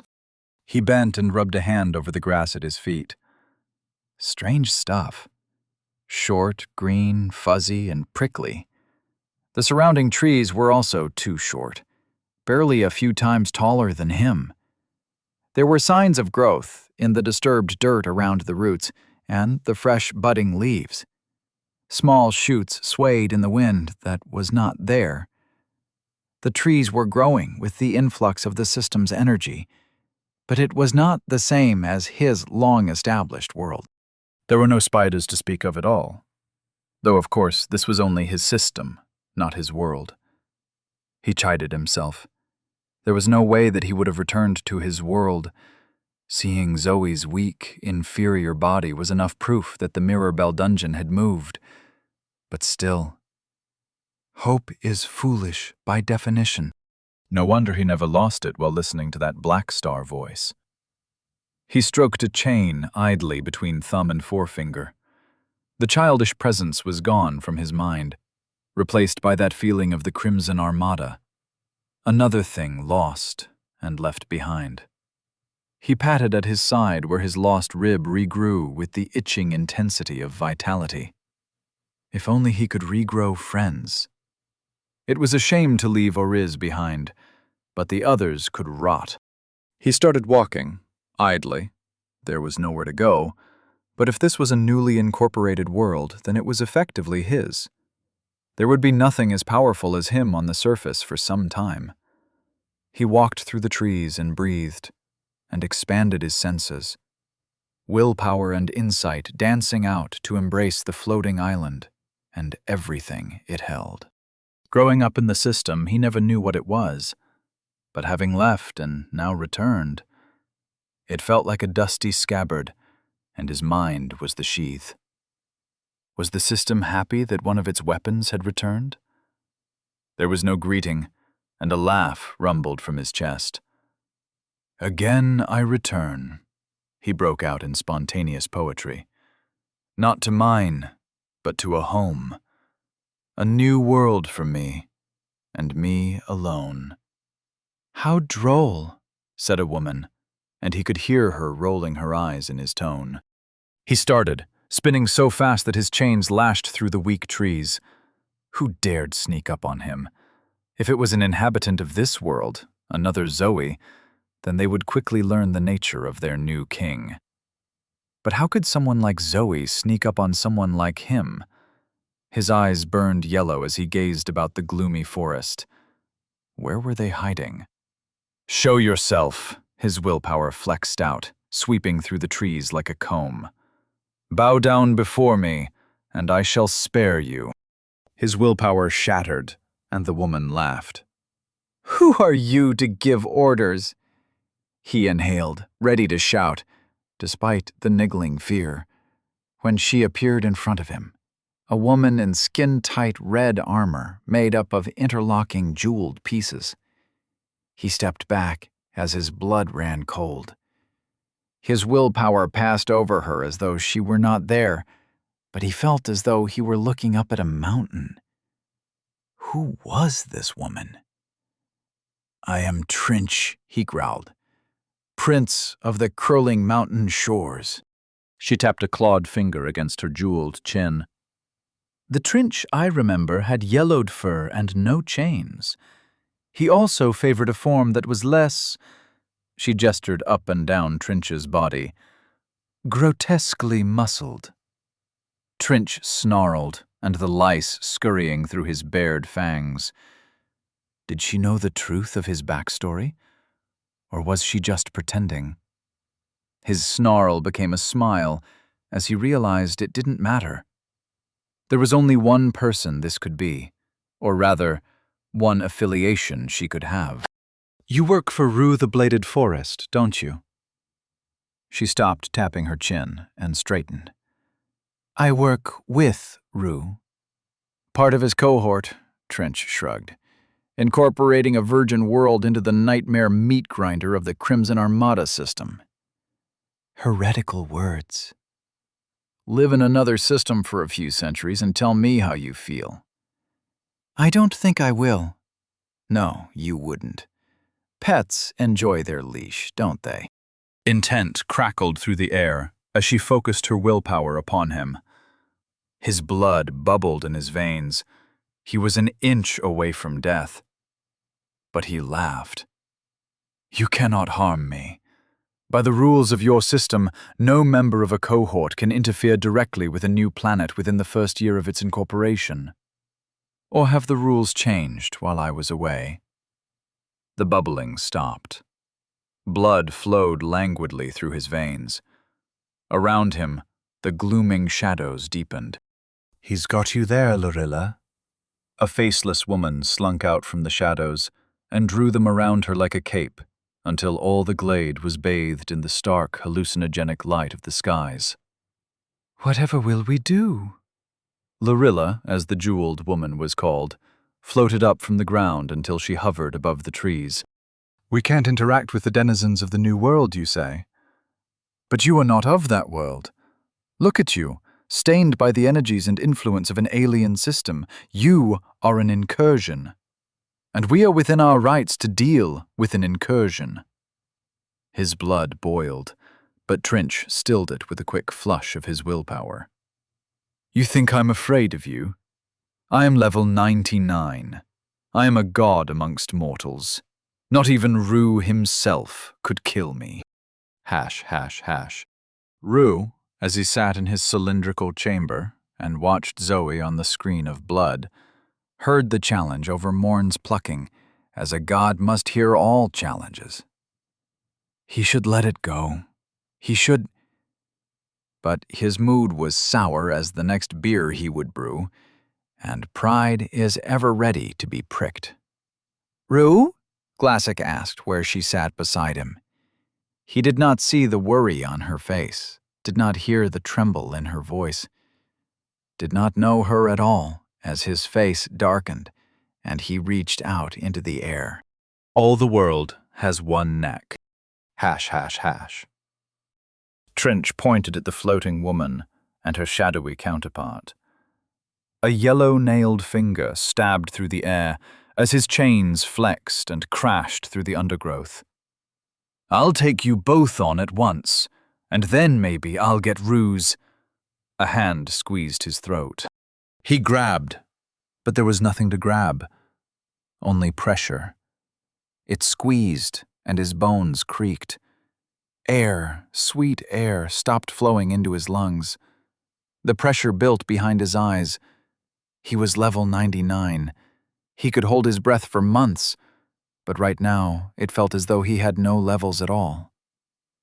Lorilla floated down, leering at him through the crimson glass of her helm. "You are level 99, but you have no mountains, no peaks to your power, and so you are like a babe in the woods compared—" She fell. Grasped at her throat. The shadowy woman sank to her knees. Her ear-to-ear smile dipped into a horrific grimace as she gurgled. "Rue!" Hash, hash, hash. All across the shattered world of the new Earth, humans choked. Nobody could explain it. The pressure, the fear.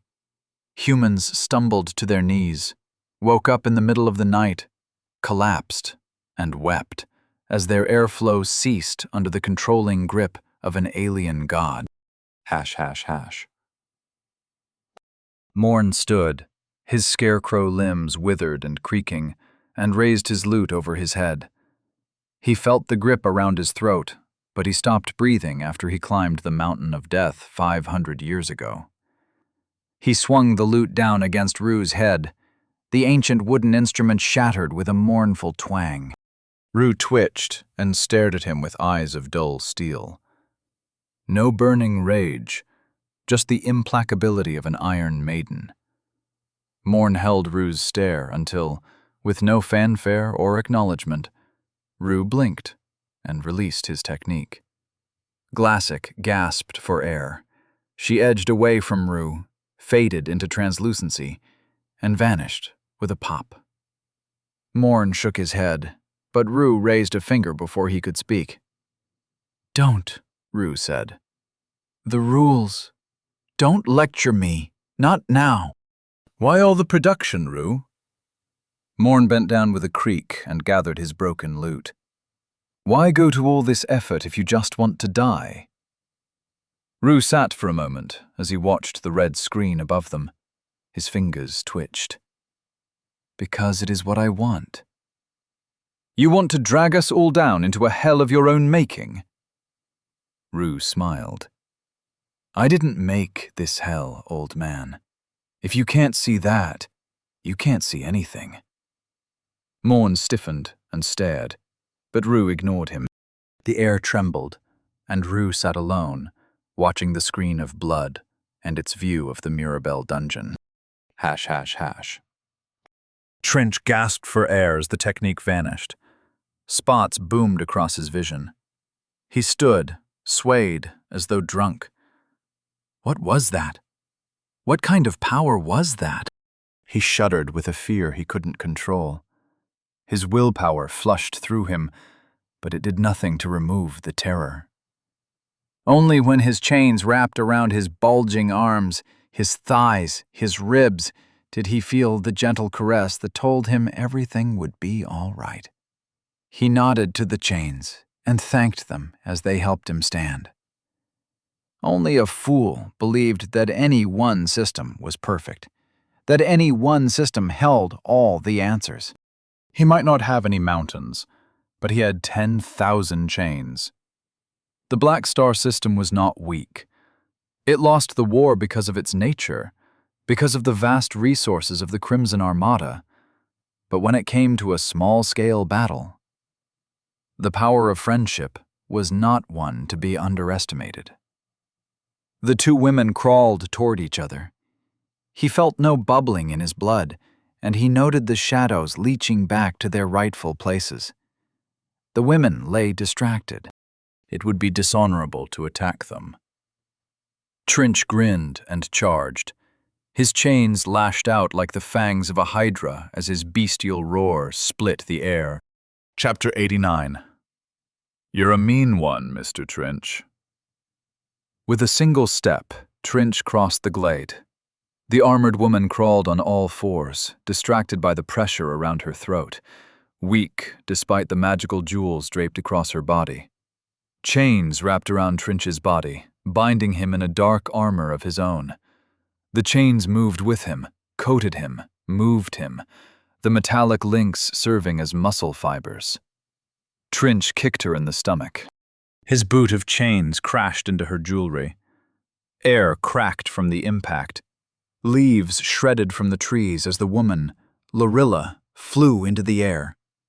His chains shot up, looped around her, and dragged her back down. The crunch of her armor against his chain-wrapped knee stretched his grin from ear to ear. Trinch spun, flinging her away into the trees. His chains outstretched like whiskers and searched for the other one. The one draped in shadows. She was crawling. Where could she? The ground fell out beneath him. Darkness swallowed him, just like the shafts of darkness in purgatory. His heart rate spiked despite the comfort swathing of chains. The sense of futility returned. How many times had he leaped for the safety of this dimension? How many times had he tried to make his way back home? Every time he leveled up. Every time he gained a new chain by sucking up to the Black Star system. None of it was enough to launch him up those wells of despair. And now... He was home, but they wanted to kill him. Why was the universe out to get him? Why was life so cruel? The darkness leaked into his body. He scrunched up his eyes against the sting of hot tears.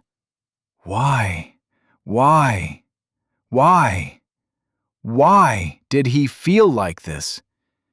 This wasn't him. This wasn't Trinch the Magnificent. A sense of hollow smugness as, around him, the darkness smiled. Trinch snarled as he fell through the nowhere space. It was all a dirty trick. Greasy black peel. Skein flooded his skin. It puffed up, becoming spongy, until skein oozed from his pores like crude oil. It swelled, darkening, until it split.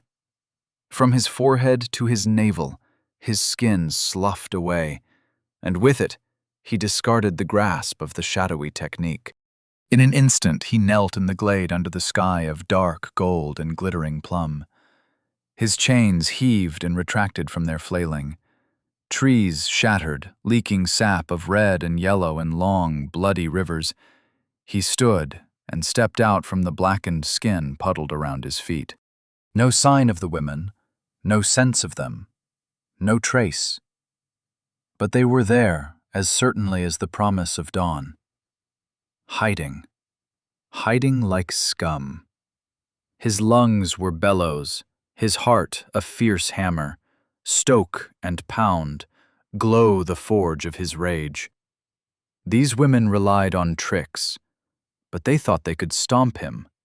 Him, the thief of winter joy? He would show them tricks. Skein flowed through his smile and out into the air. The glade twisted under his influence, under his magnanimity, as his skein drew the attention of all living things. The bugs hiding in the bark, the scurrying animals hiding in the dirt, even the trees themselves turning toward him. And then the two pairs of eyes of the women he fought. There. His chain speared forth and punched through the thick bole of a tree, struck flesh. The impact ran up his chains like a ripple of living pleasure. There was an intake of breath, and then sweet, hot blood poured forth. It ran down his chains, dripping, steaming. "Had enough?" Trinch called out. "Surrender, and I'll show you my mercy." Laughter was their response, loud and mocking. His technique shattered as the woman's power soared, pulsed as though the world were a beating heart and she gripped it in her fist. The blood continued flowing down his chains, dripping onto the ground, faster, pooling in the glade, spreading and covering every inch of grass and dirt. "You know," said Lorilla between her giggles, "I really needed to let off some steam." Hash, hash, hash. Zoe ignored the pain in her leg as the clock ticked down. 59 seconds. She sighed. The mirror-bell fragments were heavy in her hands. Her hunger ached in her palms, itching to incorporate the precious, deadly essence. Fragments like this first sent her down the path she remained shackled to, the path that, out of all the infinite paths, was now hers.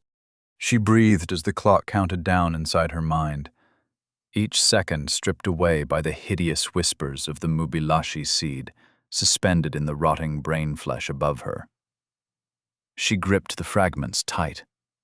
Her friends would not make it in time. It was getting too close to the wire. She refused to let the countdown reach 0, refused to let the mubilashi seed escape. If it slipped free of its shackles, it would kill them all. She remembered that much from the magnifying glass. No matter how much she wished to forget, the screams, the silence, the teeth, the eyes, the devouring, watching darkness of the mubilashi, the maw that witnesses and knows only joy in desecration. "You can still free me." The smile returned as the creature sagged ever lower. Its shackles of pink and whorled flesh didn't loosen, but its body drooped like warm licorice from the ceiling. She felt the offer like a warm gas creeping over her skin. It wanted freedom, and she could unlock the keys. The certainty of knowledge, like the direction of gravity. But would it really give her a boon? She remembered it calling itself an orphan soul. Was that too a lie? Or a fraction of a truth? She didn't know what a mubilashi was. She only knew of their danger. From what Bella said, the gambler needed to release mubilashi to activate the apocalypse-level weapon quest. The Maelstrom mubilashi set. Could she trust something so world-ending? And what would the price of such power be? Because if there was one thing she had learned, it was the cost of her actions. Think of the power. "I will not free you." The pain of her shattered leg caused a waver in her otherwise determined words. "You can wait." Not long now. The brain flesh surrounding Zoe sizzled and hissed. Pockmarks burst and hollowed out. Light flooded the gigantic cranium. "Zoe!" Bella stood on the shelf of bone where Oris's sword strike severed the skull. That same alien swordmaster swung over her shoulders. The rune blade pointed forth, and its caustic aura cut a path through dead gray matter. Silver orbs flashed into the space, glinting. "Anton's almost here," she said as she leaped down. "Hurry and incorporate the fragments." They made it faster than she expected. Hope surged. But the portal would still open. Bella landed beside her with a grin as a pale-faced Anton followed. "If we go to the other dimension," Bella panted lightly, "then we go through together, yeah?" Zoe met her eyes, met Anton's silver gaze, and nodded. She released her hunger. "Level up. You are now level 28. Please select an element to incorporate. Blood. Vitality +4. Bone, earth, blood. Vitality +8. Fragment of the Mirabelle. Sound, metal, faith. Dexterity -1, might +7, vitality +4, willpower +7, insight -1. Lodestone title applied. 18 seconds. She selected the fragment of the Mirabelle. 2 fragments for the 2 levels gained by defeating the boss. The shards of metal unraveled in her hand. Threads of burning white and slender steel flowed toward her. The faith fell short, as her body path prevented her from incorporating it. But the sound and metal flowed into her. She shuddered as gunk oozed from her nostrils, her ears, her eyes.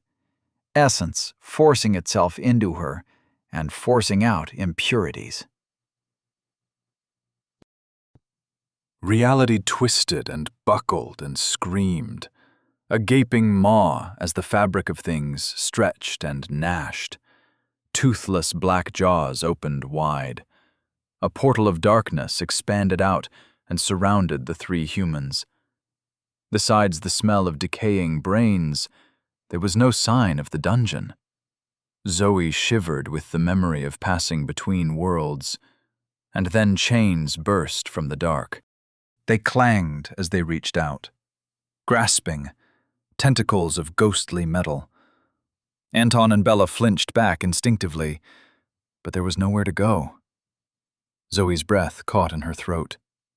She hadn't known what a Black Star incursion would look like from this dimension. Faced with the might of that alien system, all she felt was fear. Chains lashed toward her. Hands gripped hers. She squeezed back, and her chain unraveled from her leg.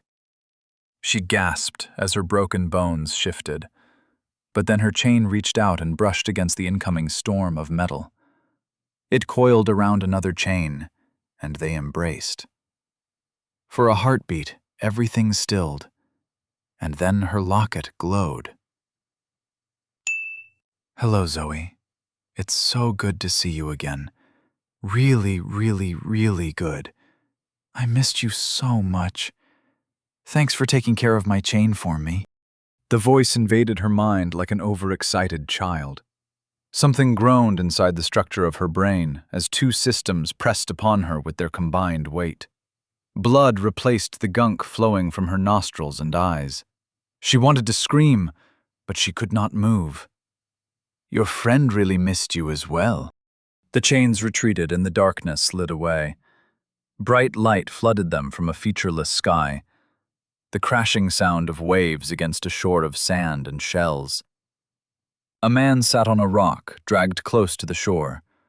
Cross-legged, his skin like dark wood under purgatory's flat light, with a long line dangling from his fingers and leading to the iron waves. Ghoul waved through the portal. "Hello," he said with a tone of mild surprise. "Are you coming back?" ###. Trench ran through the trees, literally, when he couldn't find a path between the thick vegetation. His lungs heaved against broken ribs. He clutched at the bloody wound that wouldn't stop gushing, the severed stump of his right arm. Where did it all go wrong? His attacks had been precise, swift, and merciless. He knew he was strong, and with the boost of the Black Star system, nobody at his level should be able to resist him. Could Crimson Armada Mountains provide that much of a boost? Could it be that all his time training in that other dimension was wasted? When Lorilla burst out from behind the tree, she took immediate control of the fight's momentum. Before he could enter a defensive stance, she appeared in front of him. Her attacks moved through the air in impossible patterns. His insight failed to keep track of the fluid punches, the blade-handed strikes that crushed his ribs and sent his blood spiking out in geysers. He tried to move, but shadows sucked at his feet. He sank lower, and Lorilla grabbed his arm and heaved. The tearing sound haunted him, wet and visceral in his ear, the crunch of bone and gristle snapping. With his, he escaped the Shadow Woman's trap, and a blast from gave him the opening he needed to flee. His swift strides brought him to the edge of the floating island. Hallucinogenic sky stretched out before him, and there, another island floated below. It was only a few thousand feet. He leaped down. Wind whistled past him. Cold rush. A familiar feeling. The island below was more forest, though it seemed bathed in wintry snow. A small metallic structure glinted amongst the trees near a town. More islands floated in the distance. Once he hit the island, he would leap away. He would escape these pursuing women. This would not be the end of... Lorilla appeared in the air beside him, falling at his pace as she drew back her hand. Trinch snarled, out of rage or fear he did not know. His chains lashed toward her eyes, and her open hand struck his cheek, and Trinch exploded. Hash, hash, hash. The corpse of Trinch lay smeared across the ground. Chunks of green-furred flesh lay sizzling amidst the ruins of the trees in a wide circle of devastation and gore. Blood pooled, sizzled, and steamed in the central crater. Organs, eyes, and bones all stabbed into the ground. Split apart by the impact, but too high level to shatter when they hit the ground. The Shadow Woman crouched amidst the devastation and poked at a piece of Trinch's furry green ass. You really tore him up, Lorilla. Wasn't this excessive? The beautiful Lorilla strode around, her helmet tucked under her arm. Do you know how much it will cost me to repair this armor? Don't wear it then. Lorilla sniffed. You wouldn't understand with the way you walk around naked. They continued talking, bickering, until the Shadow Woman brought up the important question. Do we leave the corpse here, or eradicate the island? Lorilla sighed. Eradicating the island is outside our codes. Honestly, do you read them at all? No, don't answer. The Black Star chains are gone, and that's the important part. We'll leave the corpse behind. She paused, scanning the world with her mountains of blood, mind, and searing soul, and a smile crept across her full, luscious lips. This is now the most powerful magical resource on the planet. Not for long, but for now. The shadow kicked away the butt and wiped her finger on a miraculously unsoiled leaf. Then let's go back. I feel my buzz wearing off. Lorilla sighed. You have a problem. But the Shadow Woman was gone, and a moment later, Lorilla followed into the void. A streak of darkness, a streak of blood, racing up toward the twinkling red satellite in the sky. Silence fell upon the grove, and amid the blood-spattered foliage, a silver-gray insect rubbed its antenna with joy. It was not a louse, not a termite, though it looked a little like both. A being of skein made flesh. The last desperate grasp for life by Trinch. Others joined the first. More and more insects, until a silver-gray horde trickled into the dark of the forest, away from the shattered corpse. Chapter 90. Milk and Honey. The warbling call of a leathery gull came through the bright portal, loud and clear, as though Zoe were before an open window looking out onto the beach. The shoreline curved away in a sickle. Ghoul sat cross-legged on a smooth rock with a smile on his face as white and bright as the sand surrounding him. He wore baggy pants of sewn leaves, but no shirt. The dark wooden skin of his chest shone like bronze in the flat light. Hello again. His voice rich and smooth and flush with health. Hello, Ghoul, she said, wincing at the pain in her leg. His smile fell at her expression. You're in trouble, he set his fishing rod aside. Can I help? Dungeon collapse, postponed. Stand by. I think the trouble's over. He nodded. Then you want to come fishing? I've built quite a large beach shack. It could fit all of you. Hello, all of you. Zoe grinned despite herself as she introduced Ghoul to Anton and Bella. No matter everything that was happening, it was good to see Ghoul again. Was that the influence of the Black Star System's locket? Or was the locket quantifying such friendship? Ding! Tee! You two should have a play date. The Black Star's answer was no answer at all. But then lockets glowed. The weight around Zoe's neck grew heavy, full, like a ripening fruit. Ghoul adjusted his posture against the growing pressure around his neck. How about it? He said. Fishing? I'm combing purgatory for imprisoned survivors. The bastards transformed one into a fish, but I should catch him soon, he grinned. You could help me. Zoe made to brush off the offer, but she paused. She could do that. Travel back to purgatory, to the Black Star System, and stay there. That boss fight had been harrowing. Was it something she wanted to go through again? And again? But just as fast as the thought came, it vanished. She shook her head. I have to fight from my world. I knew you'd say that. He reached down into the pocket of his baggy fish-skin pants and pulled out a parcel wrapped in jade that flowed like silk. Here, don't open this in the dungeon. With an underarm, he tossed it through the portal, and Zoe caught it with surprise. There was a surprising heft to the package, though it was no larger than a ham sandwich. Her stomach rumbled despite the moment. When was the last time she ate? What is this? She asked. A gift from a friend. Good luck, Zoe. I'll speak to you soon. The portal winked out. Ding! Oh no, he's gone.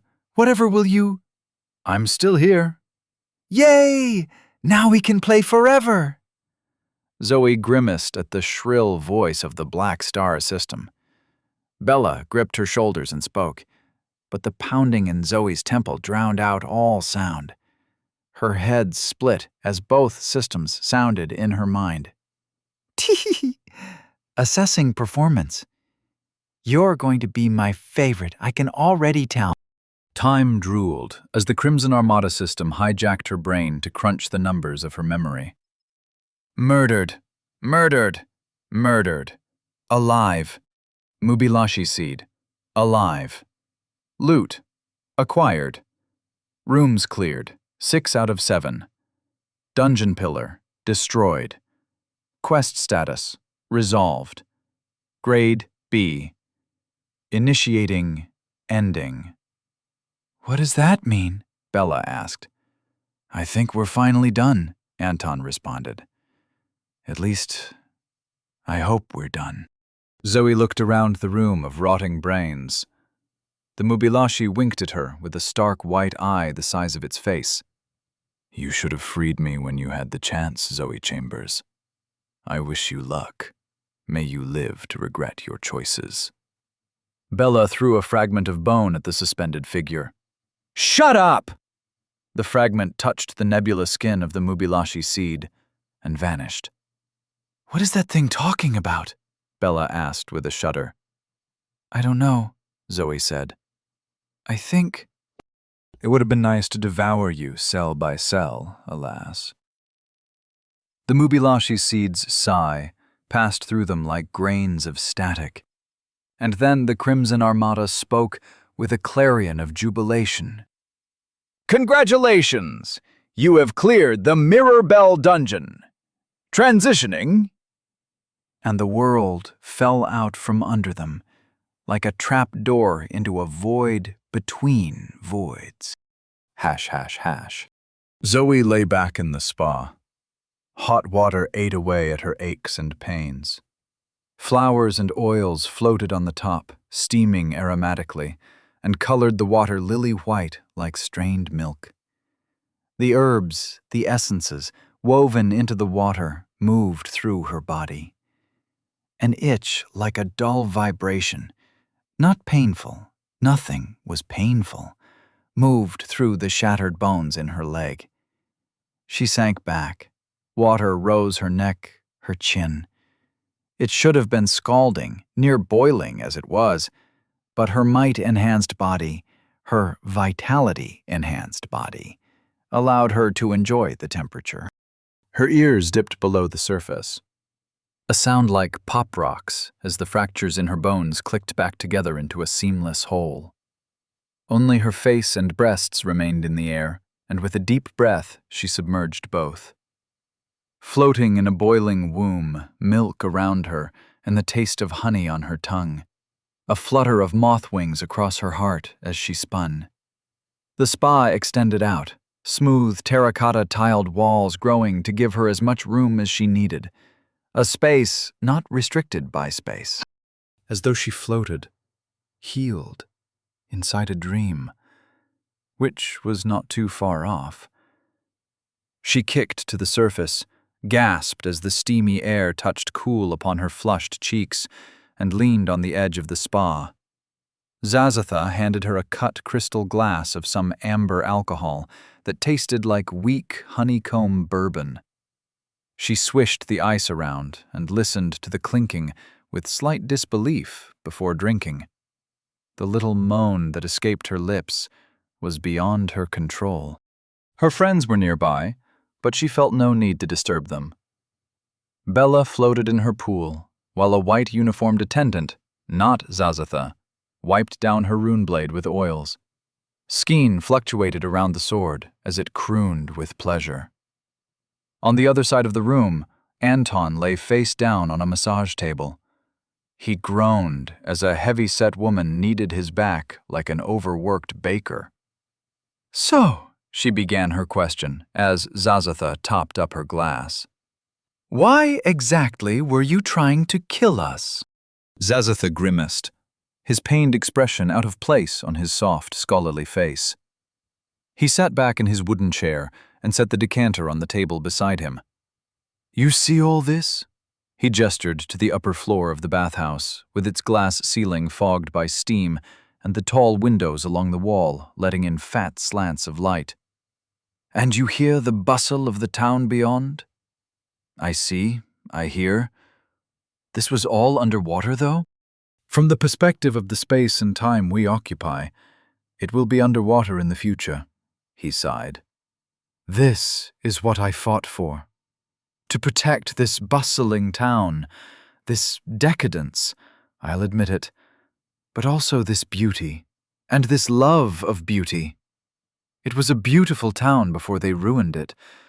Before I ruined it, I suppose." "My master Oris mentioned your story. You sounded like the villain." Again that grimace, as though he were chewing a lemon.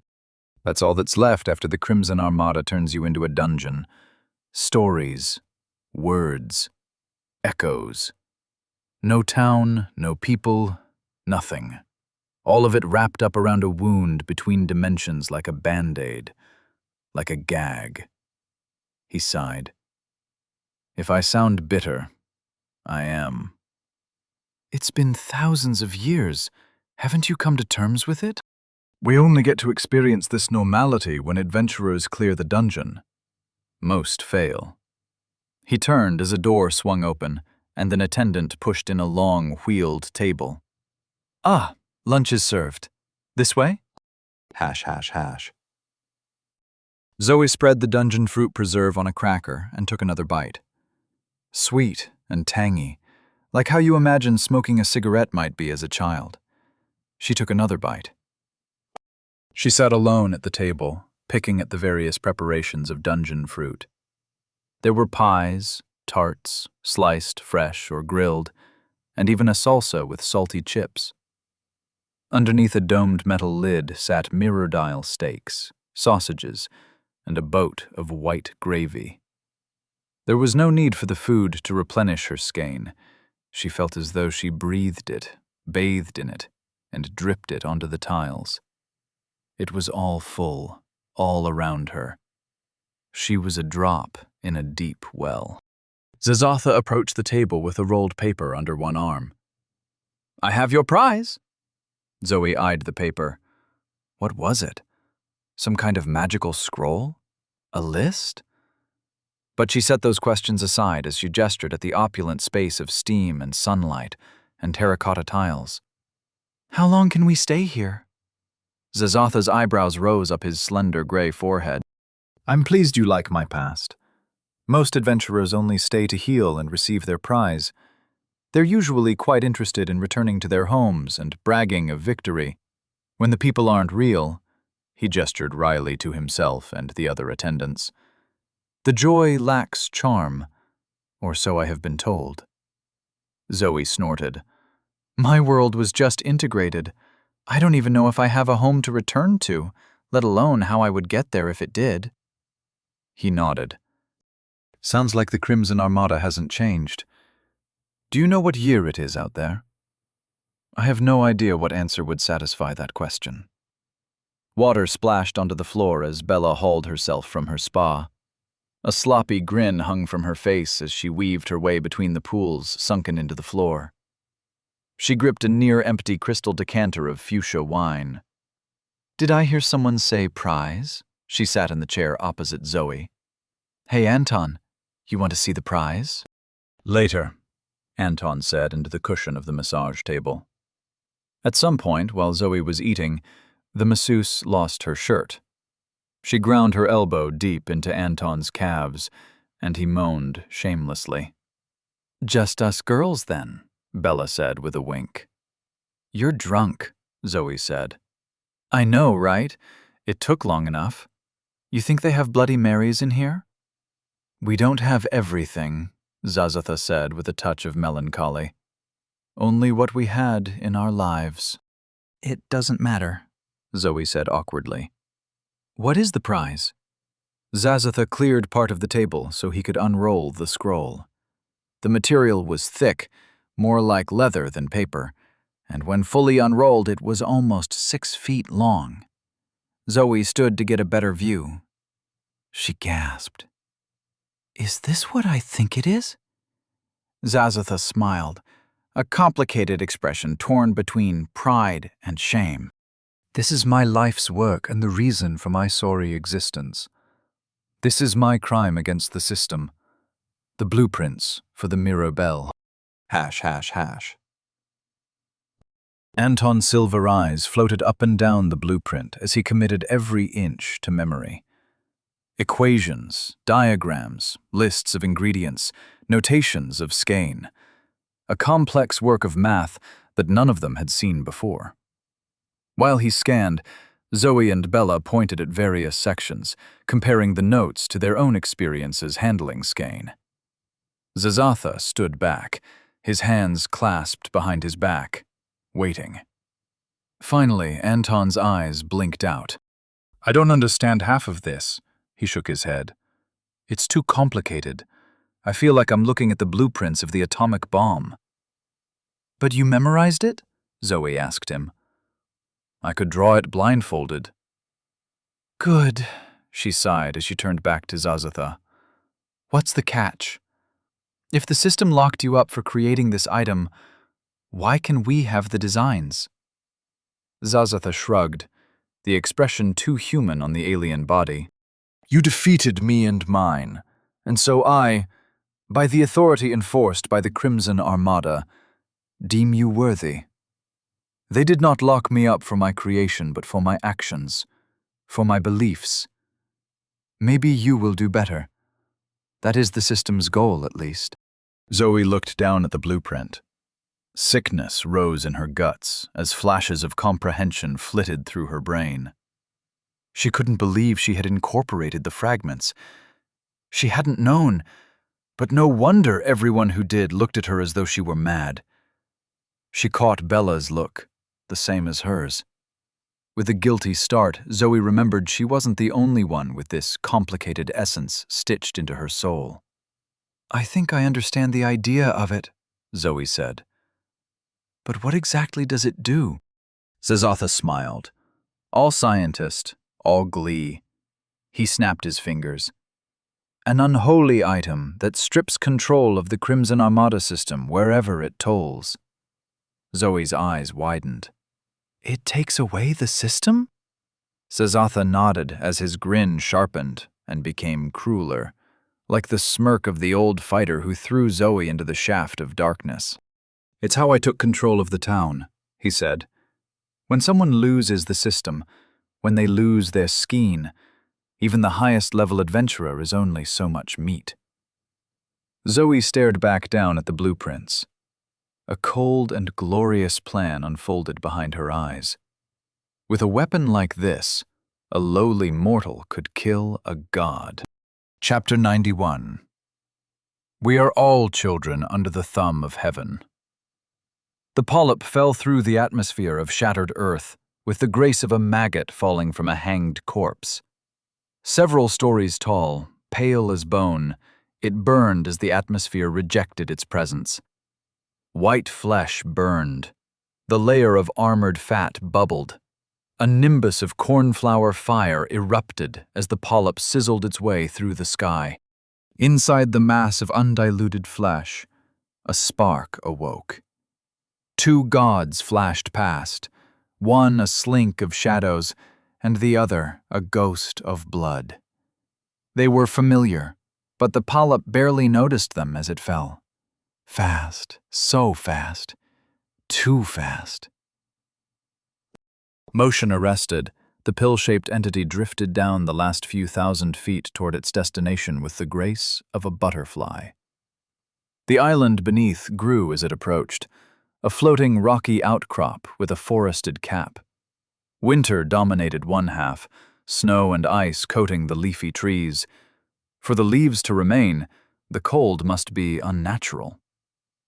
The polyp rotated and observed. The cold came from the spawning of ice mantises. A 17-winged mantis ruled them as queen. She would be a powerful enemy for the polyp's children. All the better for them to test themselves. Was this its thought? Or that of the polyp mother that harbored it before its seeding? Too early to tell, but never too early to question. The polyp turned its attention outward as it drifted down and settled itself in the center of the small town. Burned buildings surrounded it, charred wood and blackened bricks. Devastation, as though a liquid flame washed away all trace of life. No, not all life. The polyp shed its burned outer layers. The bubbling fat and skin sloughed away and revealed the polyp's true shape, a hunched child of gold, as tall as the second-story balconies of the surrounding buildings. The spark expanded as air inflated lungs, as the light of the shifting sky touched soft, metallic skin. The polyp huddled, for it could not move, not yet, not without a mayor, not even to open its eyes. It breathed. It could not move, but it could still grow. Liquid thought surged, uncurled inside its body, and tendrils of thought flesh extended out from the soles of its feet. They burst down into the heat-cracked concrete, deep into the earth for hundreds of feet, before the polyp expended its small reservoir of energy. But its nostrils flared as it expanded its spiritual senses and sought to identify the town's inhabitants. 82 souls lay scattered about, waiting for the fear to end. Survivors from the breaking of their world. Its children, waiting for death as monsters crawled through the ruins, seeking the fresh blood, the living skein. His children, these humans, cowered in the ruins of the town. No, 2 towns, stitched together by the reshaping of the world. The architecture clashed, and this would bring a clash of societies. The polyp filed away this information for later use. A winter wind brushed against the polyp's shoulders. The ice mantis were expanding their territory. They wanted the island. Already they were nesting in abandoned buildings, taking the houses of people for themselves, and birthing new drones. Anger crackled through the polyp. Without the golden light of the safe zone, these people had become prey. Its children were in danger. This could not continue. The tendrils of sinuous spirit drew energy up from the great carrier keeping the island aloft. Skein and understanding flowed into the polyp, and its heart thundered in its chest for the first time. Blood flowed. slow like sludge, but it flowed. A trembling raced through the polyp's nerves as it prepared to speak. Fear? No. Excitement. Attention all souls! Your safe zone is gone, and without it, you have suffered. But now, I am here. Come to me, and join your forces with mine. I shall protect you, for you are my children. The polyp squeezed its connection to the system and, Mayoral quest. If you are level 10 or higher, approach me and receive my blessing. Together we shall bring glory to our town. The polyp smiled as it huddled and waited. Soon, all would be right. ###. The three humans cut into their Miradile steaks as Zazatha poured gravy where they wanted. He was as polite as any high-class butler. Whether that was genuine or a part of the dungeon's compulsion, Zoe couldn't be sure. The longer she stayed, the more artificial the place seemed. She had thought, briefly, ridiculously, of remaining in the relaxation area forever, but now she almost physically itched to leave. Her freedom beckoned, and she wanted it. She also wanted to check up on Oriz, who was apparently somewhere between the dungeon and the outside world. Safe, for now, but still unconscious. Zoe wasn't worried, but Zazatha set down the gravy and took up the decanter. He spoke as he replenished their drinks. It all started in the Church of the Mirabelle, though it was just a shack far outside this town back then. Nobody knew about it, and so it was a perfect base of operations. The ruler of my town, sadness passed across his face. I can't remember the name. The ruler was an arrogant monster, a high-leveled bastard who took control of everyone and everything and treated it like his personal playground.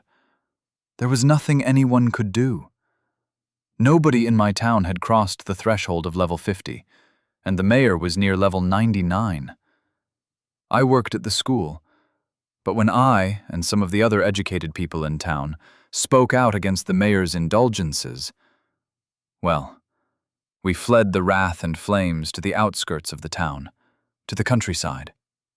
We had been citizens, but now we were rebels.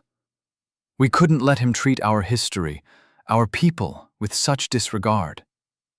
It took years of scrabbling in the wilds, gathering resources, and suffering the injustices of that monster before I finally completed the bell. And with the bell, cruelty flashed across his face like lightning. We destroyed that man and made of his family a pile of ashes. Satisfaction warmed his face. Zoe continued chewing her steak. It tasted more like chicken than anything else, but the gravy was nice with a hint of green peppercorns. The flavor distracted her from the pointless cruelty of Zazatha's story. She couldn't trust him, of course not. And from his story, it sounded as though the conflict had been more ideological than anything else. To wipe out a family for the sins of one man. She swallowed. It was ancient history, not even the history of her world, and it was not the past that concerned her, but the future. I don't understand why the system let you build the bell and use the bell, but then turned you into a dungeon. You said you're from a new world, so let me ask you, what do you think the system is? Anton spoke first. It's a domain, a territory, and Earth is a part of it. Bella shook her head. No, it's people. We've met the gambler and the smith. We're just toys for them. I think of the system as a system, Zoe said slowly. Don't roll your eyes. I mean that it's not just a person or a place, but a way of doing things. A pattern of events that we're all caught up in, like a never-ending avalanche. Zazatha swirled a glass of his own, but he did not drink. Zoe hadn't seen him eat or drink at all since he first appeared in the bathhouse. Perhaps he couldn't? What a pitiful existence. You are all correct in your fashions, Anton most of all. All systems are living reality. They are thought made flesh. Where they spread, like a virus, like radiation, contaminating space, they enforce and encode their souls, their way of doing things. They remain as people, as personalities, but they are also spaces, places, and rules. Above and beyond all else, they are rules. Living gears replicating themselves until the entire universe is but a machine they both are and control. Do you understand? A gloom fell upon them as the three humans nodded. Heavy clouds crossed over the otherwise clear sky. A white-clothed attendant hurried about the walls, lighting sconces in the wall, as the skylight dimmed to uselessness. "It can't be all doom and gloom," Bella said slowly. "In the gambler's game, he mentioned Earth had a god. Does that mean we already had a system of our own?" "You went on his show?" Zazatha wryly shook his head. "I must believe you are new to the system. Otherwise you must be mad to speak so casually of meeting the gambler." "How—" Bella sipped her drink, tried to smile, and sipped again. "How bad is he?" "He is arbitrary doom," Zazatha said with all seriousness. "Some say he is not bad at all. For example, is a tossed coin bad?" Zoe flinched at his words. "It depends," she said. "What is wagered?" Exactly right. What is wagered? The gambler cares not, or rather, the wager itself is what drives him.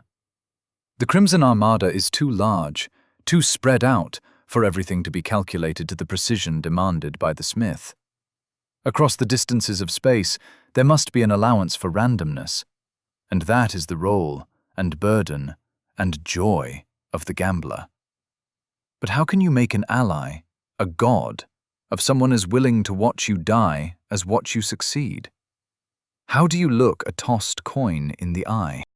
Have you met the gambler, then? Only once. Pain and distance stole his words. When they turned me into the dungeon. For a moment, silence, broken only by the gentle lapping of bathwater and the scratch of Anton's knife against his plate. But to answer your question, Zazatha said, all the universe has some kind of system, but not all of them are powerful enough to dictate the lives of their users, like the Crimson Armada. So the system is a machine, Anton said as he swallowed and cut again. Then the mirror bell is like a magnet? Zazatha frowned at the analogy.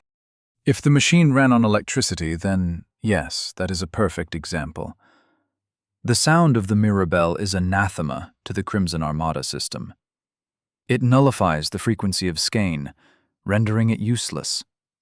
The mirrored aspect then reflects system attention away from the influenced area and prevents the system from reactivating the skein.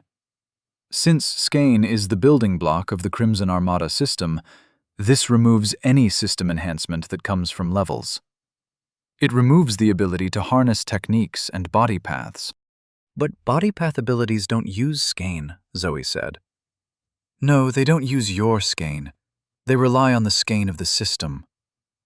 What about mountains? I don't understand them, but the system gave me a quest to climb the mountain of faith. Zazatha's eyes widened slightly. Mountains grant a significant boost to your power. Each one effectively multiplies your level by a factor of 5. To climb the peak of a mountain requires a great understanding of the concept, in your case, faith. But there are also trials on your way to the top. The mayor of my town had no mountain, and so I cannot speak to the mirror bell's effectiveness against them, but... He paused, gaze growing distant as he calculated something. It should work. What good is understanding if the user has no access to skein? Everything Zazatha said only made Zoe want to ask another question, but she pushed her plate forward instead. The itch of discomfort was only growing. It was time to leave. We have the blueprint, but what else do we need to build the mirror bell? Zazatha nodded, as though he sensed her motives.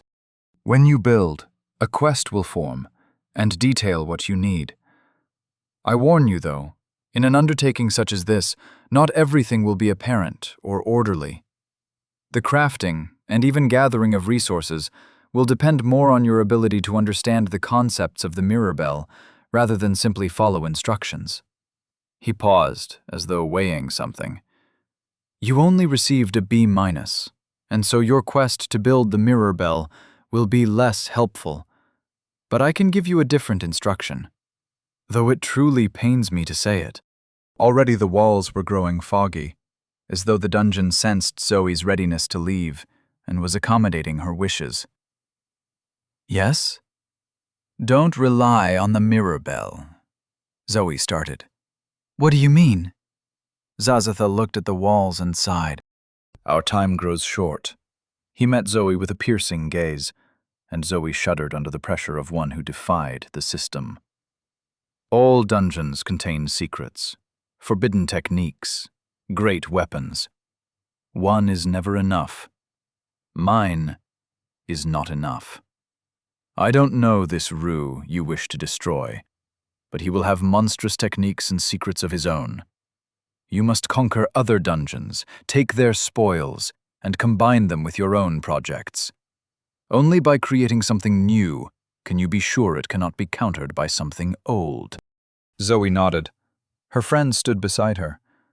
They exchanged a glance before she turned back to Zazatha. Thank you, and I'm sorry. Anton nodded as he scooped up as much of the decadently prepared dungeon fruit pies as he could carry. Yeah, Bella added. The system did you dirty. Zazatha shrugged, though the pain in his eyes belied the carefree gesture. I had it coming. The dungeon rolled away into a great cloud of fog. For a blissful moment, Zoe floated upon clouds of steam and sunlight and the liquid ambrosia of amber alcohol. But in a blink, it vanished, as all things do. Chilled air embraced her. She stood upon a snow-swept hill, surrounded by winter-coated pines. Chapter 92. Light as fresh-fallen snow. Ben ran a hand through his luscious blonde locks. His hair kept growing faster since he selected his body path. At some point, he would master the quirk, but for now, he just got frequent haircuts. There were only 2 weeks left of the tutorial. Then it would be day 30, and they would release the survivors into the outside world. Released as servants of the Crimson Armada. The woman at his side sighed and leaned against him. He didn't know her name or care. Ever since he reached level 20, such sycophants surrounded him constantly. It was only appropriate. Do you think they'll place us at the same outpost? She asked him with a flutter of her eyelashes. He couldn't help but focus on the slight asymmetry of her face. With a few hours and a knife, he could have made her perfect. Alas, how times change. I hope so, he replied charmingly. She tittered and said something inane. It was strange that this woman, who was stronger than any human before her, could be so utterly dull. They turned back to the screens that captured everyone's attention. The large room was like a cinema, though spread out, and organic in a way he couldn't define or enjoy. People packed the stands, the hallways between the chairs, all watching the descent of the polyps and the establishment of the outposts. Once free of the tutorial, Ben shivered with anticipation. Their first duty was to claim these outposts in the name of Rue's cohort. He rubbed at his neck as he recalled that feeling of overwhelming domination. Such cold power, so merciless. Another shiver raced down his spine as he hooked his arm around the woman at his side. Why don't we go somewhere more private? He whispered into her ear. He grinned as she tittered and nodded and led him away. It might be dull, now that he had a position in the vanguard of the warriors, with Mr. Biggs backing him and his own power securing his placement. But that didn't mean he couldn't enjoy himself. Really, it was a perfect reason to enjoy himself. The conversation might be empty and her face asymmetrical, but at least she was strong. Another tingle around his throat. Maybe he would ask her to choke him. Hash, hash, hash. How does one celebrate freedom? Even more simply, how does one acknowledge the lack of shackles? Shackles of the mind, of the body, of reality. Zoe fell to her knees in the snow and wept. It hit her again and again like the hammer of the smith. She was out. Oris lay beside her, as though asleep. No longer bleeding rainbow from her pores, merely slumped in repose, her chest rising, gently falling. Zoe spared only a moment to sweep her eyes over with concern before the jubilation of her friends distracted her. Bella screamed obscenities at the swirling heavens of green and blue and pink. Her sword outstretched like an exclamation point as she yelled herself hoarse. She shook the blade as though she were ready to stab the heavens and bathe in the bloody rain. A feeling Zoe understood with every fiber of her being. And Anton. Anton stared down at his empty hands with mute shock, with betrayal. They took my pies. Zoe blinked and laughed, rolling in the crisp snow as her sides ached from laughter. But not just laughter. She was hungry. So hungry, it hurt. She frowned in the snow. That didn't make sense. They had all just been eating a feast. The taste of Miradile steak slipped down her throat, melting like sugar. But did it ever reach her stomach? Or just her mind? The food wasn't real, Anton said bitterly. None of the food we ate was real. Rage contorted his face as he bent and reached into the snow. He pulled out a rock the size of a bowling ball and hurled it at the cliff face behind them. The rock raced through the air and shattered against the large pattern of mirrored pieces without causing the slightest damage. "You feel better?" Zoe asked. Anton shoved his hands into his pockets. "I'm hungry," he grumbled as his poker face slid back into place. His short-sleeved shirt, the pattern stained and faded, was not suitable for the cold weather, and neither were the tattered remains of Bella's shirt and jeans. Zoe felt comfortable in her fish-skin suit and with her enhanced vitality. "Are either of you cold?" "No." Anton frowned at the question with the simplicity of someone who never left the desert. Bella grinned and ran her hands through the snow. "Maybe it's a little chilly? If I squeeze the snow, that is. But I think we're fine. Wow, who knew leveling up would have actual real-life benefits?" They all laughed, and it felt good. Better than anything Zoe remembered feeling since that morning with the empty safe and the crashing down of her world. Congratulations on exiting the Mirror Bell dungeon. Bonus points are withheld during a dungeon, awarding bonus points. Now Zoe felt the cold. It ran down her skull, down her spine, tingling and trickling like a cracked egg. She shivered. Zoe grinned. With this, she could shore up some of her imbalances. "Well, that's a pleasant surprise," she said. "I almost forgot about—" The system was not done whispering. Fools rush in, where angels fear to tread. Hard work begets hard work. Suffering begets suffering. A choice begets choices. Know that the path you walk down will never, can never, end. Even death is but a fork in the road. For your efforts, for your bravery, for your foolishness, we grant you the greatest gift of all, a second chance. Each person with the title has gained a limited time loop. You have 12 charges of 5 Earth minutes. Upon activation, you will travel 5 minutes back in time with knowledge retained of the future. These charges cannot be replenished. Congratulations, Zoe, Bella, Anton, and Joel. Silence drifted across the hilltop like flakes of heavy snow. They had just been granted a godlike power. But Zoe only felt emptiness. So, Bella broke the silence. Joel's alive. Does that mean Cassie? Anton shook his head. We all saw her die. And I saw her again in the lake when I was scouting. He flinched at the intensity of Zoe's stare. She was just watching me, taunting me. I don't know what she wanted or what she planned. Well, we know they're out now, somewhere out in this forest, planning who knows what. Anton nodded. And Joel, at least, has the time loop ability. Let's hope he doesn't use it for evil. Bella tried to laugh, tried to make a joke of things, but the icy wind blew away any humor. She sighed. What are they, exactly? Zoe shrugged.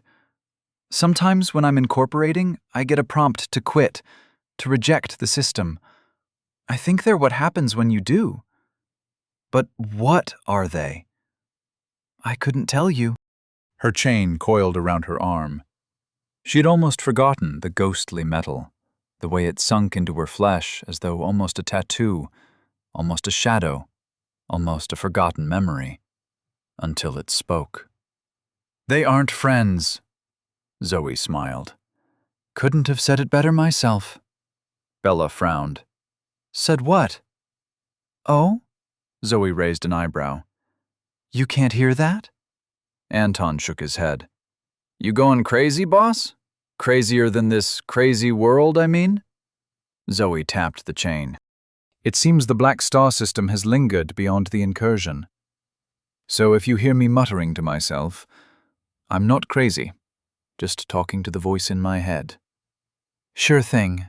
Bella gave her an annoyingly exaggerated wink. Zoe returned her grin, bent down and scooped up some snow. With her enhanced might, the snowball sped like a bullet and caned Bella in the head. The grinning blonde woman spun off her feet and into a snowdrift. She groaned. But before Zoe could feel any remorse, several snowballs shot out toward her and Anton. Anton dodged with effortless grace, bent down, and scooped up a ball himself. A smile broke through his poker face. And then the free-for-all began. Hash, hash, hash. They lay on their backs, inside the imprints of angels. 3 fools on the outside of a dungeon, underneath a roiling sky. So, what's the plan, boss? Bella said with a yawn. What time was it? Hard to say. The only sign was the countdown for the gambler's next show. Countdown for magnifying glass appearance. 1 day, 23 hours, 46 minutes. Just under 2 days until he dragged them back into his hell. What should they do until then? Her stomach rumbled. I'm starving, she said. We all are, said Anton. Zoe stood, brushed off the snow, and gazed off the edge of the hillside. Pines stretched out away from them for a dozen or so miles before they ended abruptly in a glistening green sky. That would be the edge of the island. From this position, it appeared the hill was near the center and the woods surrounded it, but not entirely. A town occupied a full third of the island. It had seemed smaller when they first crashed the plane, but Zoe supposed that could have been because of the lack of light. If all the electricity around the world died, then it made sense the town was powerless when they landed. She wondered where the town came from. Was it an island from the Pacific ripped up into the sky, or did it come from elsewhere? She supposed there was only one way to find out. So food, she said to get everyone's attention. Instead of camping in the woods, building a stick fort and hunting squirrels, I think we should go toward the town. Anton snorted. Obviously. What about the monsters in the woods? Bella asked. There was no fear in her voice, only concern. She tapped her rune blade against her cheek and watched the trees as though listening to something. The giant praying mantis chased us into the dungeon the first time. Zoe shuddered at the memory. She did not know how powerful that thing had been, not compared to everything she had faced since, but back then it could have torn her in half like tissue paper. She didn't want to. No. She looked down at her hands. They were still, open, unclenched. She smiled. The snow-coated pines held shadows and secrets within. All manner of beasts might lurk, might wait, ready to tear her limb from limb. But she was not who she once was. Not a little girl. Not quite a mortal being. She clenched her fist and felt a thrill of skein rush through her. There was power in her body. Enough power to defy the monsters in the woods, to defy the gods in the sky. Maybe, with luck and determination, she would have enough power to defy the system itself. Something whispered at the back of those thoughts, an echo of an echo. Not displeasure, not approval, merely acknowledgement. She grinned. I don't care if you're watching and listening, you bastards. I'm coming for you. So either strike me down or get ready to die. A slight wind howled across the rocky hilltop and blew up a flurry of snow. Then the wind passed. Zoe hoisted oars over her shoulders and took her first steps toward the town below them. Her first steps toward the future of her choosing. And her friends followed. ###. Stop steps. Name: Zoe Chambers. Level: 28. Body: the bell at the center of the world. Rank 2. Progress 8 out of 10. Attributes: might, 79, plus 6. Vitality, 32. Dexterity, 25, plus 1. Willpower, 78, plus 6. Insight, 33, plus 1. Skein, 246 over 246, plus 14. Chains, 1. Free points, 26. Titles: Intrepid, Lodestone, Fool's Rush In, 12 over 12. Questbreaker, Glutton, True Believer, The Magnifying Glass. Techniques: Our hearts toll as one. The self reflects the world. Mind's eye incision. Rue looked over Zoe's stats again. Not bad for only a couple of weeks in the system. Already her techniques were creating an unusual build, something between a surgeon and a spy master. He was excited to see what she would do next. She said she was coming for him, and he welcomed her challenge. The road to his level was grueling, but he did not doubt her. In his mind, she had already earned a place in the upcoming Tournament of Champions. But did she have what it took to grant him a glorious death? Or would she be just one more mess of blood frozen between the stars? He sat alone in his dark chamber and smiled. For the first time in centuries, true bloodlust stirred his heart. He could hardly wait for her to grow.